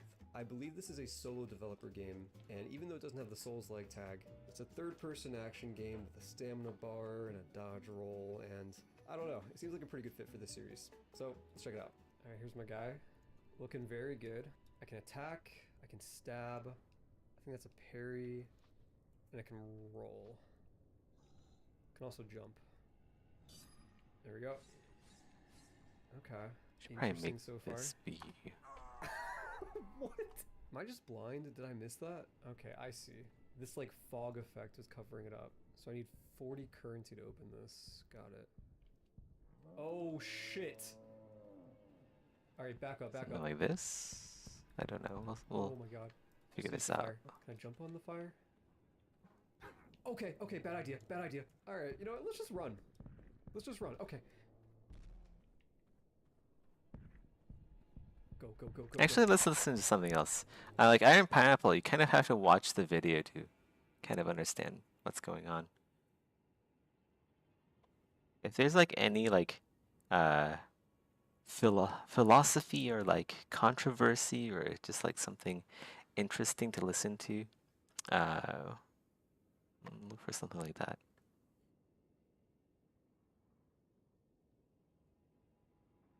We gotta look for the dirty the hot takes, right? Where are the hot takes here? We need some hot takes. Maybe Asmongold has some more stuff. I think I already watched all of his videos for today though. Yeah, kind of out on that.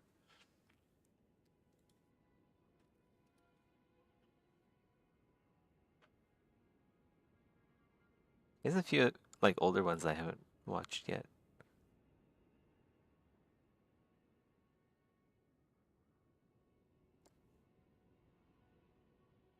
This is why tipping culture is out of control.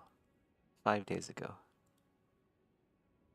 Look at this new study that just came out. If you're wondering why there's these tip screens on every table in America, well, it's because people tip 11% more digitally than they do with cash. To tip or not to tip? That appears to be the question yet again as tipping options pop up. To tip or... It's because people tip 11% more digitally than they do with cash. This is why I always tell people, please, if you are trying to save money, this is only for me. But for me, I feel like I spend way less money whenever I'm actually using cash. Whenever I actually have to physically, I mean, this is obviously fake fucking money, right? But I have to give the, you know, the $80 or $100, and I physically see that money leaving my hand. And I know this $20 bill. I grew up with this $20 bill, and I know what the fuck that means. And I'm giving it away. That definitely is way different. So if you're the kind of person that you know, overspends, buy things and sell things, or mainly buy things, pay for things in cash, and at least for me, it vastly reduces the amount of money I want to spend. And it feels way different spending the money because you actually lose something, whereas whenever you're doing it digitally, it's all theoretical. To tip or not to tip? That appears to be the question yet again as tipping options pop up in new places. Welcome to the answer is no. Not the psychological kind, but the kind that hits your wallet. I'm purchasing an office chair online, and they're asking me if I want to leave a tip. Today, we're diving into the curious world. Okay. If you're purchasing an office chair and it comes with a delivery option, and the tip goes to the delivery people, then I think that's at least, I mean, it's all bullshit, right? But that's at least kind of understandable. It doesn't, oh yeah, no, it probably goes all to the CEO. But theoretically. Of tipping, where it feels like every checkout screen in America has suddenly sprouted a big blinking tip me button. Gone are the days when tipping was confined to restaurants and taxis. Now, thanks to omnipresent glowing screens, everything from your barista to your self-checkout is looking for a little extra. Doesn't it seem like one day you were just buying a coffee and the next you're doing the tipping tango with a digital screen that won't let you proceed until you've awkwardly decided how generous you're feeling? You're in uncaffeinated purgatory until you tap your way out. Or maybe the ride-sharing scenario. No sooner has the vehicle stopped than your phone dings with a prompt for a tip. Uber now displays tipping options more prominently in the app, and Dan says he's noticed the difference. The real chunk of where you made your money is tipping. Now sure, the driver might rely on these tips, but the prompt itself adds an instant layer of obligation, making what could be a simple transaction feel like a moral judgment. Restaurant servers make... That's the problem. It's the emotional... Americans are such pathetic pussy losers. It's pathetic to me. I'm glad that I'm a bit of an asshole in real life, so, like, I never tip. Then it's better off that somebody else has it anyway. As little as $4 an hour, and they're expected to make up the rest in tips. I'm just one of those people who just never tip. You see, in the U.S., the federal minimum wage for I like how they just said, employees is $2.13 per hour, provided that this amount plus the tips received equals... Pity doesn't motivate me. Like, feeling pity for someone else, or like, right, oh no, they make most of their money through tips. That doesn't motivate me. I'm just an asshole. Larry Kramer says based on his years of restaurant experience, he believes the current system of tipping works best for everyone. Some person might tip 30%. This guy is, who's this guy? He's the owner. Oh! Okay, I understand. So basically, let me explain. So the owner is the one who has to pay the workers. So whenever he's talking about it being the best for everyone, what he really means is that it's the best for Larry.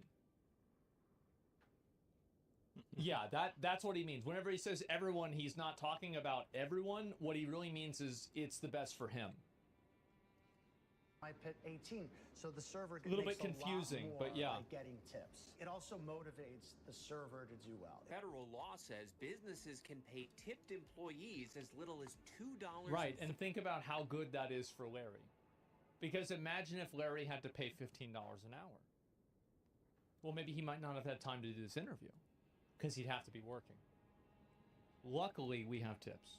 And that's why it's the best for everybody.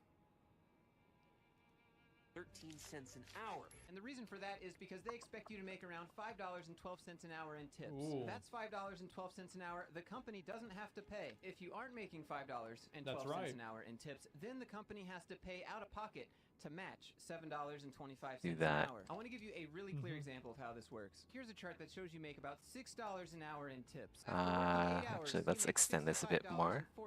Wow. So, like right there. You can almost buy And then we'll do it one up here. AAA video game. To pay you $17.04. Okay, now let me show you this chart with $0 an hour in tips. Your company has to pay out of... You can almost buy half of, like, you can buy 30 or like maybe 40 or 50 pulls in Honkai Star Rail that you can do within like 3 seconds. Maybe I should just delete this. I don't know. I'm not sure. I guess that's fine. Oh, wow. You can have triangles, right? Triangles are allowed.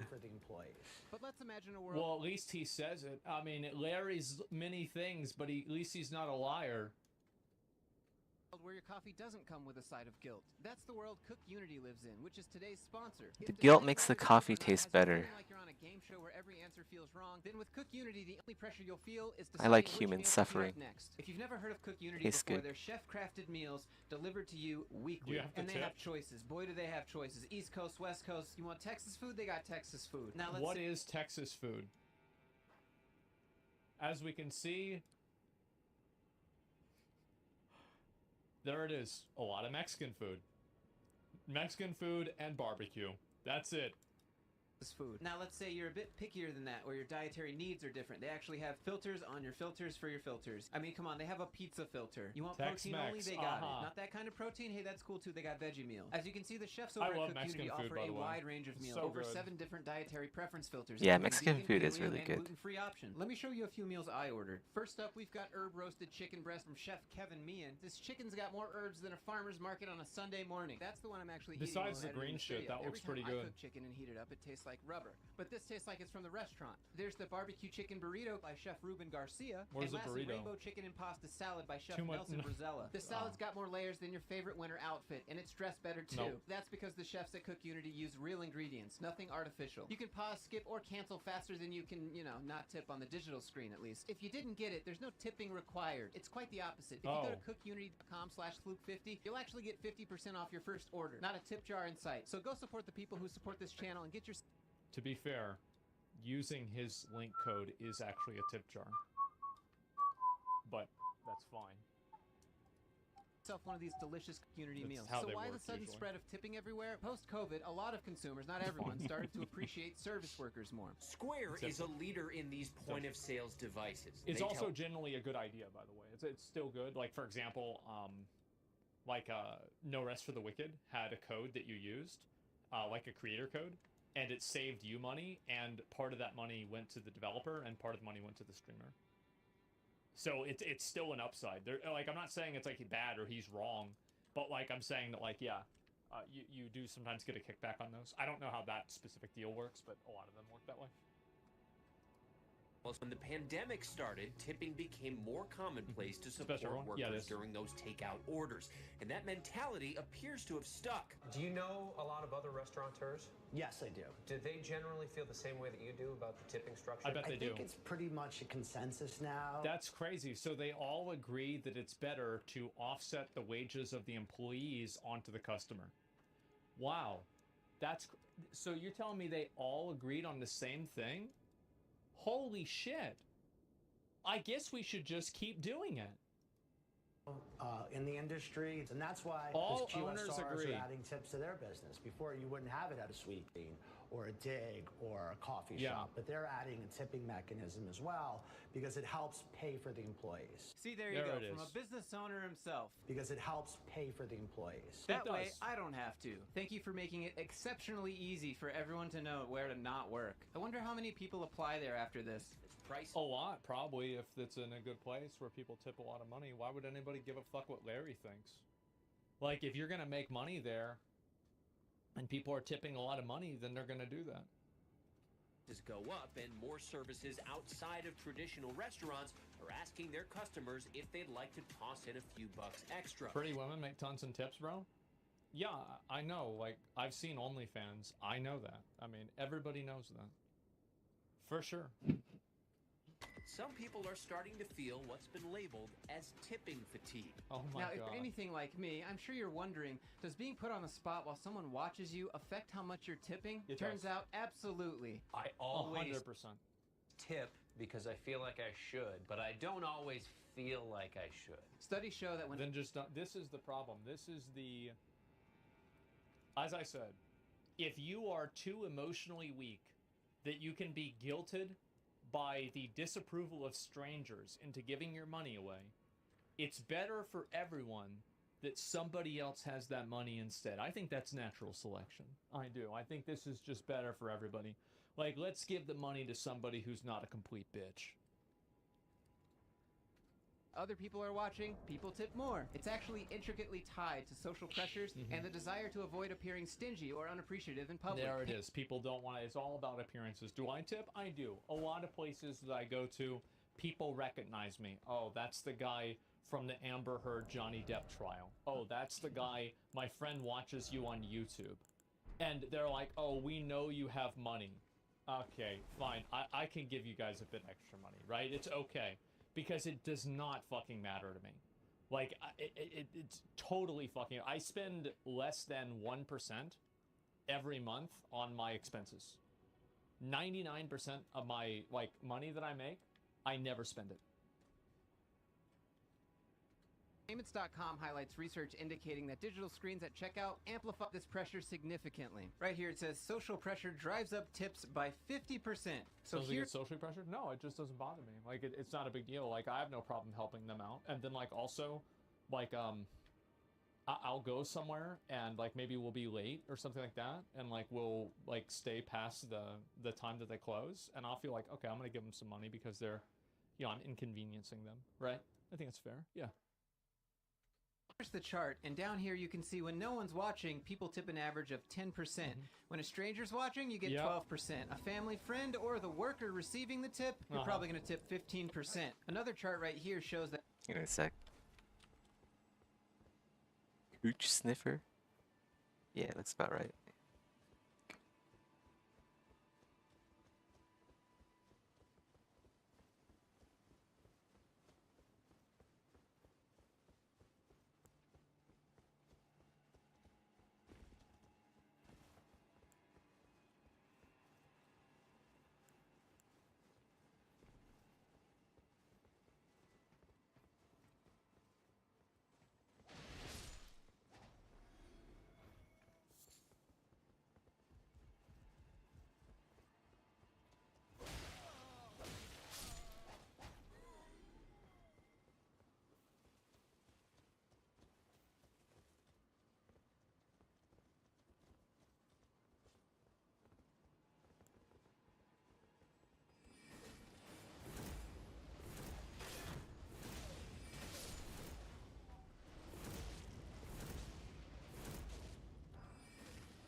Does he want to kill the ogre?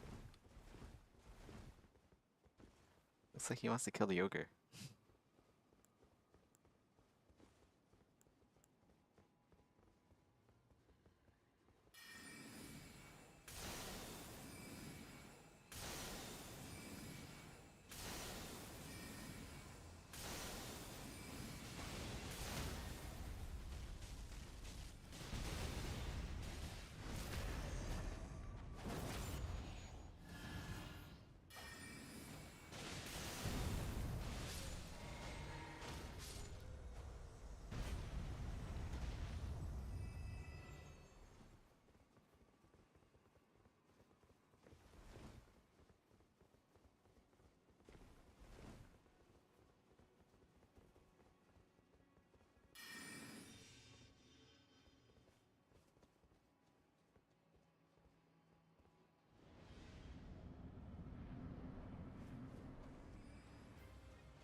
that if you have a tip jar, people tip around 10%, but if you have a digital screen asking for that money, they tip around 15%. Well, it's also because nobody has cash. Like, most people don't walk around with cash.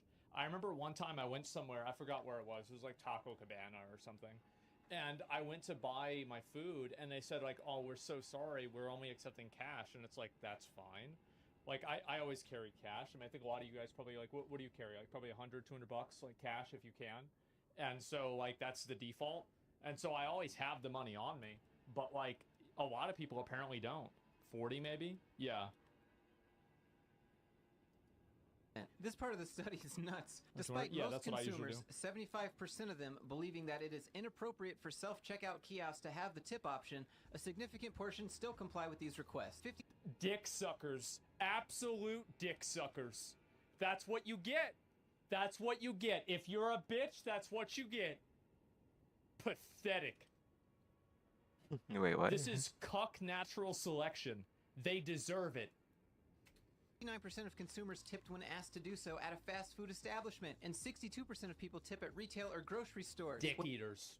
Wait a minute, you're telling me that 25% of people think it is okay for self-checkout kiosks to have a tipping option? Who's this other 25%? And now that you know how dick eaters tipping works, you gotta love the CEO's take. Your ability to tip with a smartphone is important for two reasons. The first one is through retention of keeping staff who normally don't get tips, and second, it provides a simple option for guests to show their appreciation at any time without fumbling for cash. Or is that— Well, I mean, that's kind of true. You know what this reminds me of? This reminds me of S-Fan. And on the first week that AQ came out, S-Fan was the first person who got all of the fucking loot, all of the tier 2.5 gear. And I remember he was like telling me about it. And he was like, well, I figured that we could just have me get all the gear first. That way we don't have to think about me getting the gear anymore. And I was like, you know what? I think my guild should do the same thing.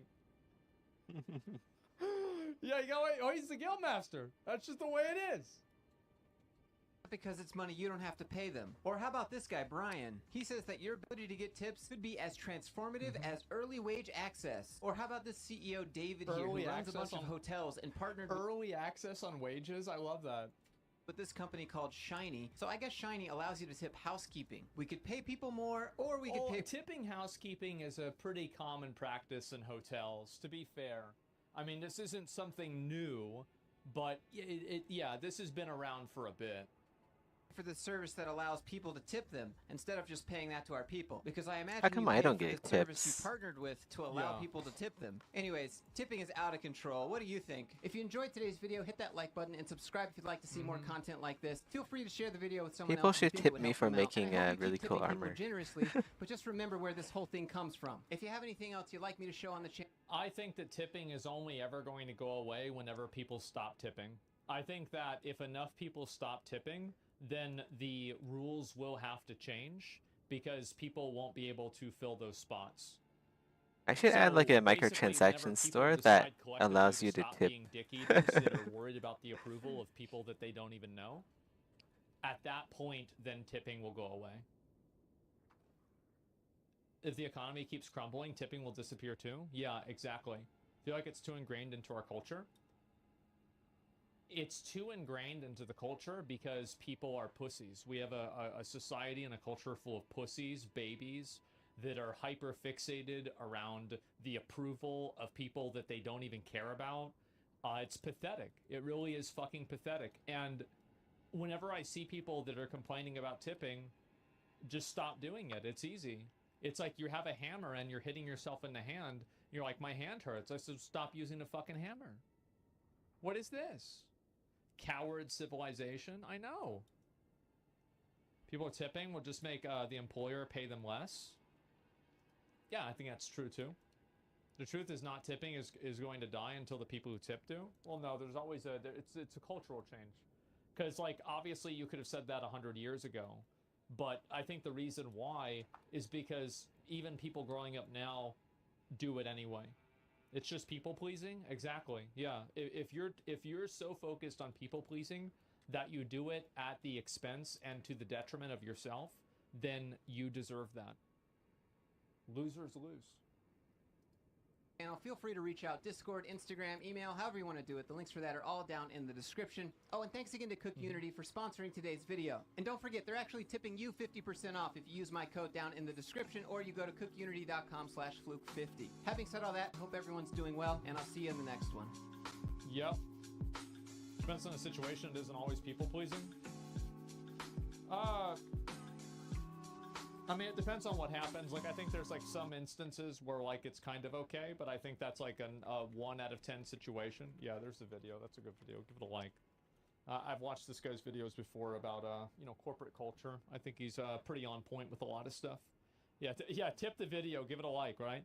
And it's funny how no one tips the garbage man. Well, nobody tips the garbage man because it's a low status job. So that's the thing, is that if you work a low status job, people think that you're a loser. That's the way it is. So like being a garbage man, being a janitor, working in fast food, like all these people I think deserve tips a hell of a lot more than somebody who's just refilling glasses of water at a high-end restaurant. They deserve way more money. But guess what? Because these jobs are seen as low-rent jobs, there is the, and this is what's so crazy about it, there's the cultural, like, moral, like, justification. It's, like, morally justified not to tip them because we view them, and I don't mean we as in you guys, I mean the society in general, views them as lesser people who have made mistakes in life, so they deserve to be treated badly, and they deserve not to be respected. Isn't that cute? That's pretty cute.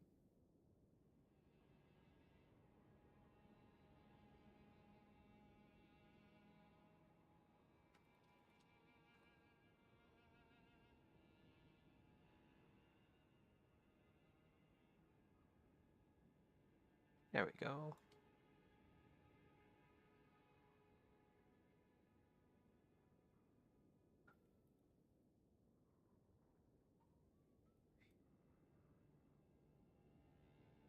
This area here, I'm gonna have to alter the high poly because I don't really want all these serrations here. It's just too much. Doesn't add enough for me to add in low poly detail for that. Oh, we've been streaming for like 6 hours. 5 hours, 42 minutes. A little bit tired. I already slept though, that's the thing. If I go to sleep now, it's gonna throw off my entire schedule. Not like I have one. I'm gonna take a short break here. 10-minute break. Get up and stretch.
back. I have some food. I got some curry puffs. I'm gonna eat these while browsing Reddit or something. Give me a sec.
Okay, I'm back.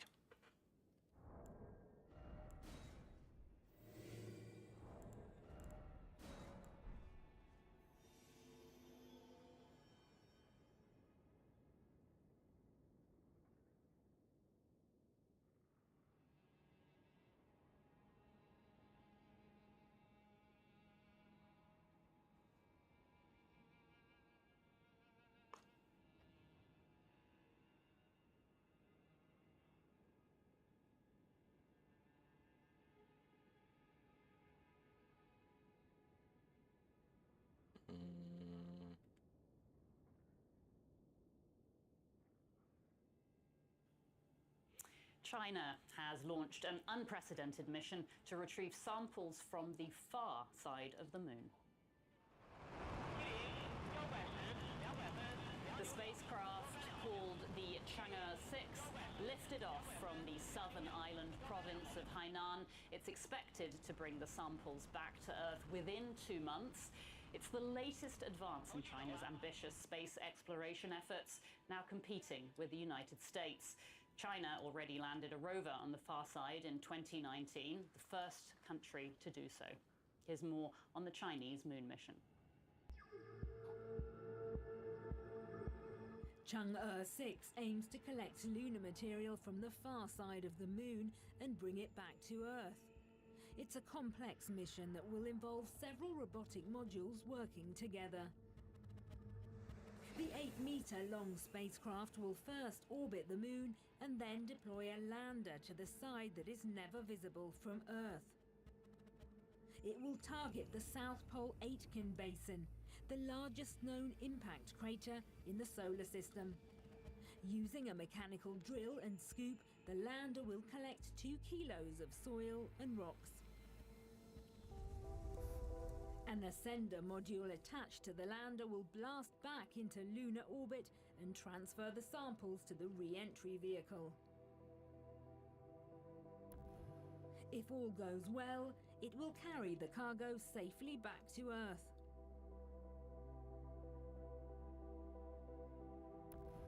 Scientists hope the sample will reveal new information about the moon's early evolution. Its far side is geologically different from the one we see from Earth. It has a thicker crust, and its surface rock has different chemical composition. Why are we fighting? Chang'e 6 also has instruments made in Europe on board. A spectrometer from Sweden will investigate the interaction between solar...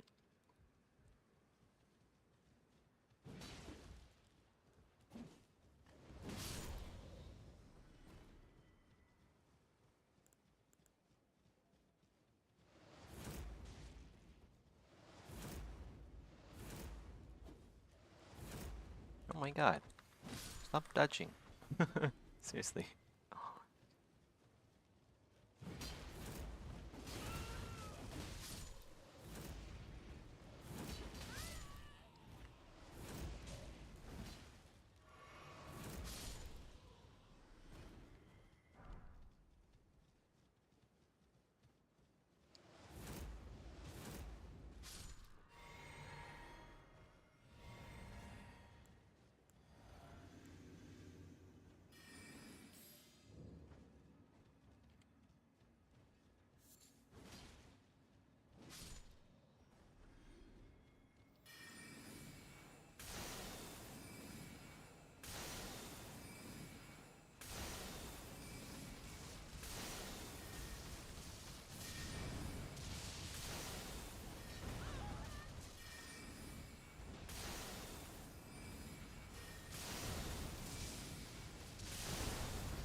Jesus Christ. He's just gonna spam that shit, isn't he?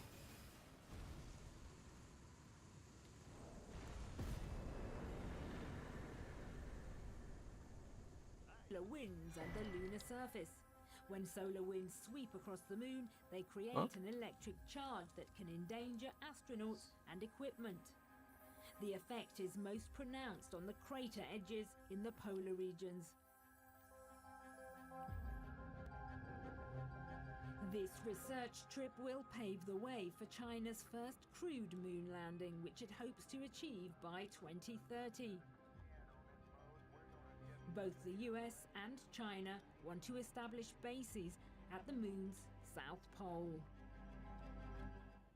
Some incredible images there. For more on China's ambitious space program, Mu Tzu joins us from DW's Chinese service.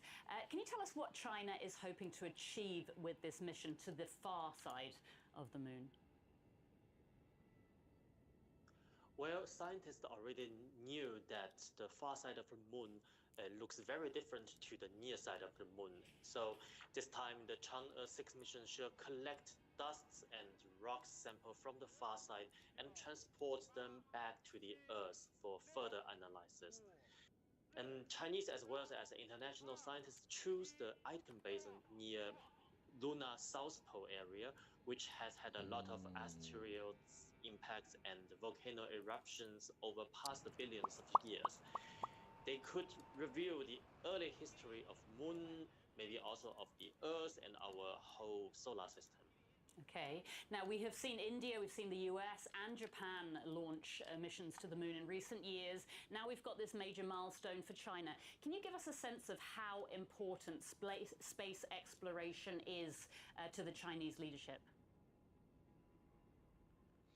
Well, as you said, everyone, including United States, India, Japan, they are all trying to get to the moon. And of course, China, as an emerging superpower, doesn't want to be left behind. So China has planned this mission to collect dust and rock sample from far side of the moon. And in the next years, there will be also more complicated missions, including to build a permanent robotic station in South Pole area of moon. Also, that we mentioned in the report that we saw before, we watched before, China also aims at sending astronauts to the moon around the year of 2030, which would not only be scientifically important, but also be a political prestige because, of course, Chinese leadership want to show some national proudness. Okay, so a definite political aspect here. Back in 2019, China pulled off a historic first soft landing on the far side of the moon with Chang'e 4, but that was only a one-way journey, wasn't it? And this is clearly far more ambitious. Yes, as you mentioned, in the year of 2019, China has already sent Chang'e 4 mission to the far side, and its moon rover is still working there today. And this time, Chang'e 6 mission, which just launched today, 1 hour ago, is the first mission of mankind which collects rock sample from the far side of the moon. It is complicated because you cannot communicate directly between Earth and moon far side, which means several relay satellites are necessary. And of course, the rock samples must be carried back to the Earth again, and that means complicated orbit rendezvous above the moon. Mu Tzu from DW's Chinese service, thank you so much for those insights there.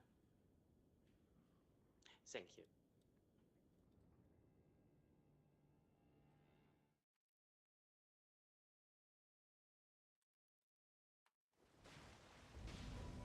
Oh, I'm a hunter.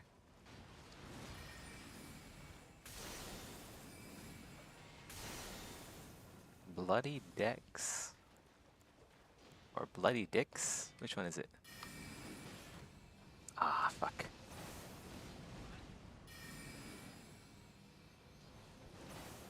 Man.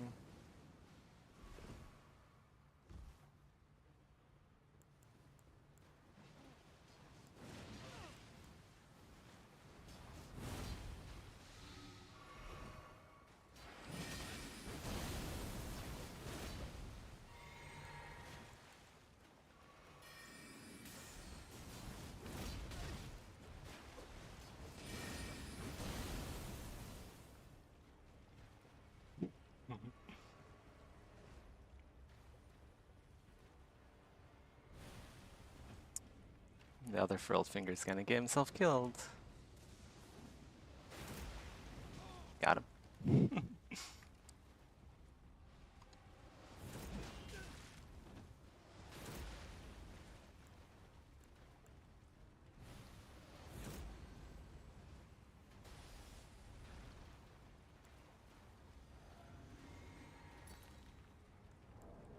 Do I have any healing potion? Or not healing potion, but...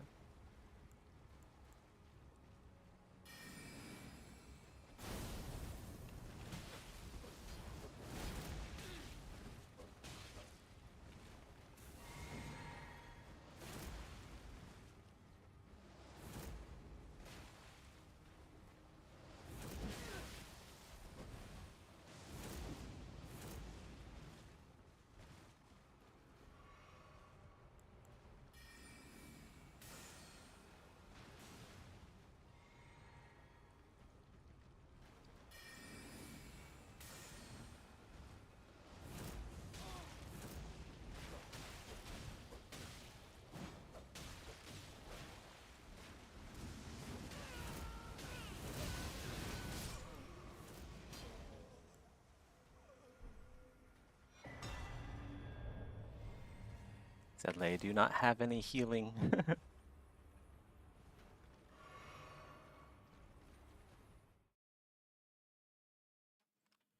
I need to go get the recipe for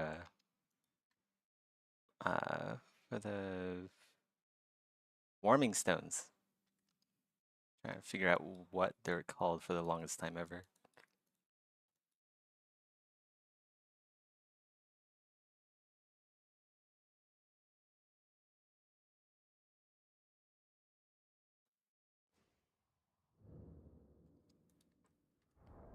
Can I craft them?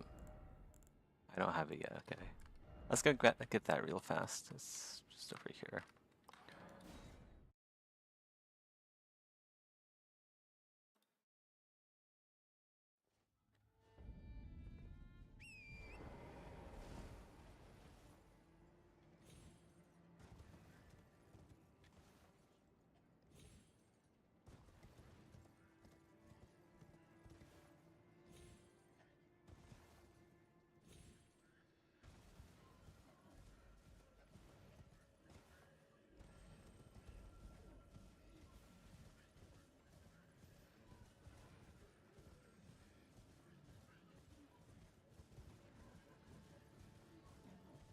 It's in one of these buildings.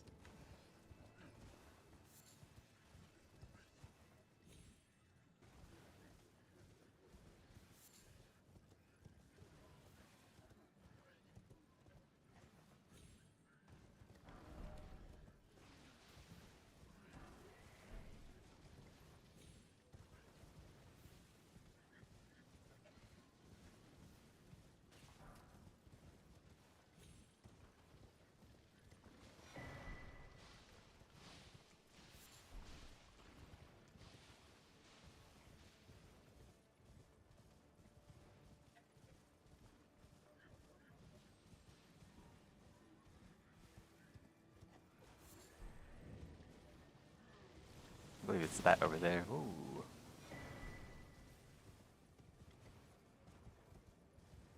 Nice to have the icon shield as well, just in case I need like regen.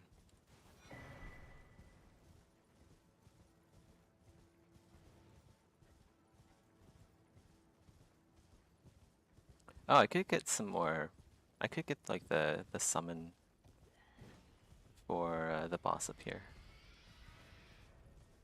Skin Apostle.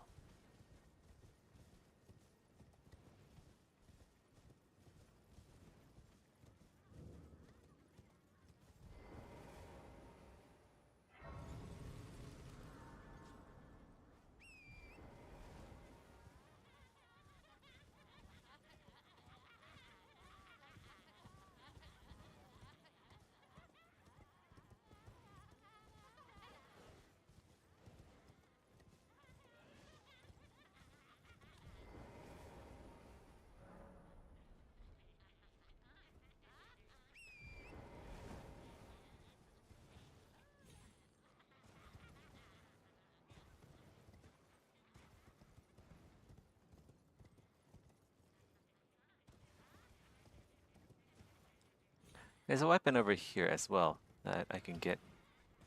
Could be useful. If I ever want to do like a gravity mage, you can put Waves of Darkness on this.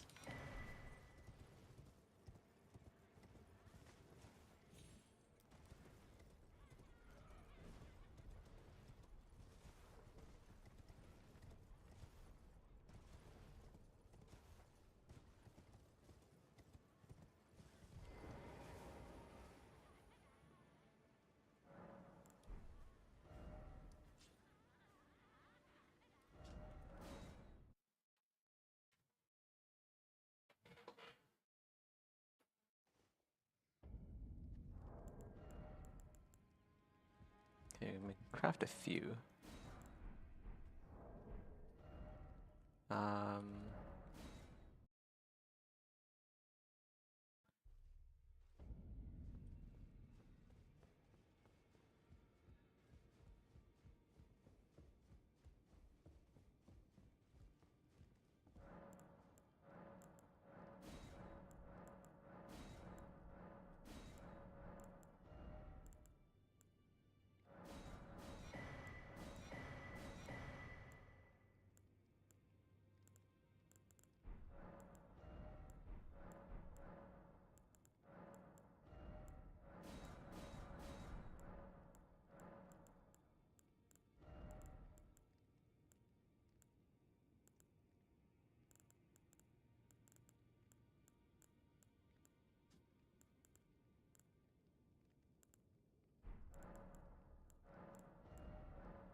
Alright.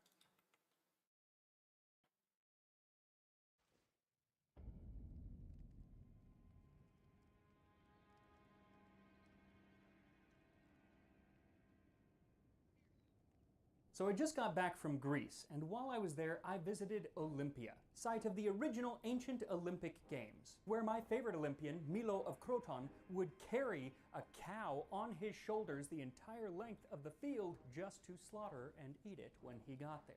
So to honor Milo and other ancient Greek Olympians, I've decided to make an ancient Greek recipe for marinated calf's liver skewers served with figs, feta, and barley bread. We What is bulk actually up the like good? an ancient Greek Olympian. I This don't know if time, that's I'm actually tasting good history. to do. Let's not have these.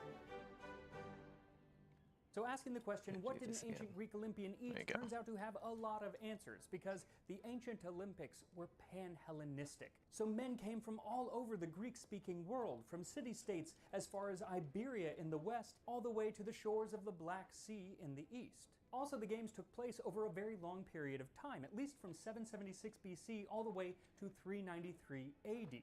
And so, over that span of time, eating habits tended to change, especially because just like today, there always seemed to be a new fad diet for athletes. When it comes to the very first Olympic Games, Diogenes says that athletes trained on dried figs, on soft cheese, and on wheat Tasting meal. history And with that's Max really Miller. enough Yeah, to he's not so too good. complicated, so I'm going to fast forward a couple centuries to about the 6th century BC, when it said that their food was bread made from barley and unleavened loaves of unsifted wheat.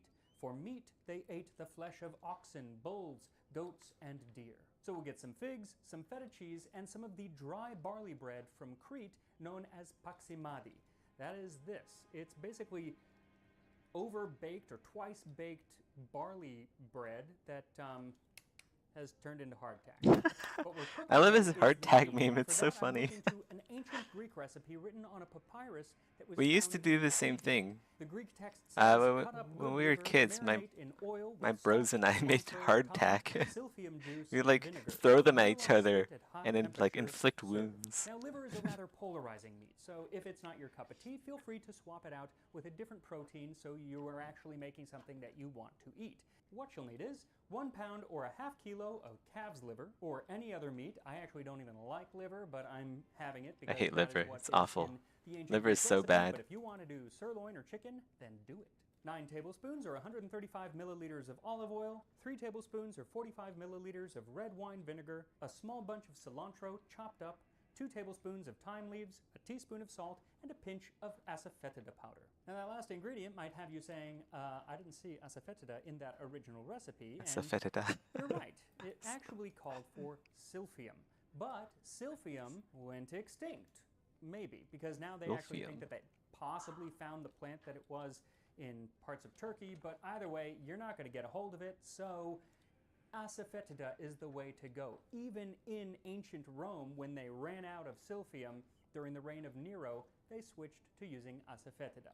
Now, one thing you want to be sure of when you're using this ingredient is that you just use a pinch, about 1/8 of a teaspoon at most. It has a really I don't mind the strong texture, flavor, but man, the taste is just like chewing on like a sponge of blood. It's just they call it it's so devil's gross. dung. That's I another hate the name taste of for it. blood. It smells like rotting burnt garlic and onions.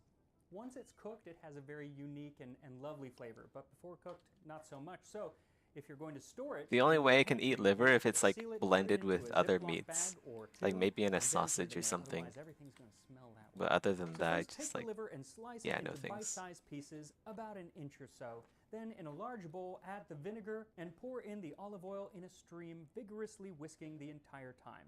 This will help the ingredients emulsify. Continue to whisk until the two are fairly well mixed, and then whisk in the salt and the asafoetida powder, as well as the cilantro and thyme.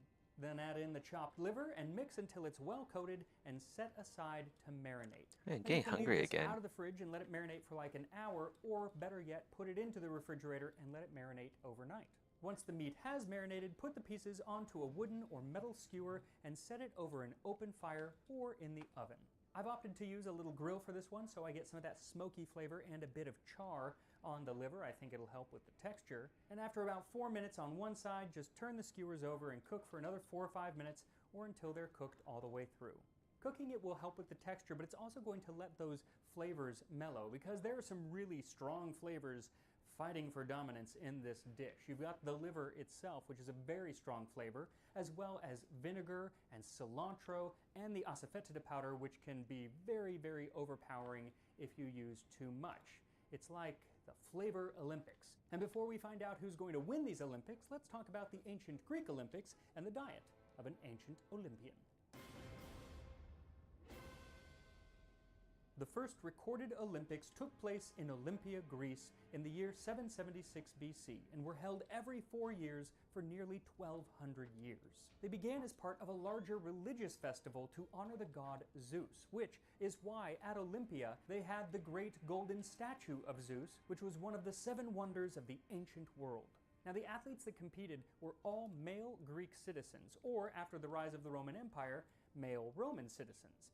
But especially before the rise of the empire, it was not always safe to travel in the Greek-speaking world because the city-states were always fighting. Hence, in the months surrounding the games, a sacred truce known as ekechiria was called. Athletes, officials, and spectators were all under the protection of the ekechiria, and should you break this truce, then you would be banned from participating in the Olympics. There was actually one point where the entire city of Sparta was banned for just that reason.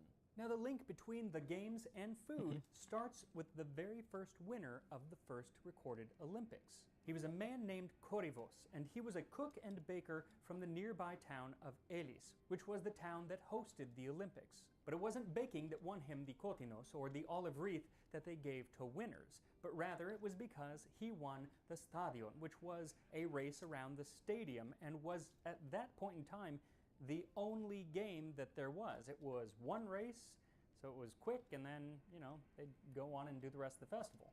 It actually wasn't until the 12th Olympic Games that more events began to be added. Eventually, there were 18 events that included several foot races, wrestling, boxing, chariot racing, horse racing, and the hoplitodromos, which was a race dressed in full armor of the Greek military, including helmet, shield, and spear. And that makes sense because for much of the history of the Olympics, it was a way to show one's military prowess. So many of the games mimicked things that you would be doing on the battlefield. Even the training would be things that were done in battle. Like the ancients talk about Olympians training by holding 4 horses by their reins, or dressing all in that armor and then going swimming.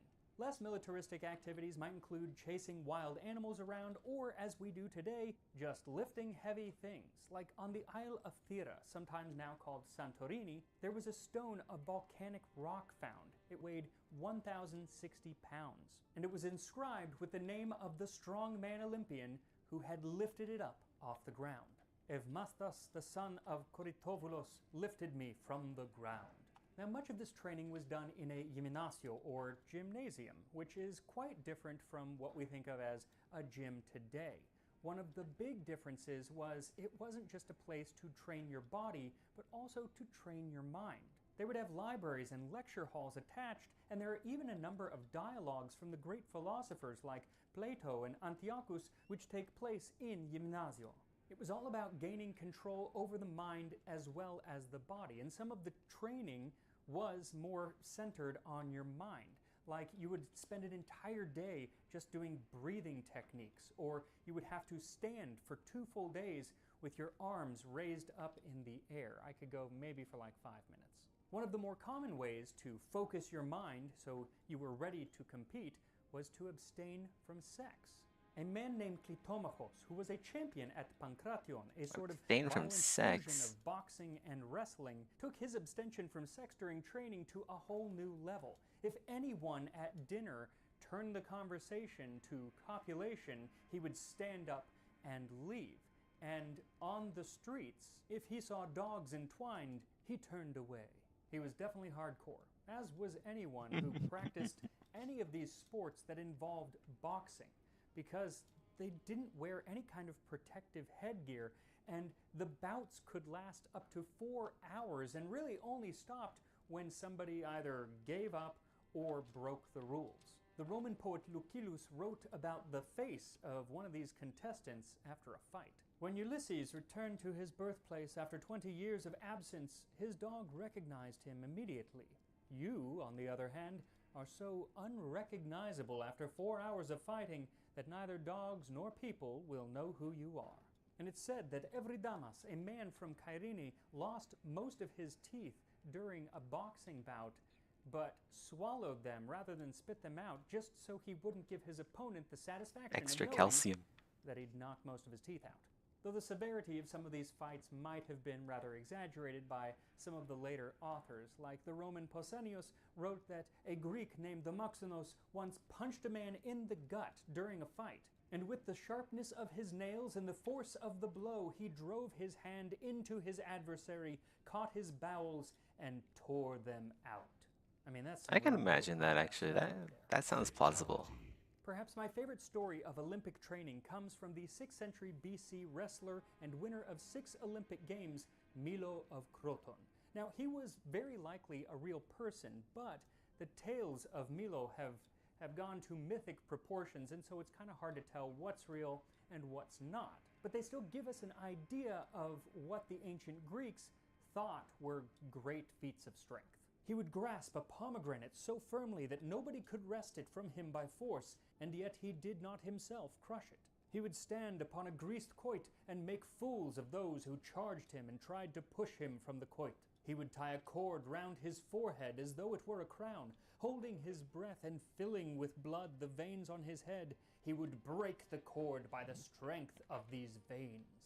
But most famously, it was said that following each Olympic game, he would get a calf and would carry it around on his shoulders for the next 4 years until the next Olympic Games, at which point it would be a full-grown cow weighing like 1,200 pounds. So probably not true, but still, great story. Then he would take the cow and walk the entire length of the Olympic Stadium Ancient and freaks. slaughter it. Then they would feast on this cow. Details of What a that poor are cow. scattered. I'm going to say that they probably marinated bad for the it and cow. put it on skewers before roasting it, just like we're doing with the liver today. Either way, it would have been a lot of food, so surely he shared it, because even the most outlandish stories of Milo of Croton say that he ate 17 pounds of meat a day, far from a full cow. Now, whether or not he was actually eating a full cow at the beginning of each Olympic Games, or even had a cow to eat, it is definite that people feasted on beef at the end of the Olympic Games. because on that last day, they would make a sacrifice of 100 oxen, known as a hecatomb. They would be brought up to the altar of Zeus and sacrificed. Then they would be roasted or boiled, and the smoke or steam would rise up to appease the gods, leaving a lot of meat for everybody else to eat. And for most Greeks, that was the only time that you really got to eat a lot of meat. Though Greek Olympians were far from your average Greek, most of them came from very wealthy military families who could afford meat, and should they win, they would be treated like celebrities and would often be given free food for life. Though, like Diogenes says, at least at the beginning of the Olympic Games, the Olympians didn't want meat. They wanted dried figs, soft cheese, and wheat meal. It wasn't until Pythagoras came along that meat was on the menu. Diogenes says that he was the first to prescribe athletes a diet of meat, the first athlete being Eurymenes. What's interesting is that while many people agree that this Pythagoras is the Pythagoras of Pythagorean theorem fame, Diogenes is not so sure. Yes, he does include this tidbit in his biography of Pythagoras. He says that Pythagoras was a vegetarian, and so it might have been a different Pythagoras altogether, though according to another ancient writer, Pausanias, Oh yeah, there's it wasn't a Pythagoras at all who brought meat to the table. Rather, dungeon he here. says Let's it go was there. a long-distance Unlock the runner dungeon. named Dromeos of Stymphalios. He is said to have conceived the idea of a meat diet. Up to this time, athletes had fed on cheese from the basket. But whoever it was, by the 6th century BC, people had stopped just eating figs and cheese and had definitely gotten on that meat train. This is the point when Philostratus says that they would eat their barley bread as well as oxen, bulls, goats, and deer. Now, he was from Athens, but was writing at the height of the Roman Empire, and he kind of pined for the older days, the pre-Rome days in Greece. And he says that the ancient Olympians, not only did they eat meat, but they washed in rivers and springs, learned to sleep on the ground, others on beds made of straw they gathered from the field. They rubbed themselves with the oil of the wild olive and philia. This style of living made them free from sickness, and they kept their youth a long time. Some of them competed in 8 Olympic Games, others for 9.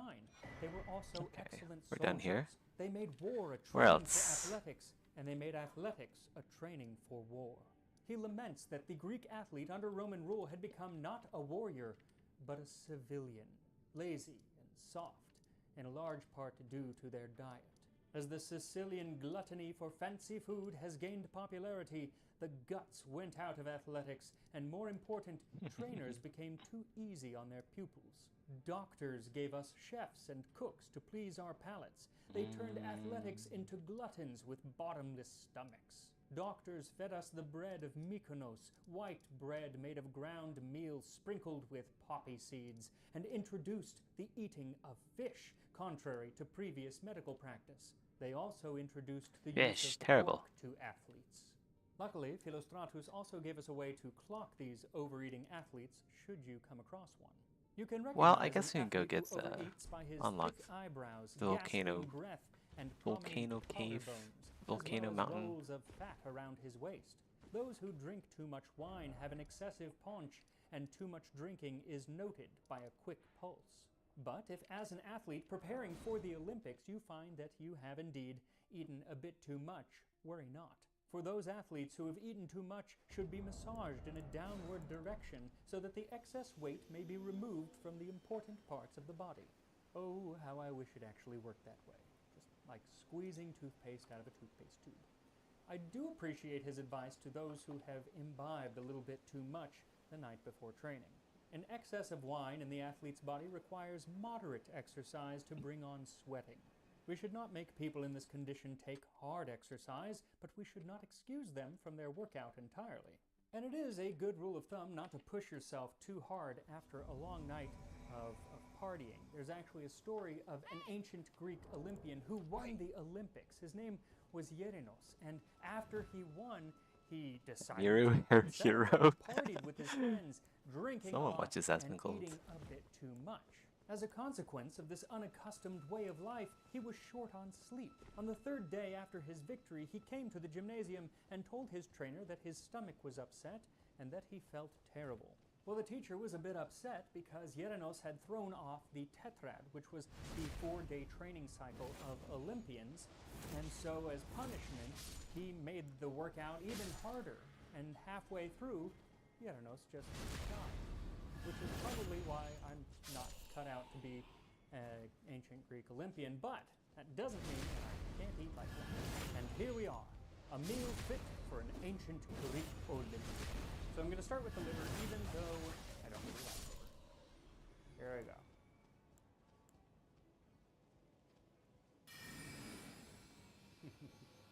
So first, the good stuff.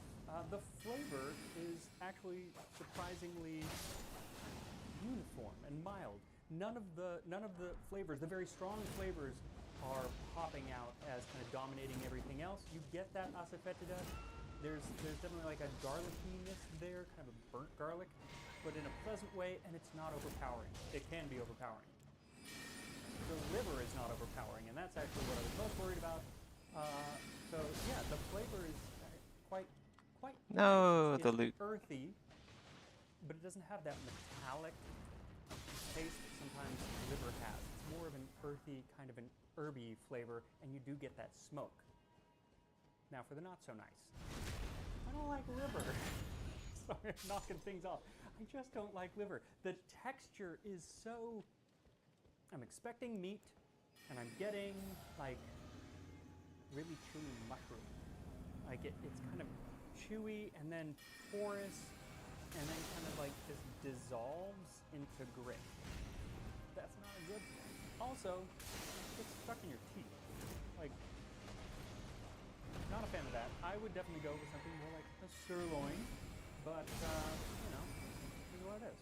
Now when it comes to the figs and cheese, I mean, it's going to be delicious, I know it is. So good. One thing I really love is those two things, the saltiness of the feta and the sweetness of these figs. They just complement each other so well. And then these, the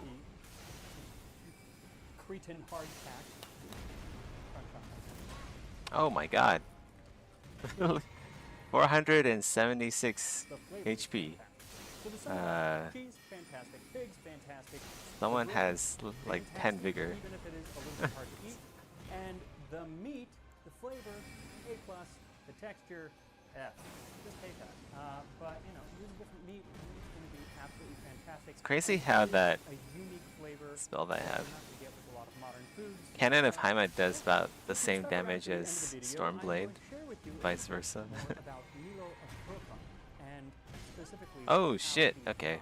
there Yeah. was an old tree stump that was in his Gotta town, level and so vigor. he decided that he was going to rip it apart and tear it out from the ground. But That's he for sure. can't. The tree wedges his arm in, he can't get his arm out, and so that night, dogs and lions or wild beasts come and devour him. So we don't really know what the moral of that story is, except don't, you know, stick your arm inside of a dead tree. It might get stuck and you'll get eaten by animals. I guess that's a good moral. It's a good moral. Anyway, make this food, or at least some of it, and I will see you next time on Tasting History.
Around the year 1200 AD, the medieval Arab traveller and scholar Abd al-Latif al-Baghdadi departed from his hometown of Baghdad and set out on a journey of exploration.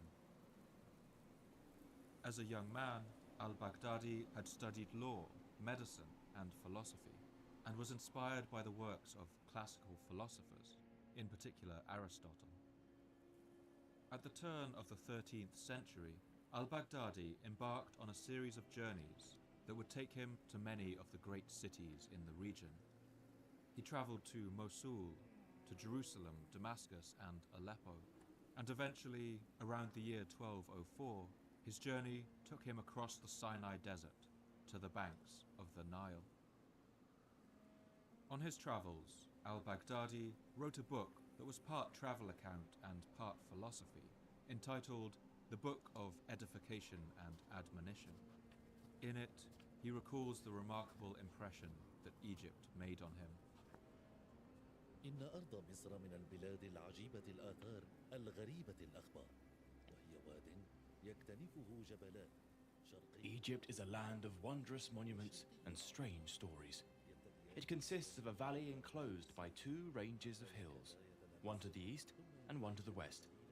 The Nile runs between them until it reaches Lower Egypt, where it divides into branches, all of which flow out into the sea. The Nile is unusual for its length.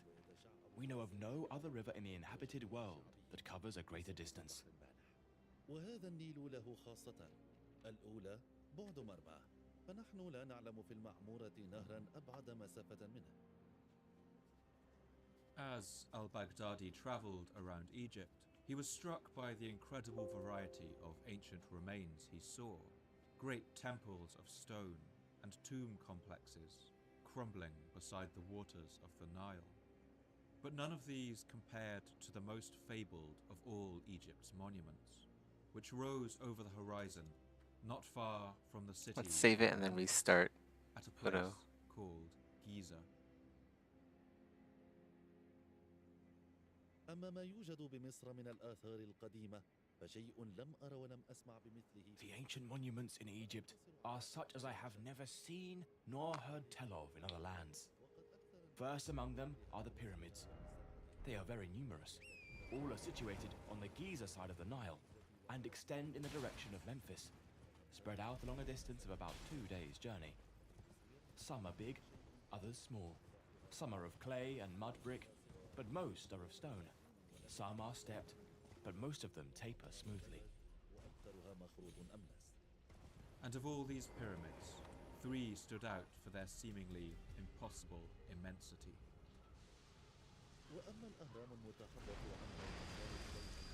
Turning to the pyramids that everyone talks about, points at, and characterizes in terms of their sheer size, there are 3, laid out in a straight line at Giza. 2 of them are particularly enormous, and it is with these 2 that the poets have been infatuated. The spectacle is so awe-inspiring that your sight will falter as you try to take it all in.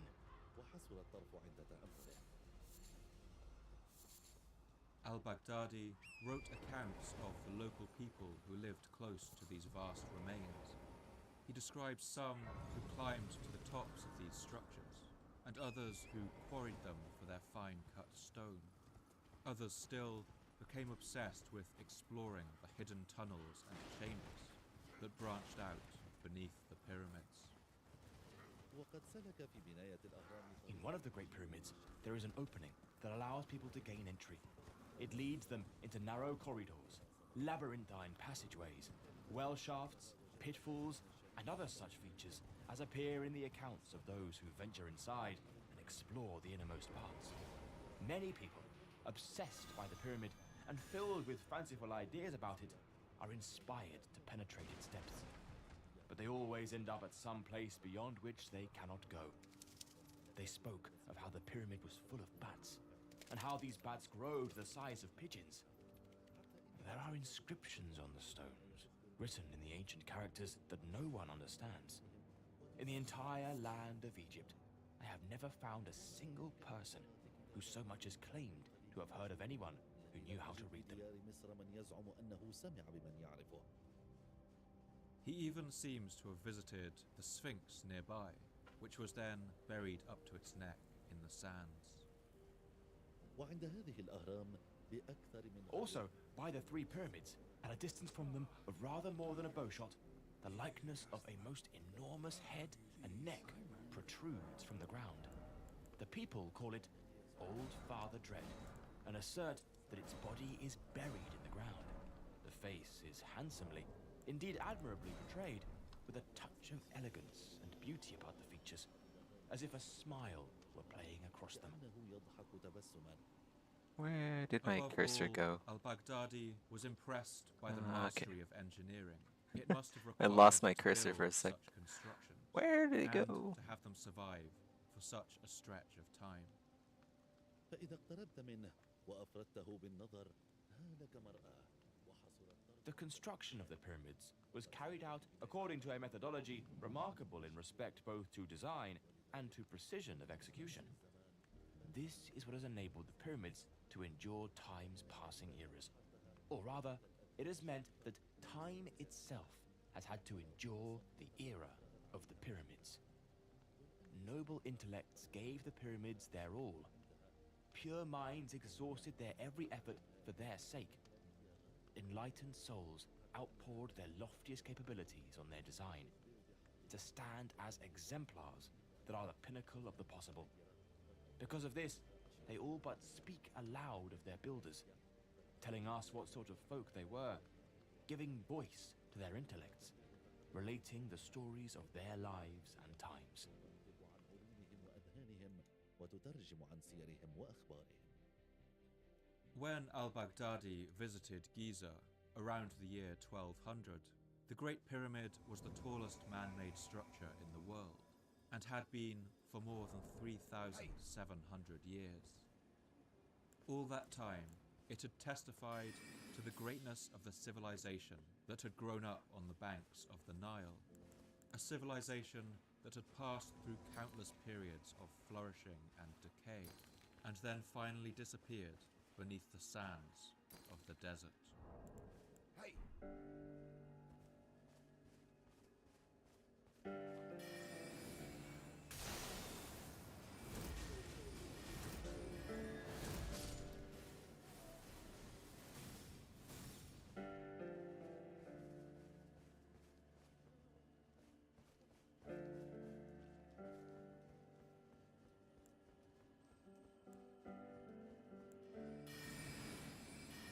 Ah, fuck. Oh my god. My name's Paul Cooper, and you're There listening we to the Fall of Civilizations podcast. Each episode, I look at a civilization of the past that rose to glory, and then collapsed into the ashes of history. I want to ask, what did they have in common? What led to their fall? And what did it feel like to be a person alive at the time, who witnessed the end of their world?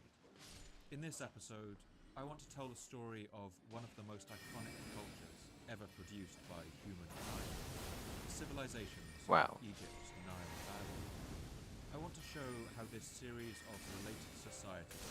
I need comment. I need that spell. I need more intelligence though. ...built some of the most enduring and shit. recognizable structures in the world. I want to tell the story of how they rose, how they endured, and how they finally faded from history altogether.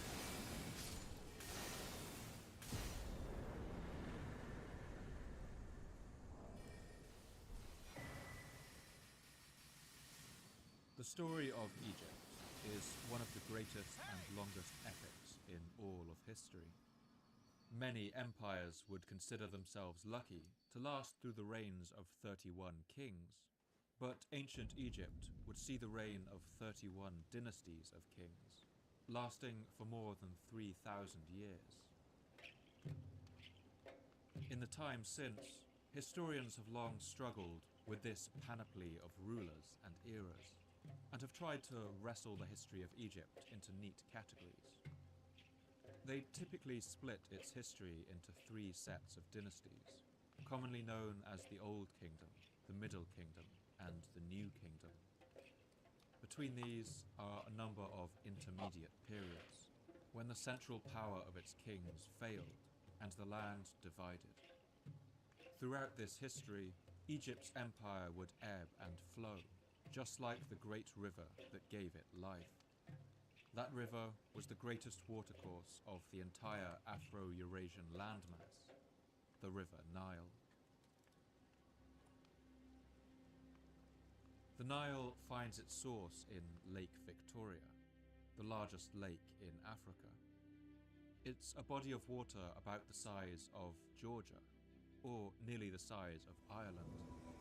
Oh. The gigantic Lake Victoria drains into the river known as the White Nile. Up there? Which is joined by the so-called Blue Nile. I assume they're over there somewhere because... the capital of Sudan. Oh, shit. From there, it flows for a further 2,000 kilometers across the Nubian and Egyptian deserts to Cairo. It's like he's up there. Where it branches out into a somewhere. wide delta and empties into the Not good. Mediterranean Sea. Next to the Amazon River, the Nile is either the longest or second longest river. Oh, okay. He's gonna use the sleepy. 800 kilometers, or around a sixth of the way around the Earth, and its drainage basin covers a tenth of the entire landmass of Africa. Egypt itself has an extremely arid climate, and its inland territories experience virtually no rainfall. If geography had been only a little different, and Lake Victoria had not begun to drain westwards, we can only imagine how differently history might have gone. For at least the last 5,000 years, every blade of grass and every tree in the Nile Valley, every animal they're like and way every up person there. to ever lived, every priest My God. and every king owes their existence solely to this river.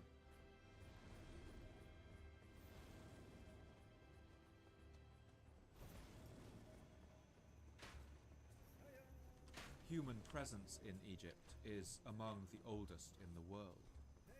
After evolving in the region of East Africa, modern humans migrated primarily along this corridor, and from there spread to the rest of the world.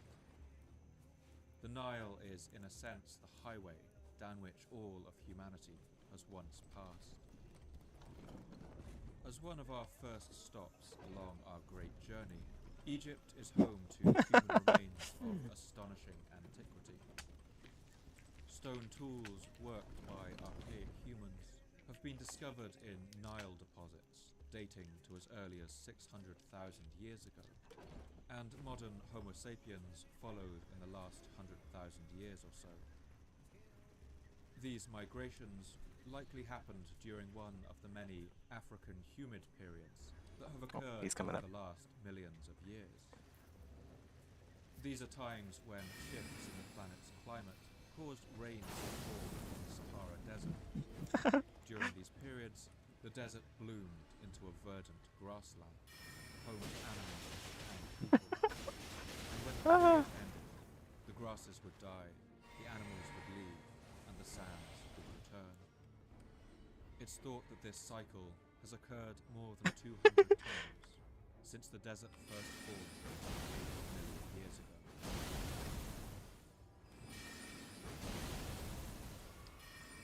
The earliest peoples in this region lived by hunting and fishing, and left behind stone tools and a multitude of rock formations. From about the year 13,000 BC, in one of the Sahara's driest periods in history, the Sibyllian culture began gathering wheat and barley, and from there developed their own domesticated strains.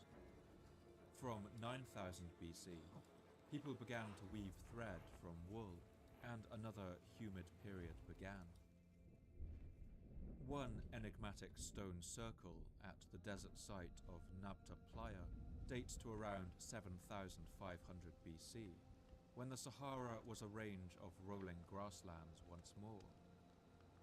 This stone monument may have been used to mark the movements of stars at different times of the year, so that people could keep track of cycles like the harvest and the migration of animals for hunting.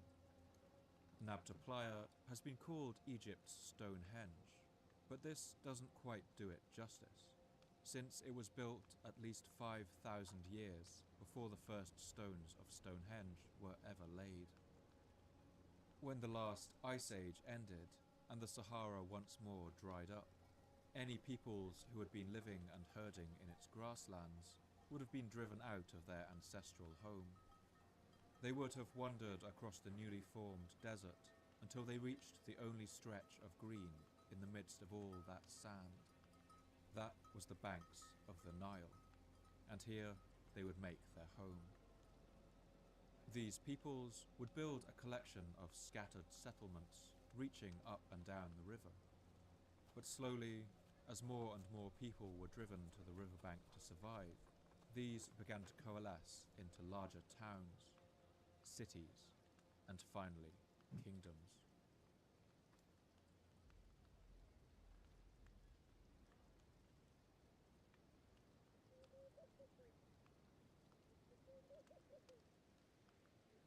The ancient Egyptians referred to the whole region by the name the Two Lands, referring to the long Nile Valley in the south and the delta that spread out in the north, close to the sea. These were the two lands that today we call Upper and Lower Egypt. Surprisingly for a modern person who orients their maps facing north, the Egyptians thought of their world in the opposite direction. As a consequence, their word for east was the same as their word for left, and west. Oh, again. Right. Is In that the same Egyptian dude? minds, No, that's they were different, I always guess. facing upstream. Yes, indeed. Oh my fucking god, where'd that come from? That scared the shit out of me. If you find this confusing as we continue, just remember that southern Upper Egypt is the region upstream, and northern Lower Egypt is downstream. For many people at this time, the lands along the riverbank constituted their entire world. The Egyptians referred to the river's floodplain as Kemet, or the Black Land, due to the rich dark soil left behind by its life-giving floods. This land is the realm of the noble god Horus, who had the head of a falcon, the god of life, protection, and healing. If you walked just an hour in either direction, you would soon reach what they called Deshret, or the Red Land. This is the inhospitable desert stretching on all sides, roasting hot, largely devoid of water and shade, and inhospitable to most life. These deserts were presided over by the god Set, the god of chaos and violence. I'm getting a lot of hunter summons The Nile recently. What itself, the heck? they knew simply by the name Iteru, or the river, since in their world there was no other. Can I buy more stuff now? The Egyptian world began in Upper Egypt, far up the reaches of the Nile, at a place now known That's as pretty much all I need. Aswan. Unless I'm making a bow build, then I have to come back here and Here, kill a him, belt unfortunately. of hard granite crosses the landscape and forces the river waters into shallow whitewater rapids, running over boulders and through rocky channels called cataracts. This word comes from the Greek word kataraktes, or rushing down. Today, the waters of these cataracts have been tamed by the construction of the Aswan Dam, but in ancient times, they could be a rushing torrent. Each year, when the floodwaters passed through this rocky stretch of the river, they made such a thundering sound that the earth itself could shake. And this led the ancient Egyptians to believe that the waters were coming up from beneath the earth, bursting out of vast subterranean seas. At Aswan, they built a there's a temple hero on an grave that I island in missed. the middle of those rushing waters, and here I need to go back worshipped for it. that primeval force. The fast-flowing waters at Aswan made it a natural barrier to ships and prevented any further exploration upriver. For this reason, for much of its early history, this was where ancient Egyptian influence ended, the final extent of their power and border of their empire. Beyond Aswan was the southern lands of Nubia, and for this I'll reason, get it later. Egyptians would also I just have to refer to it backtrack as quite a the ways. narrow gateway to the south. The Temple Island in the Aswan Cataracts was known to the Egyptians as Abu, the Egyptian word for elephant, since it was a hub for the ivory trade with these southern lands. The Greeks would follow this example and named the place Elephantine. From here, trade caravans would pass overland south to the Darfur region of Sudan, bringing gold, ivory and other goods. But north of Aswan, everything was considered to be Egypt, as Herodotus records.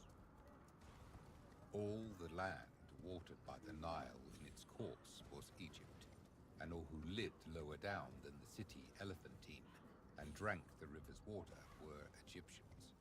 Such was the oracle given to them. Luckily for the Egyptians, the Nile flows from the south to the north, while the prevailing winds blow in the other direction, meaning that you could use the winds to sail against the current as far as Aswan without too much effort.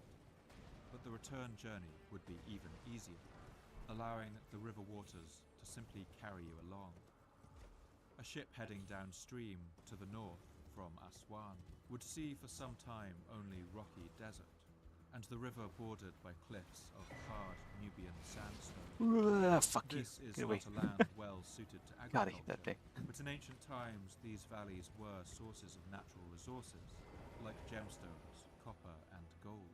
Okay, still aggroed on Further me. north, the red cliffs fall away. Aggroed and the anymore, okay. floodplain around the I need river to kill gets this guy wide. for infinite FP flask. Here, the landscape would have blushed green, and a larger population could be supported. It was in this region that the desert city of Thebes would grow up, which the Egyptians called Waset. This would one day become the most powerful city in Upper Egypt, the capital of the desert regions. The living part of an Egyptian city, its houses and markets and workshops, tended to be built on the eastern bank of the river, where the sun rises, while the western bank, where the sun set, was used only for burials and tombs. Sailing further north, you would reach the area we call Middle Egypt, and the floodplain gets wider still. This region would have been full of wildlife and vegetation.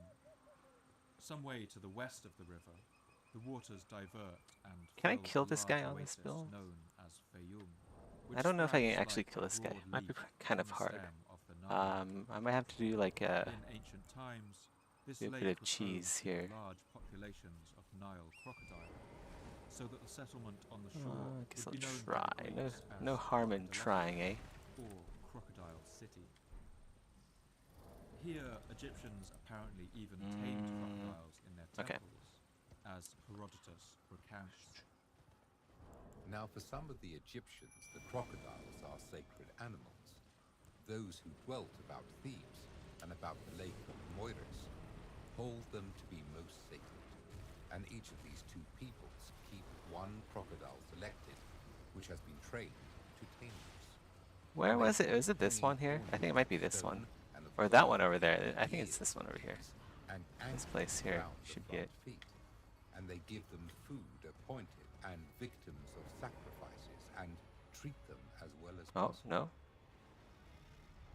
In other places, crocodiles were hunted for food. Okay, using ingenious but risky ooh, methods. okay. A man That might hit me. back of a pig Okay, maybe not. and lets it go to the middle of the river, while he himself upon the bank of the river has a young lion pig, which he eats. And the crocodile, hearing its cries, makes for the direction of the south. And when he is drawn out to land, first of all the hunter plasters up his eyes with mud, and having done so, he very easily gets the mastery of him. But if he does not do so, he has Oh, that hit me.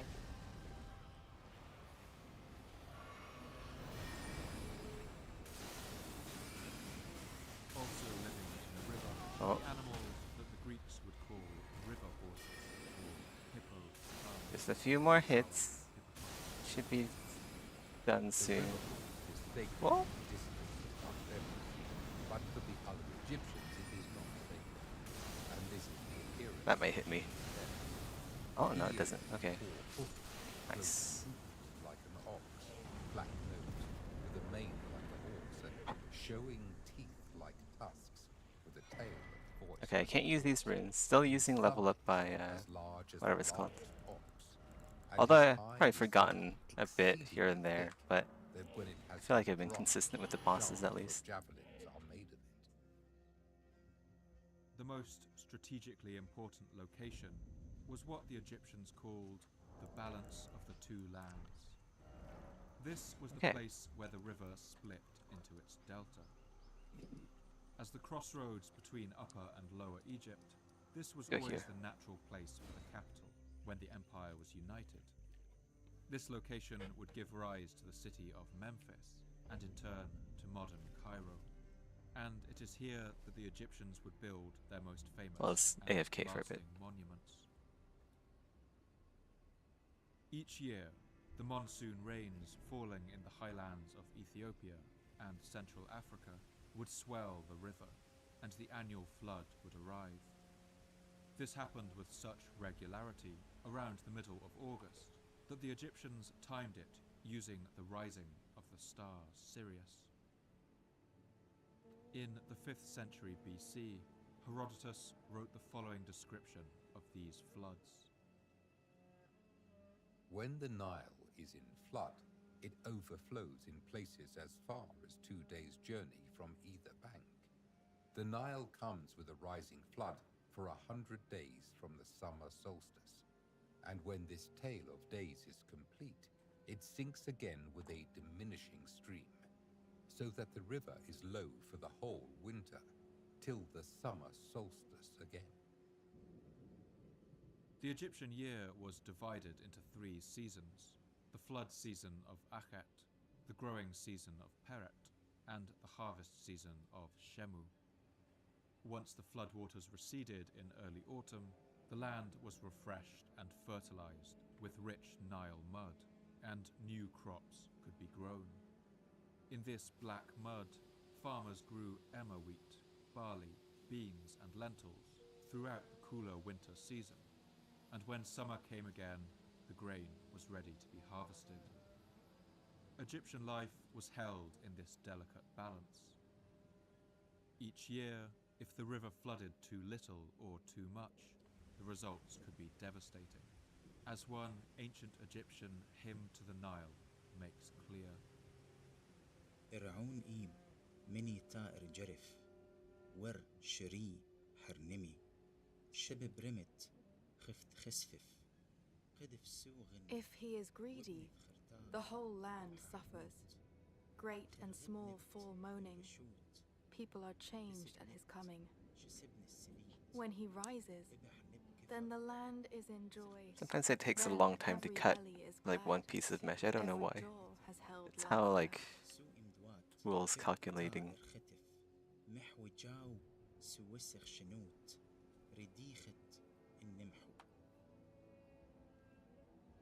Since their lives depended so greatly on these floods, the Egyptians developed ingenious systems for measuring them. At the cataracts of Aswan, they built a series of devices known as Nileometers.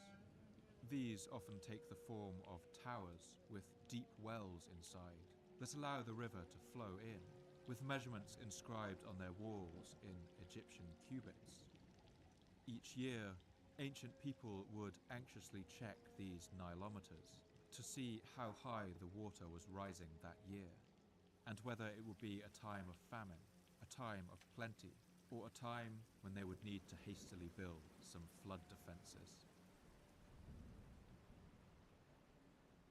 During the period known as the pre-dynastic era, the two halves of Egypt were divided, and this division was cultural as well as political. The desert people of southern Upper Egypt worshipped their own god, Nekhbet, who was commonly depicted as a griffin vulture, a powerful and majestic bird. These people were likely darker skinned and had more of a cultural and linguistic connection with the southern lands of Nubia and sub-Saharan Africa, their rulers sometimes even intermarrying with the royalty of southern kingdoms. Meanwhile, the people of northern Lower Egypt paid deference to the god Wadjet, usually shown as an Egyptian cobra. They had more genetic influence from North Africa and the Mediterranean, and may have been somewhat lighter skinned. The kings of southern Upper Egypt ruled while wearing a white bulbous crown, while the kings of the north wore a red crown with a spiraling representation of a cobra emanating from it. The kingdoms that ruled over these regions were always fluid, but the geographical distinction between Upper and Lower Egypt always held sway. But around the year 3000 BC, or more than 5,000 years ago, all that began to change. That was because of a king of a kingdom called Thinis. His name was Narmer.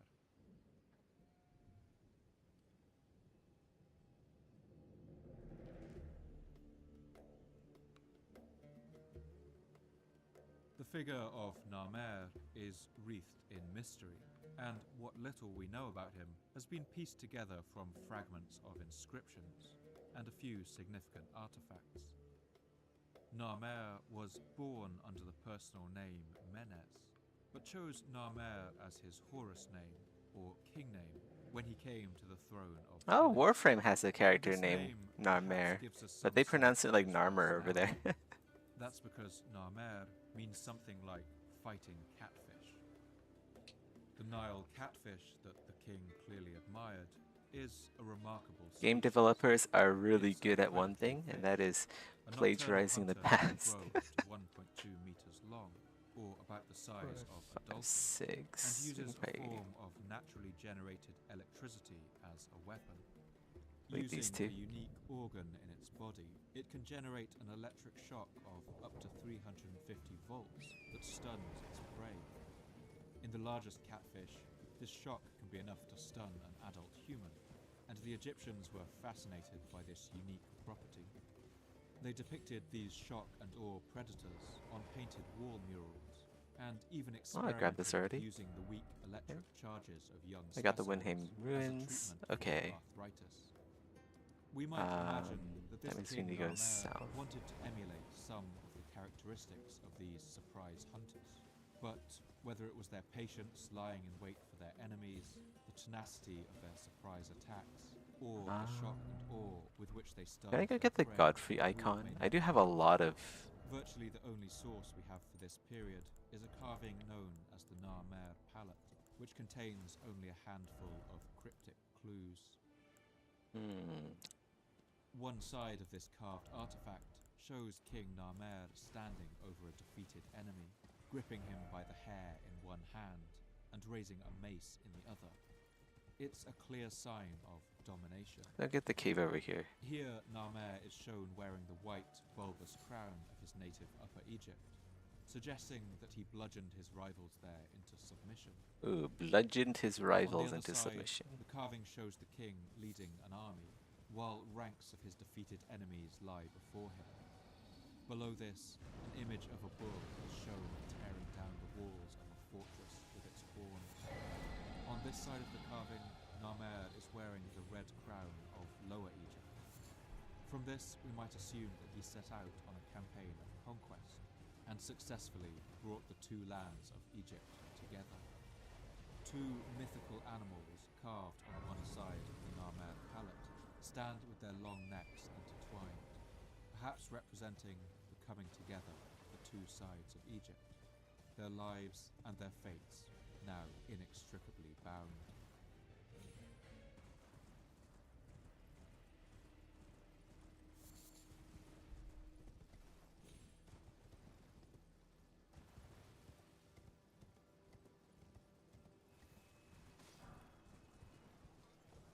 This was a union that would see the newly united Egypt grow to become one of the most influential societies in early human history.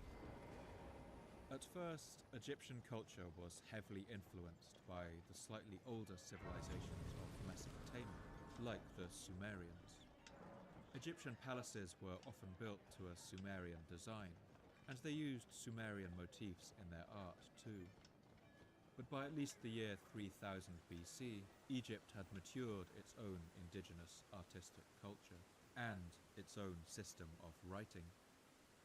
The Greeks would later refer to these by a word which means sacred carving, or hieroglyph.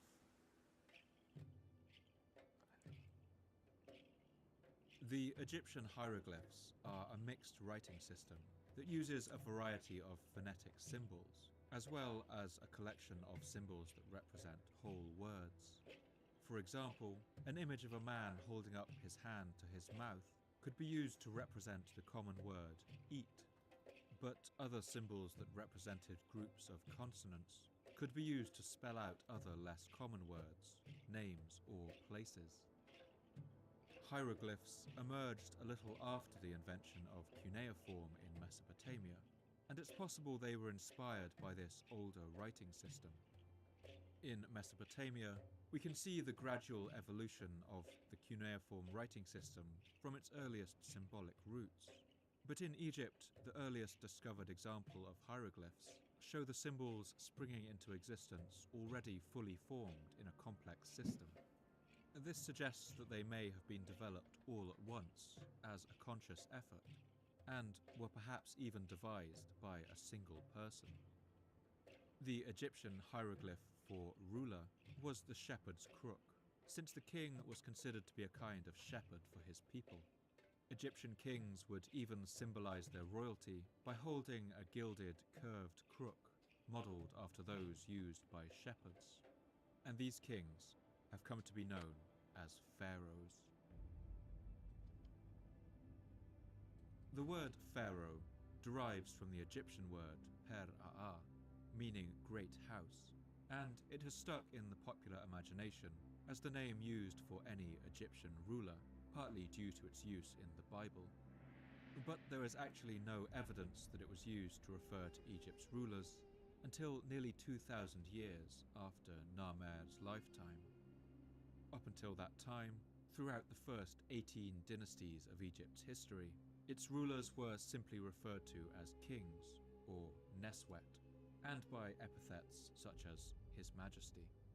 Still, the term pharaoh has gained such currency in popular usage that it's still used to refer to all the rulers of Egypt across the ages. The pharaoh in ancient Egypt was considered the living embodiment of the falcon god Horus and the son of the sun god Ra. One later hymn praises the figure of the king. Pharaoh is the lord of wisdom, whose mother knows not his name. Pharaoh's glory is in the sky. His might is in the horizon. Pharaoh is the bull of the sky, who shatters all at will, who lives on the being of every god. Perhaps most famously of all, the Egyptians were compelled by their religious beliefs to embalm the bodies of the dead, ritually cleansing them in preparation for the afterlife. The Greek Herodotus, who travelled widely in Egypt, wrote about the specialist embalmers who would prepare bodies in this way in exchange for a fee. They, whenever a corpse is conveyed to them, show to those who brought it wooden models of corpses made like reality by painting, and demonstrate on these the best of the ways of embalming. The second, which they show, is less good and also less expensive, and the third is the least expensive of all. Having told them about this, they inquire in which way they desire the corpse of their friend to be prepared. With the price negotiated, the embalmer could begin their work, the grisly process of which Herodotus also describes. First, with the crooked iron tool, they draw out the brain through the nostrils, extracting it partly thus and partly by pouring in drugs. And after this, with a sharp stone of Ethiopia, they make a cut along the side and take out the whole contents of the belly. And when they have cleared out the cavity and cleansed it with palm wine, they cleanse it again with spices pounded up. Then they fill the belly with pure myrrh and with cassia and other spices, and sew it together again. Having done so, they keep covered up in natron for 70 days. And then they wash the corpse and roll its whole body up in fine linen cut into bands, smearing those beneath with gum, which the Egyptians used generally instead of glue. Mummification was expensive, and only those with wealth could afford it. Rich merchants, royal officials, and of course, the pharaoh himself. One inscription on the walls of a tomb for the pharaoh Unas gives a sense of the kinds of prayers and blessings that might have been spoken while these rituals took place. This one to the sun god Amun-Ra and the moon god Thoth. راعبي حنا جحوتي شدنتنو ونيس حنعتنو ونمف ونمتنو Sun and Thoth, take Unas with you, that he may eat of what you eat of, that he may drink of what you drink of, that he may sit where you sit, that he may sail in what you sail in. Whoa. The booth of Unas is plaited of reeds. The flood of Unas is in the marsh of offerings. His feast is among you, gods. The water of Unas is wine, like the sun. Unas will circumnavigate the sky like the sun. Unas shall course the sky. مير راع خنس ونيسبت مير جحوتي.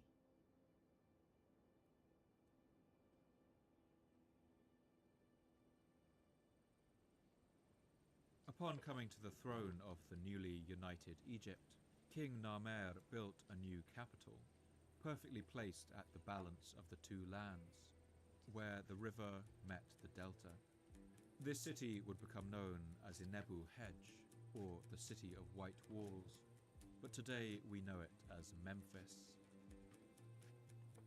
The kings who followed Narmer would rule from this new capital, but they spent much of their time traveling between palaces, and when they died, their bodies were still taken back to Narmer's home region of Thinis in Upper Egypt, to be mummified and buried in the city's ancestral burial ground at Abydos. That was until the reign of a king named Hotep Sakemwi. He ruled from about 2900 BC and started what has been called the Second Dynasty of Egypt. And he took the decision to start a new burial ground near Memphis, so that Egypt's pharaohs could be buried close to their new capital. For the site of this new burial ground, he chose a place on the western bank of the river, the side where the sun sets, at a vast open place called Saqqara.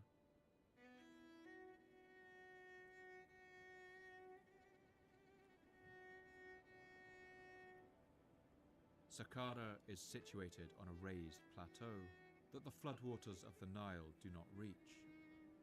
Visually, it would have been striking to ancient people as the place where the green riverlands end and the dead sand of the desert abruptly begins. For this reason, it may have been considered a crossing place between death and life, the perfect place for a necropolis, or a city of the dead.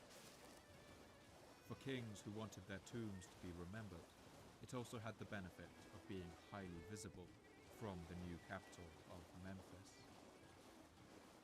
Over the coming centuries, this site would become full of tombs of kings and queens, and countless royal attendants and nobles who followed them into the afterlife. At first, these tombs were built in a form known as a mastaba, large rectangular constructions built of mud brick and promising their inhabitants a rebirth into the next life. These could be very large, but they were still relatively unassuming. Okay. But soon, Egyptian pharaohs would get even more ambitious with their burial arrangements. This ambition truly began with the rule of a pharaoh named Netjeriket Josa.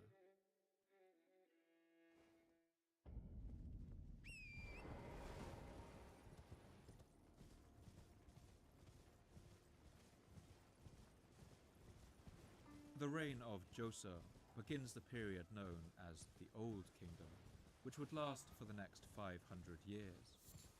Joseon was the son of a king named Kha-Sakemwy, who had reunited Egypt after a period of turmoil, during which the northern delta rose in rebellion. With order now restored, Joseon clearly wanted to keep it that way. Rather than continuing to travel around the country as pharaohs before him had done, he moved to a permanent capital at Memphis, where he could keep a better eye on the restive northern riverland. Over his nearly 3 decades of rule, he set about an ambitious program of construction, rebuilding temples and throwing up fortresses all along the river. Okay. But it was in the manner of his burial that Get a little bit closer. his mark. When Joseph Oh my began the God, seriously? construction of this final resting place, it Has a looked lot serious arc like to it. the mastaba tombs Okay, there we go. from before. But his royal architect soon began dreaming of a more ambitious structure. He was a visionary chancellor and engineer who held numerous official titles in the kingdom, including head of the royal shipyard, royal seal bearer, and overseer of all stone works. His name was Imhotep.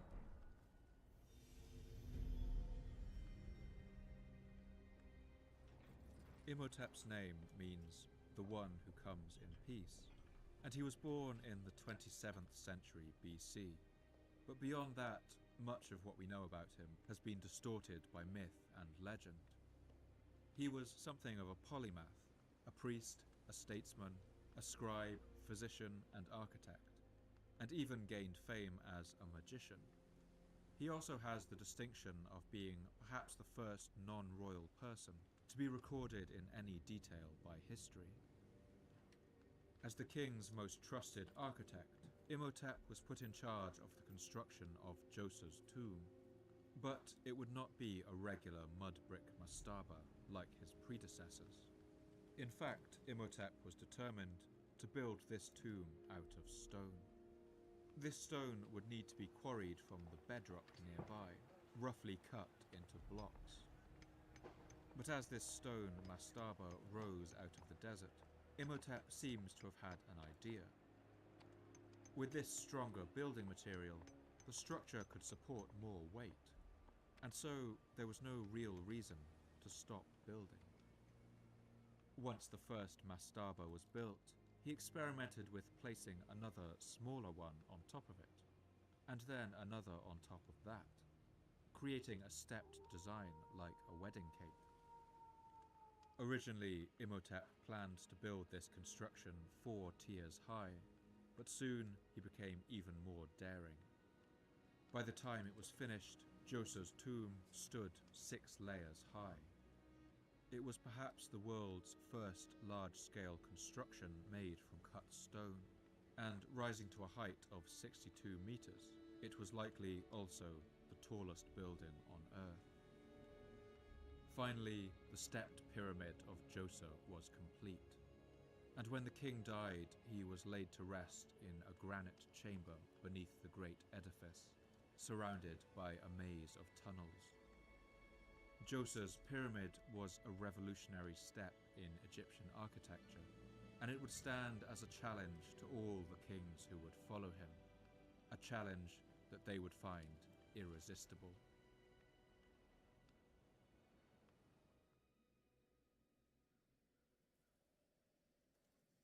The difficulties that engineers like Imhotep faced in building these pyramids were enormous. But their achievement becomes even more impressive when you consider that these monuments also had to be built fast.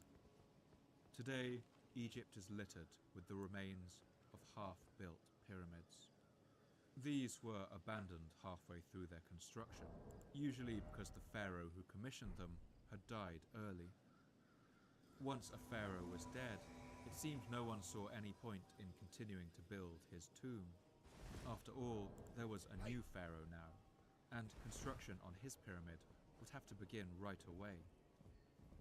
For this reason, pyramids usually had to be completed, at the very least within 30 years. Only the kings with the longest and most stable reigns would ever live to see the final capstone placed. The next pharaoh after Joseph was a man named Sekhem, who may have been Joseph's brother, and he would join the ranks of the unfinished. As soon as he came to the throne, he began the construction of another step pyramid of immense ambition, sure to dwarf his brother's achievement. But only the first layer of the pyramid was built when Sekhemkhet died, just 6 or 7 years into his reign, and the pyramid was abandoned. Another king, Kabar, also died after 6 years, before his stepped pyramid could be completed. To build each pyramid, the Egyptians would require enormous amounts of labourers, as many as 100,000 per pyramid, with about 10,000 labouring at any one time.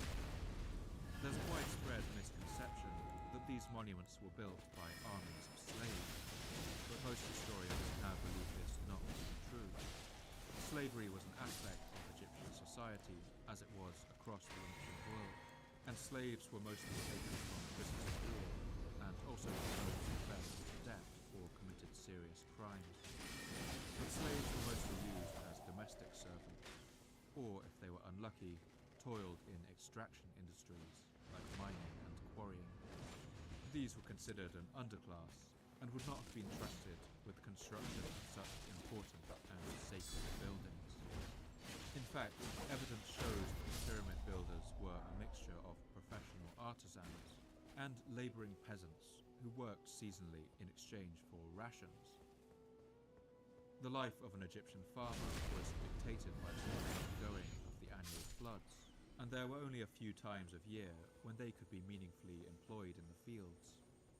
For the rest of the time, they would have leased out their services to construction projects, the digging of canals and other public works, and the construction of pyramids.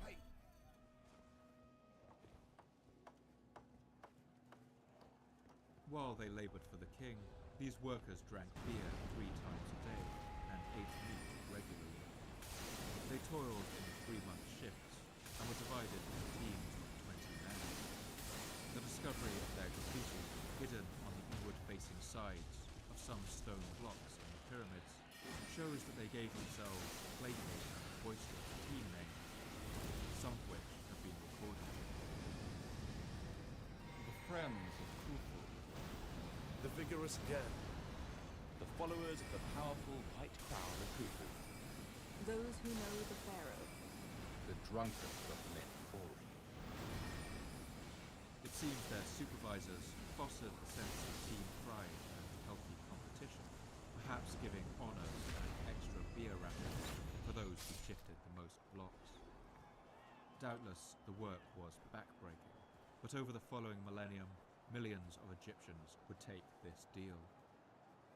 Perhaps they also felt a sense of pride at the great constructions they were taking part in, which, if all went well, they would live to see completed. These labourers were sufficiently respected that any who died during the construction were buried in tombs within the royal complex, their bodies forever a part of the monolith they had given their lives to build, an honour that would never have been given to a slave. The vast administrative effort of building these tombs over the next centuries required a fundamental restructuring of Egyptian government. In the past, most of the high positions of state had been doled out to the pharaoh's family. But with such ambitious projects to be completed, skilled people would be needed. In the decades that followed, individual functions of government, such as the master of scribes and controller of workshops, were separated out. No And backstab. these roles were delegated to capable individuals who were promoted on merit. The Egyptologist Toby Wilkinson summarizes the transformation in the following terms. As Egypt embarked on pyramid building, the pyramids were building Egypt. This new caste of civil servants took pride in their work. One Egyptian text of the 5th dynasty records the advice that a vizier named Ptah-hotep gave to his son about how to be a successful administrator. Let not your heart be puffed up because of your knowledge. Be not confident because you are a wise man. Take counsel with the ignorant as well as the wise. Good speech is more hidden than the emerald, but it may be found even among maidservants at the grindstone. Still, the failures of the kings that followed Djoser must have left a mark on the empire's morale. Their crumbling, half-finished pyramids stood in the desert as an image of kingship that could also be fragile and fleeting. With his stepped pyramid, Djoser had laid down a provocation that would have to be answered. But it wasn't until the reign of a king named Snefru that someone would rise to the challenge.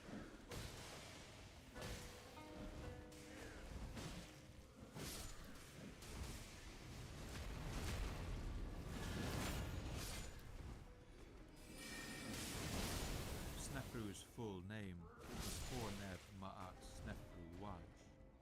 Horus, Lord of Ma'at, has perfected me. Ma'at, in Egyptian religious belief, was the embodiment of justice and truth, sometimes portrayed as a goddess, wearing an ostrich feather on her head, who kept the stars and the seasons in their regular patterns, and maintained peace. Opposed to her in their theology was the concept of Isfet, chaos, darkness, and disorder. This was sometimes depicted as a Those great guys are so holy fast when they're serpent. running. It's a bit ridiculous. For the most part, Snefru's name Come on. seems to have been Oh, appropriate. backstab. Under the That's so protection annoying. of Ma'at, he reigned for as long as 48 years, a time of prosperity and stability. His accession to the throne is remembered in the later Egyptian source, the Prissa Papyrus.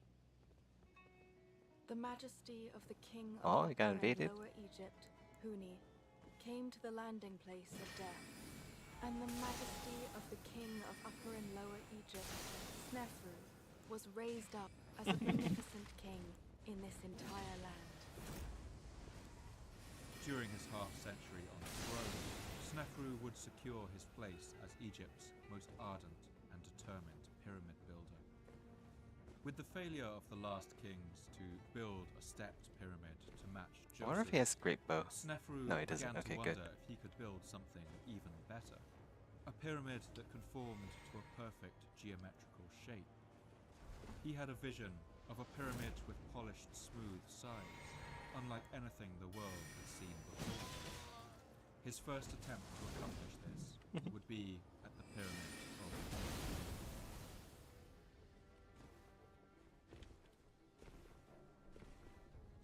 Did they literally leave me behind? That's crazy. There is some debate about whether the Meidum Pyramid was built by Snefru or by his predecessor, but we can assume they wouldn't compete with one, as it stands as one of the most impressive failed pyramids in history. The Meidum Pyramid was built in several stages. First, it was a stepped pyramid of similar design to Joseph, and then this interior structure was encased in a steep shell of white limestone, creating a high and narrow point. Well, The effect GG. would have been beautiful. I didn't know they were just gonna leave me behind like that. As the pyramid Oh neared well. completion, when the entire weight of the stone facing began to collapse in all directions. We can only imagine the noise and calamity that must have accompanied this. The workers leaping clear of the wreckage, the overseers watching aghast, as an avalanche of painstakingly cut stone poured off the We had side some of the money. pyramid. The moment this happened, Snefru ordered the construction to be halted. Workmen inside the interior chambers simply put down their tools and left. Today, the burial chamber inside the pyramid is still unfinished, with raw, uncarved walls and wooden supports still in place, which were usually removed after construction. Snefru must have been devastated, but he wasn't discouraged. Soon he tried again, with a pyramid at the site of Dashur, just to the south of the royal necropolis of Saqqara. This pyramid was intended to be tall, and its sides were even steeper than the first. His workmen began to construct it with a sharp 53-degree slope to its sides, and this time Snefru must have hoped that he would get the pyramid he dreamed of. But this would not turn out to be the case. This second pyramid was built on ground that was only soft sand and shale. As the pyramid took shape and its weight climbed into the millions of tons, they found that the stone was sinking into the earth and causing cracks to appear in the structure. We can only imagine how it felt to be the architect who had to bring this bad news to the king, the son of Ra, the living embodiment of the god Horus. The workmen tried everything they could, from adding new supporting blocks to the base to propping up subsiding sections with huge beams of cedar wood. But it was hopeless. It became clear that if they continued the pyramid as planned, it would likely collapse.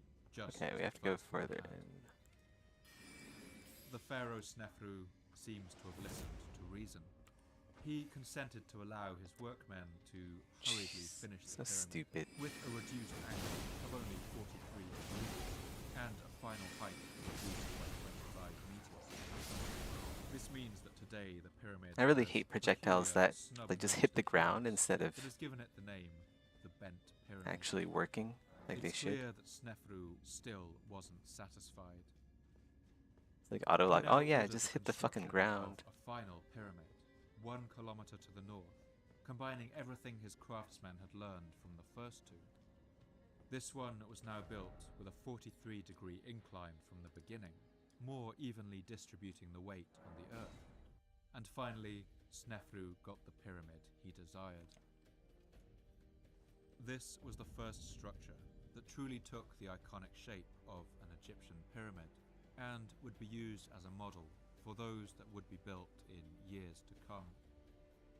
It was 105 meters high, nearly twice the height of Djoser's pyramid, and the world's new tallest building. And its geometrical perfection was undeniable. It was the Egyptians When that Snefru built the died, pyramids, not he the was buried aliens. in this pyramid according to his wishes. Lies. and It's a his cover-up. son took It's a the cover-up throne. by Deep He State. would be the greatest pyramid builder of Is there? Maybe. Is there? Maybe. We can imagine the young prince Am I listening back? in on his Looks like I'm father's back. conversations with his architects, the tension and anger as the first Maybe. two pyramids failed, and then the final triumph of the Red Pyramid.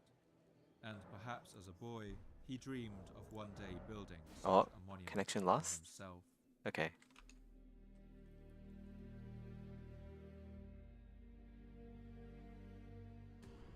We know very little about Khufu, or what his reign was like, but it's clear that he was inspired by one thing: size. And above all, the desire to build the largest pyramid that would ever stand. Learning from his father's mistakes on the Bent Pyramid, and likely inheriting some of his architects, Khufu elected to build his tomb some 15 kilometers to the northwest of Saqqara, on a shelf of strong limestone just outside Memphis, at a place called Giza. When construction began on the Great Pyramid, there must have been some uncertainty about whether it would even be possible. It was built using an estimated 2.3 million large stone blocks, weighing a total of 6 million tons. And when its first layer was completed, it was the size of more than 10 football pitches. Its builders used predominantly local limestone, quarried from nearby on the Giza Plateau, to build the pyramid's interior structure, and these were bound together with lime mortar, packed with straw and charcoal. Luckily, these organic remains in the pyramid mortar can be carbon dated, allowing archaeologists to date the pyramids with scientific certainty to this period. But while rough stone would do for the main body, The king's burial chamber at its heart was made of blocks of hard granite brought from Aswan, since it needed to resist the crushing weight of millions of tons of stone above it. The fine limestone blocks of its outer shell were quarried at a place called Tura, on the other side of the river. The stone from these quarries was of exceptional quality, a pale white in colour, almost like marble. For this reason, it was highly prized for use on the interiors of tombs, and the perfect casing for a pyramid. This limestone was cut out of underground tunnels in these quarries and dragged down to the banks of the Nile, where it was loaded onto barges to be carried downstream. In order to ease the transportation of these stones, the Egyptians dug a series of canals and artificial harbours that came right up to the base of the pyramids, one of which was known as She Khufu, or the Pool of Khufu. One papyrus has been uncovered, the oldest ever found, that is the work journal of an overseer named Merer. In it, he records the process of this perhaps less than exhilarating task. Day 25. Inspector Merer spends the day hauling stones in Tura South. Spends the night at Tura. Day 26. Inspector Merer casts off from Tura loaded with stone. Spends the night at the Pool of Khufu. Day 27. Sets sail loaded with stone. Spends the night at the pyramid. Day 28. Casts off from the pyramid in the morning. Sails upriver to Tura South. Day 29. Inspector Merer spends the day hauling stones in Tura South, spends the night at Tura. Day 30. Inspector Merer spends the day hauling stones in Tura South, spends the night at Tura.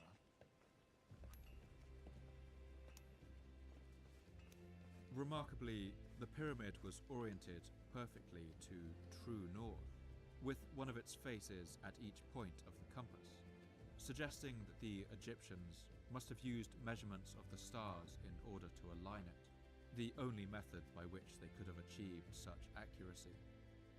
And with the kingdom's now exceptional organization, it's been estimated that it took only about 23 years to build, with the final stones being placed around 2560 BC.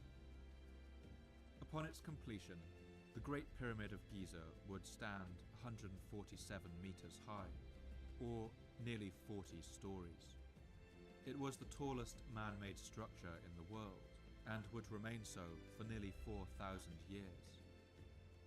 The building that eventually surpassed it, the wooden spire of Lincoln Cathedral in England, completed in 1311, would stand for little more than 2 centuries before it collapsed in a storm. Today, Khufu has cemented his name into history with the construction of these monuments. But other than his ambitious pyramid, little else is known about him. The only representation of him ever found is a single statuette carved from ivory. And, ironically for a man so obsessed with grand scale, this statue is only 7 centimeters, or less than 3 inches tall.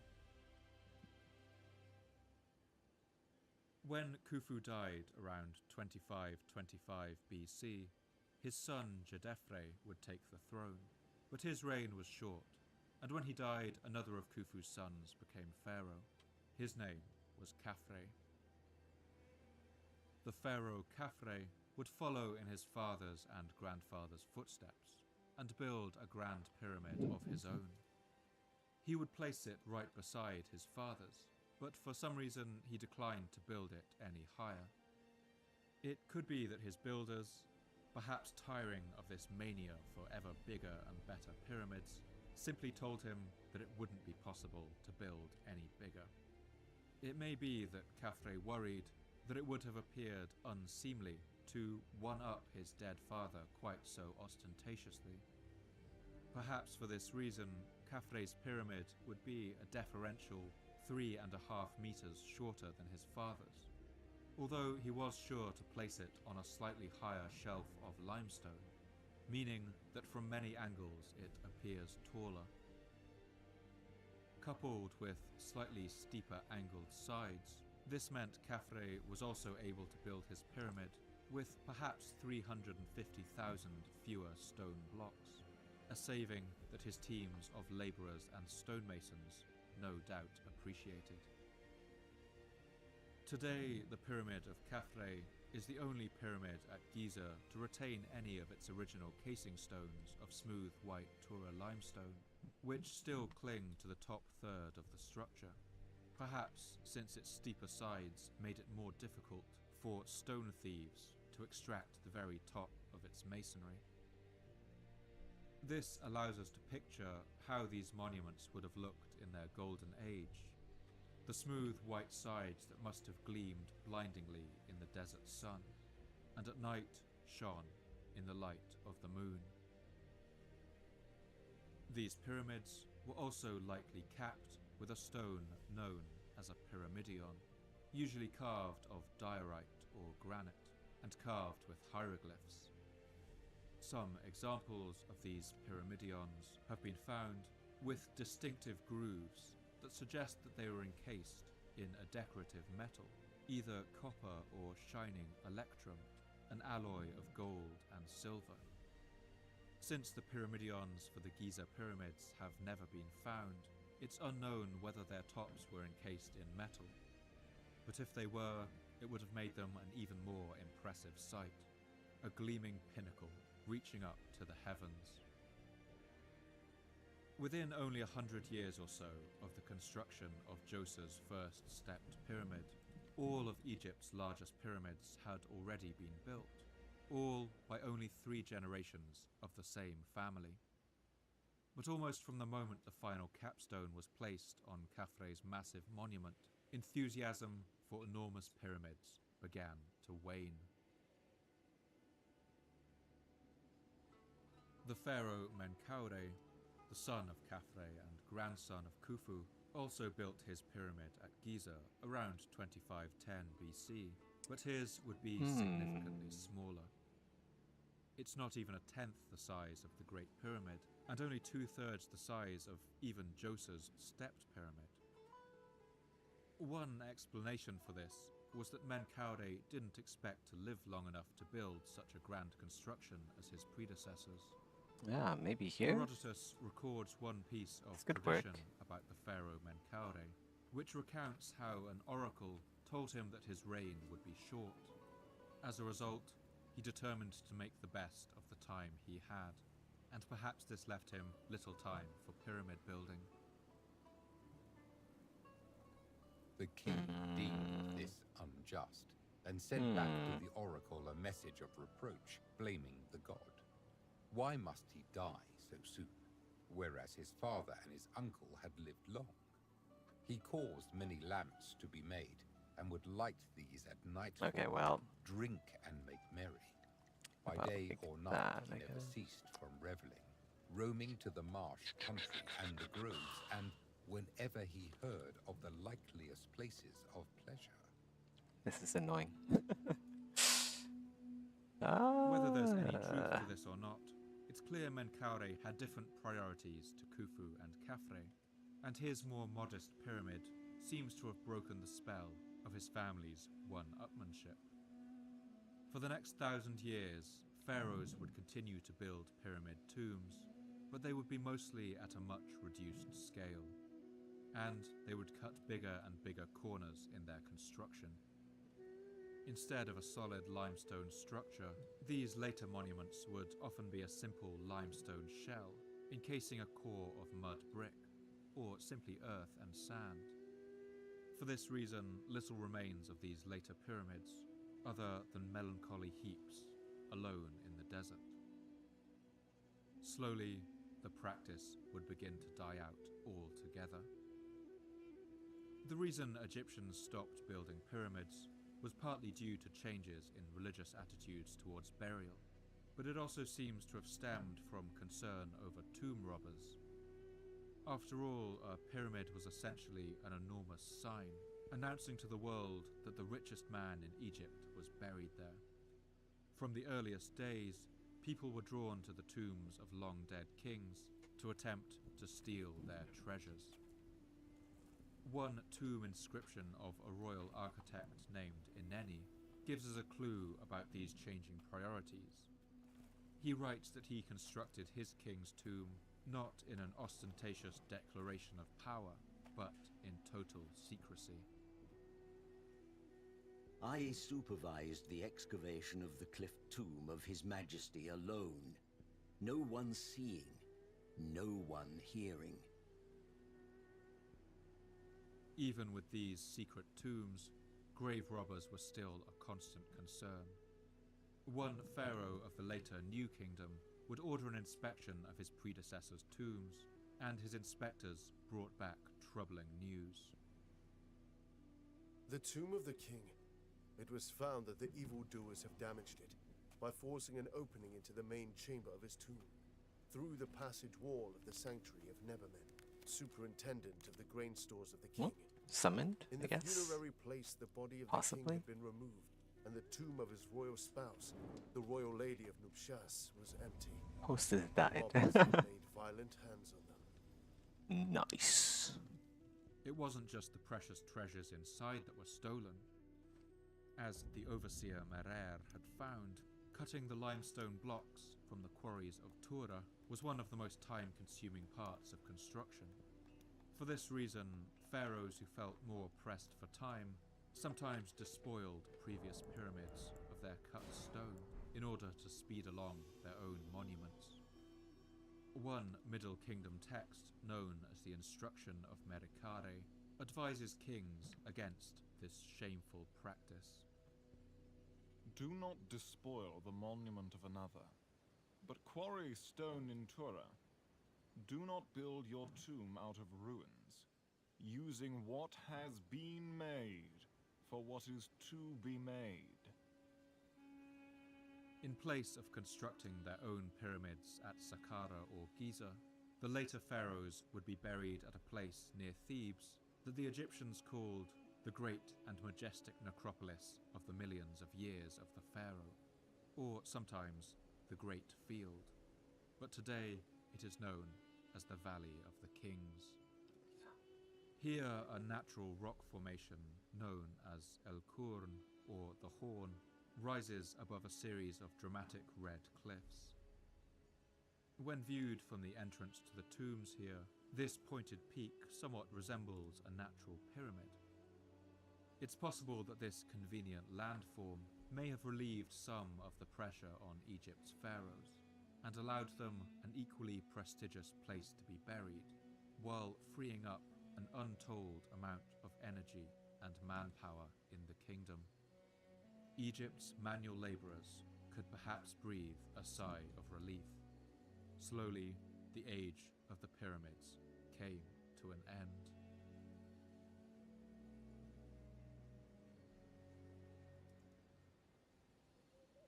Still, that was a long time in the future, and throughout the 4th and 5th dynasties of Egypt, royal monument construction continued confidently.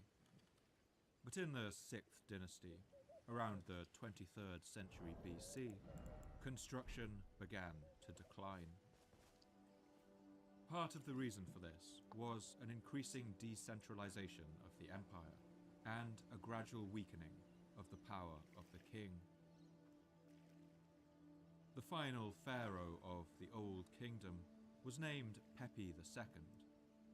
He came to the throne at the age of 6 and ruled for more than 60 years. Pepi was an excitable and enthusiastic child, as we can see from one tomb inscription by one of his officials named Harkuf. Harkuf had a long and illustrious career. He served as the mayor of one of Egypt's southern provinces in the region of the Nile Cataract of Aswan, the narrow gate to the south. The highlight of his life was the 4 journeys of exploration he undertook on behalf of his pharaoh, following the Nile down into the heart of Central Africa, into what the Egyptians called the Horizon Lands. he wrote a full account of one of these expeditions on the walls of his tomb. I accomplished it in 7 months. I brought back from there all sorts of beautiful, exotic produce and was praised for it very greatly. I came back with 300 donkeys laden with incense, ebony, precious oil, grain, leopard skins, and elephant tusks. The boy pharaoh Pepi was so delighted with Harkuf's trip that he wrote a letter directly to him. The letter was likely written on fragile papyrus and has not survived. But luckily, Harkuf was so proud of this sign of royal favour that he had the letter copied out word for word on the wall of his tomb, his proudest moment etched into stone for eternity. In it, we get a sense for the voice of this excitable young king. You know how to do what your lord loves and favours. You wake and you sleep planning to do what your lord loves, favours and commands. Unique friend Harkuf. Pepi was especially excited by a small man that Harkuf had come across in East Africa and had brought back with him. Perhaps either a man with dwarfism or a member of the so-called pygmy tribes of Central Africa. Funny how Ho is censored, so it's just Low Slayer. Low Slayer. Hurry and bring with you this dwarf that you have brought, alive, prosperous and healthy, for the king. When he goes down with you into the boat, have excellent people around him on deck, lest he fall in the water. My Majesty wishes to see this particular dwarf more than the produce of the lands. However, as a pharaoh, Pepi was relatively ineffective. During his childhood, his mother and grand viziers seem to have done much of the ruling, and as an adult he continued a relatively hands-off approach to the kingdom. For much of its history, Egypt had been governed by regional administrators known as nomarchs, Good morning. who were appointed by the pharaoh to rule over their regions on his behalf.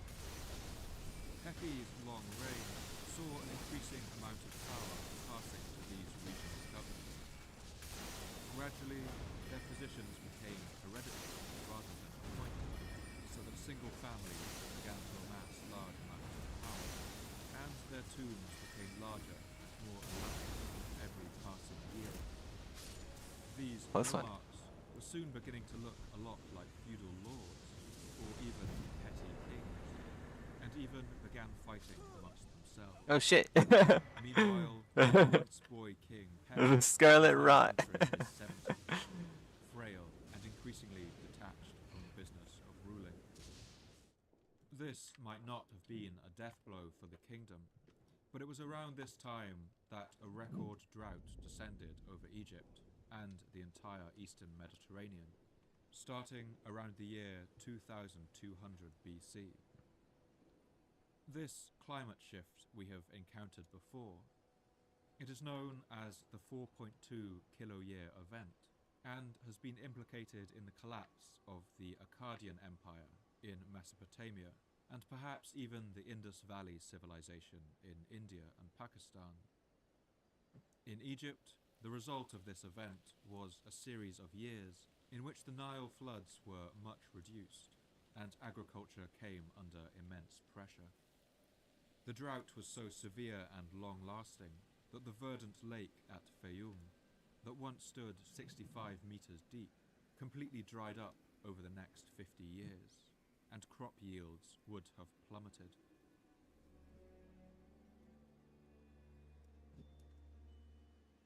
The long reign of a pharaoh was usually good news for the kingdom. It tended to generate a period of stability and often prosperity. But when a king's rule went on too long, it had the tendency to create what we might call the old king problem. The long reign of the pharaoh Pepi, along with his multiple wives, meant that he had countless children, many of them now old men themselves, with children and grandchildren of their own. And they were all impatient to see this old king pass on, so that they would get their chance to rule. When Pepi finally died around 2175 BC, what followed was a succession crisis of immense proportions. The Chaos Serpent of Isfet now wound its way around all the lands of Egypt.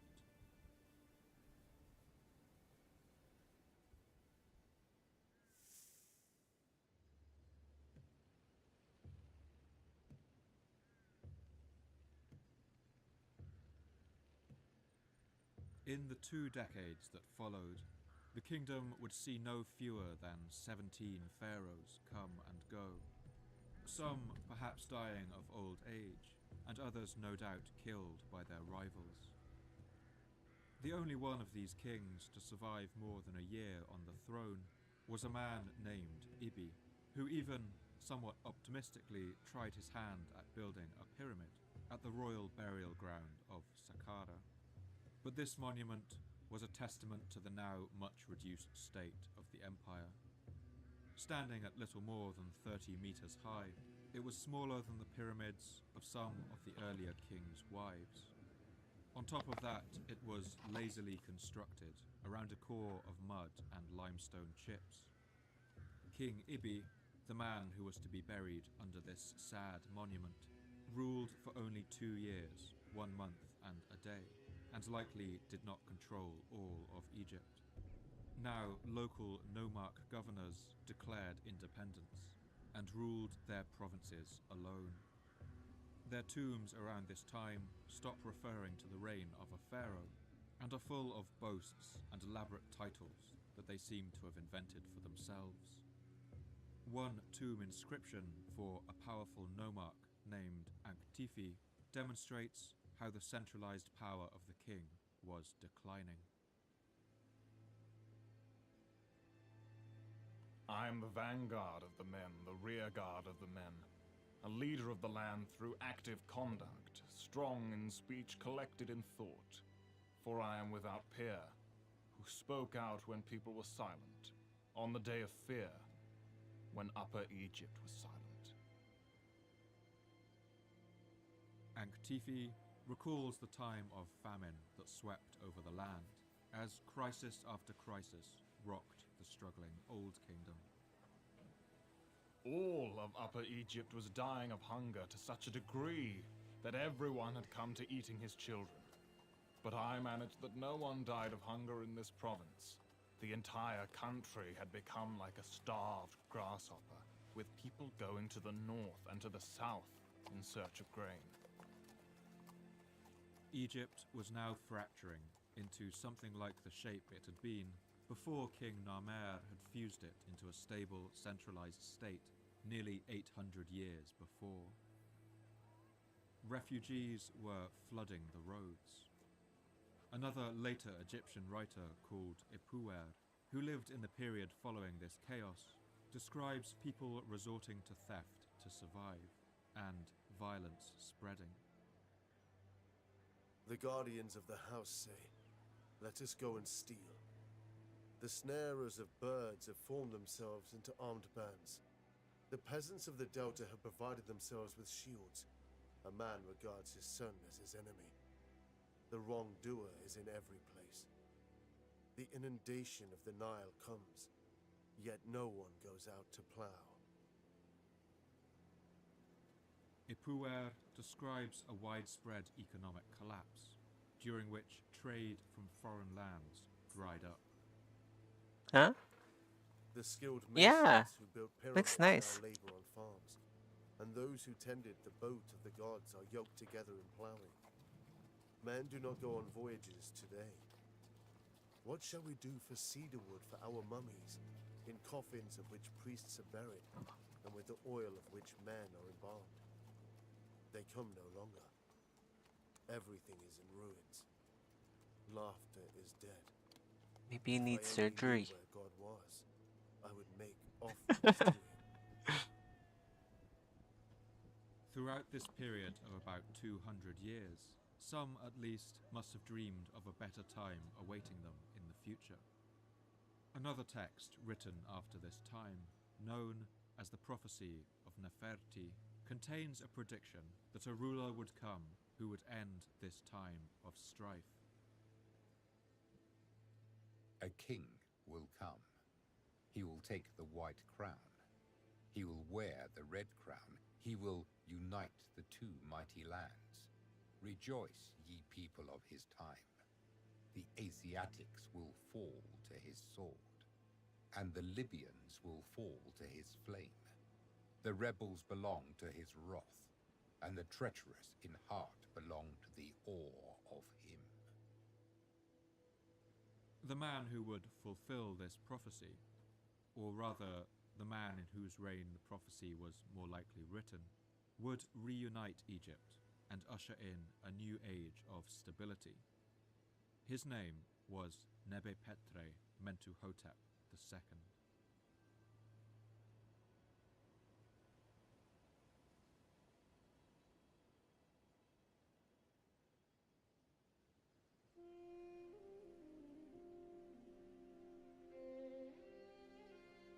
Mentuhotep was a king in the city of Thebes in Upper Egypt. Let's save it. We haven't saved it in a while. The Nile, about 800 kilometers from the Mediterranean, Thebes is one of the sunniest and driest cities in the world. It had been the capital of its own province throughout the Old Kingdom, but had always been something of a backwater, and somewhat influenced by the African culture of Nubia. But during the more than a century of chaos that surrounded the collapse of the Old Kingdom, Thebes slowly grew to become the capital of the south, and its kings began referring to themselves as the Great Overlord of Upper Egypt. It was a city where tightly packed rows of houses, granaries and workshops clustered around the central temple to the god Amun, and its people clearly sought a break from the suffocating influence of the king. Do I have enough Memphis. keys? But Not in sure the if I do. north, near the traditional center Okay, I of do. Egyptian power, an ambitious and ruthless rival was also amassing its forces. This was centered around the city of Henen-Nesut in Lower Egypt, in the verdant region between the River Nile and the Great Lake at Fayoum, a region that the desert Thebans dismissively called the marshlands. This city would later be known as Heracleopolis, or the city of Hercules. For about 100 years during this time of dissolution, Thebes and Henen-Nesut had fought bitter wars over small border regions, forts and roads, but neither side could ever gain the upper hand. That was until the reign of the king of Thebes, Mentuhotep. He was named after the Theban god of war and came from a line of warlike kings. He clearly desired to bring this series of conflicts to a decisive conclusion and reunite the fractured kingdom of old. The final confrontation between north and south would be sparked by a rebellion in the city of Thinis, once home to King Narmer, and which was now one of the vassals of Thebes. Delighted by this development, the northern power of Henen-Nesut seized the opportunity and marched south into the desert to capture the town. War soon raged across all Egypt. At one point, the northerners pushed south and captured the ancient sacred city of Abydos, and there unleashed a wave of destruction against its temples and palaces.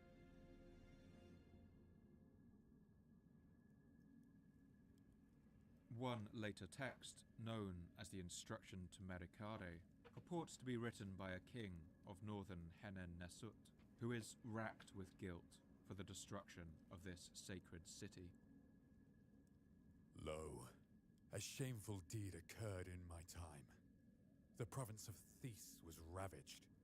Though it happened through my doing, I learned it after it was done. There was retribution for what I had done. For it is evil to destroy. Beware of it. A blow is repaid by its like. To every action, there is a response. This response would come in the form of a thundering reprisal by the king of Thebes, Mentuhotep.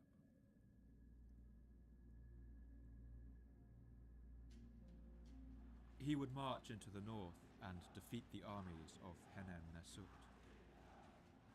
Next, he rounded on the northern capital.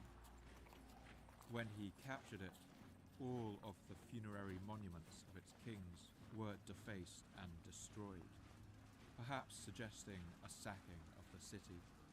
Whatever the northerners had done to the sacred center of Abydos, it was clearly visited upon them and their city tenfold. Mentuhotep now swept through northern Egypt, and the provincial governors saw the writing on the wall and swore fealty to him. After nearly 2 centuries of dissolution, the two halves of Egypt were once again united. After each. I don't have the remote here. Must be in the bedroom. The period that followed, known as the Middle Kingdom of Egypt, would last for around 300 summoned. years. But it has not left an impressive archaeological record Narcissorn. compared to the towering pyramids of the Old Kingdom and the architectural magnificence of the later New Kingdom. It stands out as something of a dull time for grand monument construction. But it did experience a flourishing in another area, that is, in the realm of Egyptian literature. One famous story written around this time is called The Tale of Sinuhe. It narrates the life of a man who traveled north into Palestine and beyond, but who eventually becomes homesick and decides to return to Egypt. Another collection of stories was written around this time, a kind of I just realized they have the wrong known as the Tales of images on. There we It go. relates a number of fantastical stories, imagining that they were told to the great pharaoh Khufu of the Old Kingdom by his 3 sons. Another story written during the Middle Kingdom is known as the tale of the shipwrecked sailor, a kind of ancient Gulliver's Travels. It is remarkable for its innovative Chucha. Good morning, Chucha. about a sailor Sleep well. shipwrecked in the Mediterranean who finds himself on an island ruled by a gigantic serpent. Oh, we got invaded by Q. Ibsen Ermau Sersen Ja in I Nishni in Fibrit F Ja. A storm came up, with us on the open sea, and no chance for us to reach harbour. The wind grew sharp and made a constant moaning, and there were hungry 14-foot-high waves. A piece of wood of some sort hit me, and then the ship was dead. Of all those fine men, not a one survived. Then, I was carried to a desert island by a swell of the great green sea. In Wow in Wajwer. Artillery strike! Woo! Who tells him a sad story that his whole family was killed when a star fell to Earth. Oh, that's gonna hit me. The serpent tells them What? that a ship will eventually Wow, pass by that's the bullshit. island and rescue them, and Can't even reassures roll him through it, it's that he will impossible. soon have a great story Oh, to the tell. host's dead. Good. Beh in Ek We Mek Nither Review and Now, you are going to spend 1 month, and then another, until you finish 4 months on this island. Then a ship will come from Egypt, with sailors in it whom you know. Chucha. That You may hungry? go with them I gotta go feed toward home Chucha. and die Give me a in sec. your own city. What joy for one who lives to tell the things he has been through when the suffering is over. Shem Ek Hena Sen Gnu. Finally, the predicted ship arrives, and the man is rescued. Recite Tishbisis Shais Misdemet Sidu. Nu Mama Meririt Al Nek Sineter. At last the ship arrived, just as he had foretold. I climbed a lofty tree, and recognized the sailors in the ship and went running to report it. Then I descended to the shore near where the ship was. I hailed the crew and offered thanks beside the sea to the Lord of the Isle, and those on board did likewise.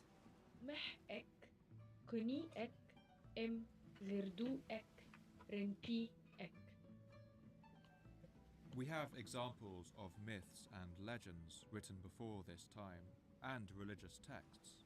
But this is not the story of some bygone king or the actions of the gods.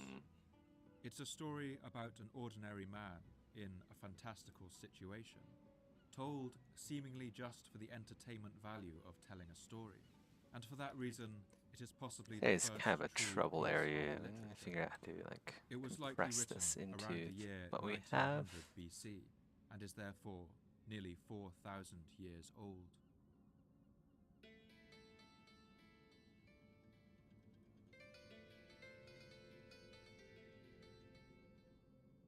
The lives of Egypt's pharaohs take up so much of the usual discussion of its history, partly because they are the ones who commissioned the inscriptions, the monuments, and the statues. But as the Middle Kingdom's flourishing of literature continued, we get more and more of a sense of what life was like for ordinary people in the Nile Valley. One text of this period, known as the Papyrus Lansing, gives a fascinating insight into the lives of Egypt's common people. It is written as a piece of rhetoric by a master scribe to one of his pupils, attempting to convince him to become a scribe in turn.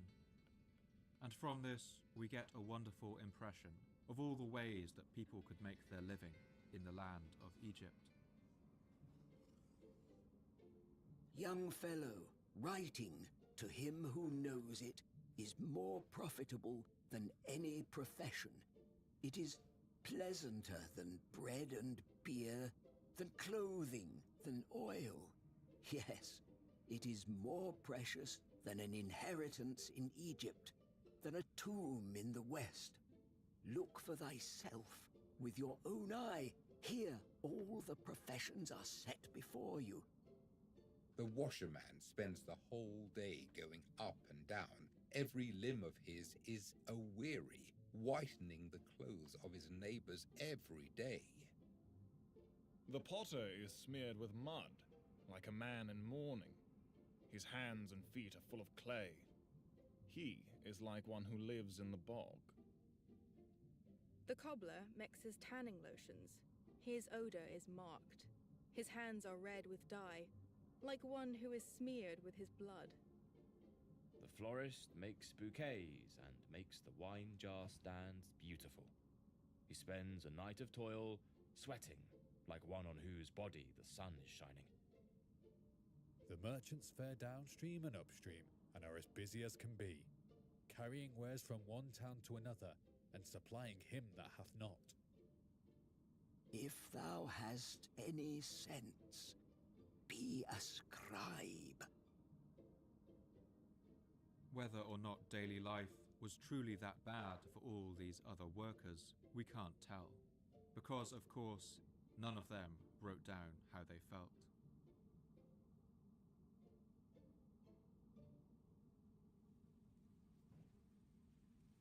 Most of Egypt's people were peasant farmers, and even when they practiced these other professions, they likely engaged in some farming too.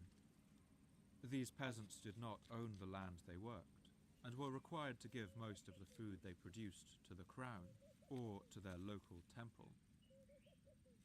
To supplement their diets, most houses kept private kitchen gardens too, which the women would tend while the men went out to the fields.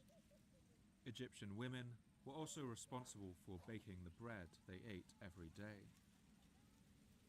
Bread in Egypt was made primarily with emmer wheat. Dough was often pressed into clay molds and baked, and at times people got creative, baking bread in spirals like a cinnamon swirl, and using shaped molds to bake loaves in the form of animals. Those who could afford it also baked cakes and pastries out of the finest flour, sweetened with dates and honey. Alongside their bread, Egyptians ate a varied diet, including garlic and spring onions, lettuce, celery, cucumbers, gourds, and melons. They supplemented these with high-protein beans and pulses, like lentils and chickpeas, and a kind of edible tuber known as a tiger nut that grows at the base of wetland sedges. All of this was cooked in olive oil, at least from the time the pyramids were built. At times, they would also eat meat, primarily beef, lamb, pork, and goat, as well as quail, pigeon, duck, geese, and partridge. Mice were even eaten at times, and even hedgehogs. The Egyptians cooked these spiky creatures by wrapping them in wet clay and baking them in it. And when the clay was cracked open afterwards, it took the hedgehog's spines with it.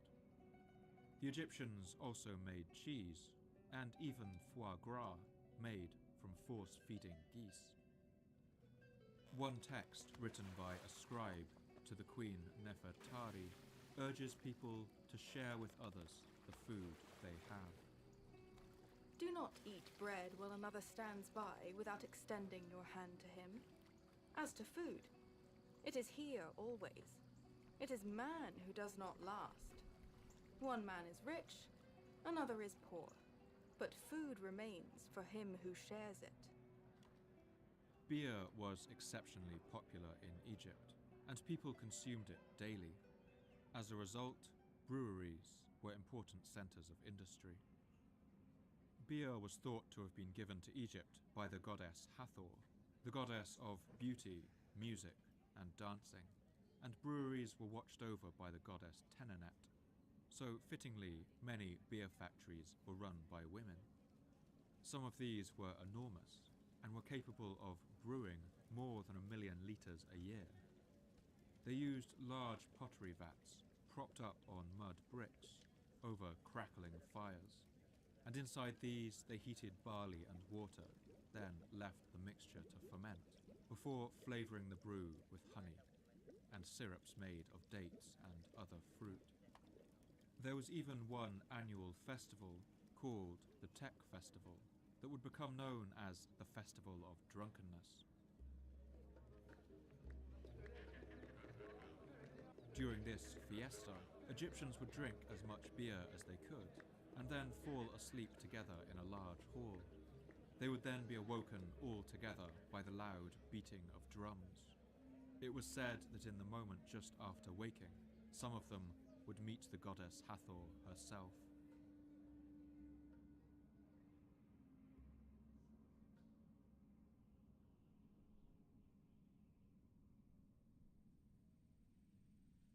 Egypt was one of the most stable and prosperous agricultural societies in the ancient world, but it was a society built entirely on the collection and storage of grain. As a result, there was one ever-present danger. That was the presence of mice and rats. Grain was stored in large circular granaries within the towns, shaped like beehives, and freshly harvested wheat or barley was poured in through a hole in the top, to be preserved in the hot, dry air. When grain was needed for bread making or beer brewing, it was taken from a small door in the bottom of these granaries. Probably gonna end the stream soon. Or even ate the grain while it was 8 hour, 30-minute stream. thousands of hours of work would be wasted. I should probably go take a break, maybe take a nap or something. But Get some thankfully, breakfast. Egyptians were able to rely on one particular Joshua set needs of attention allies. too. That was the domestic cat. Alright guys, I'm gonna end it here. If you guys want to keep listening to this, I'll the link I'm putting the link in chat so you guys can listen to it. It's Egypt, Fall of the Pharaohs. Alright, take care. Of these, Bye bye. wildcat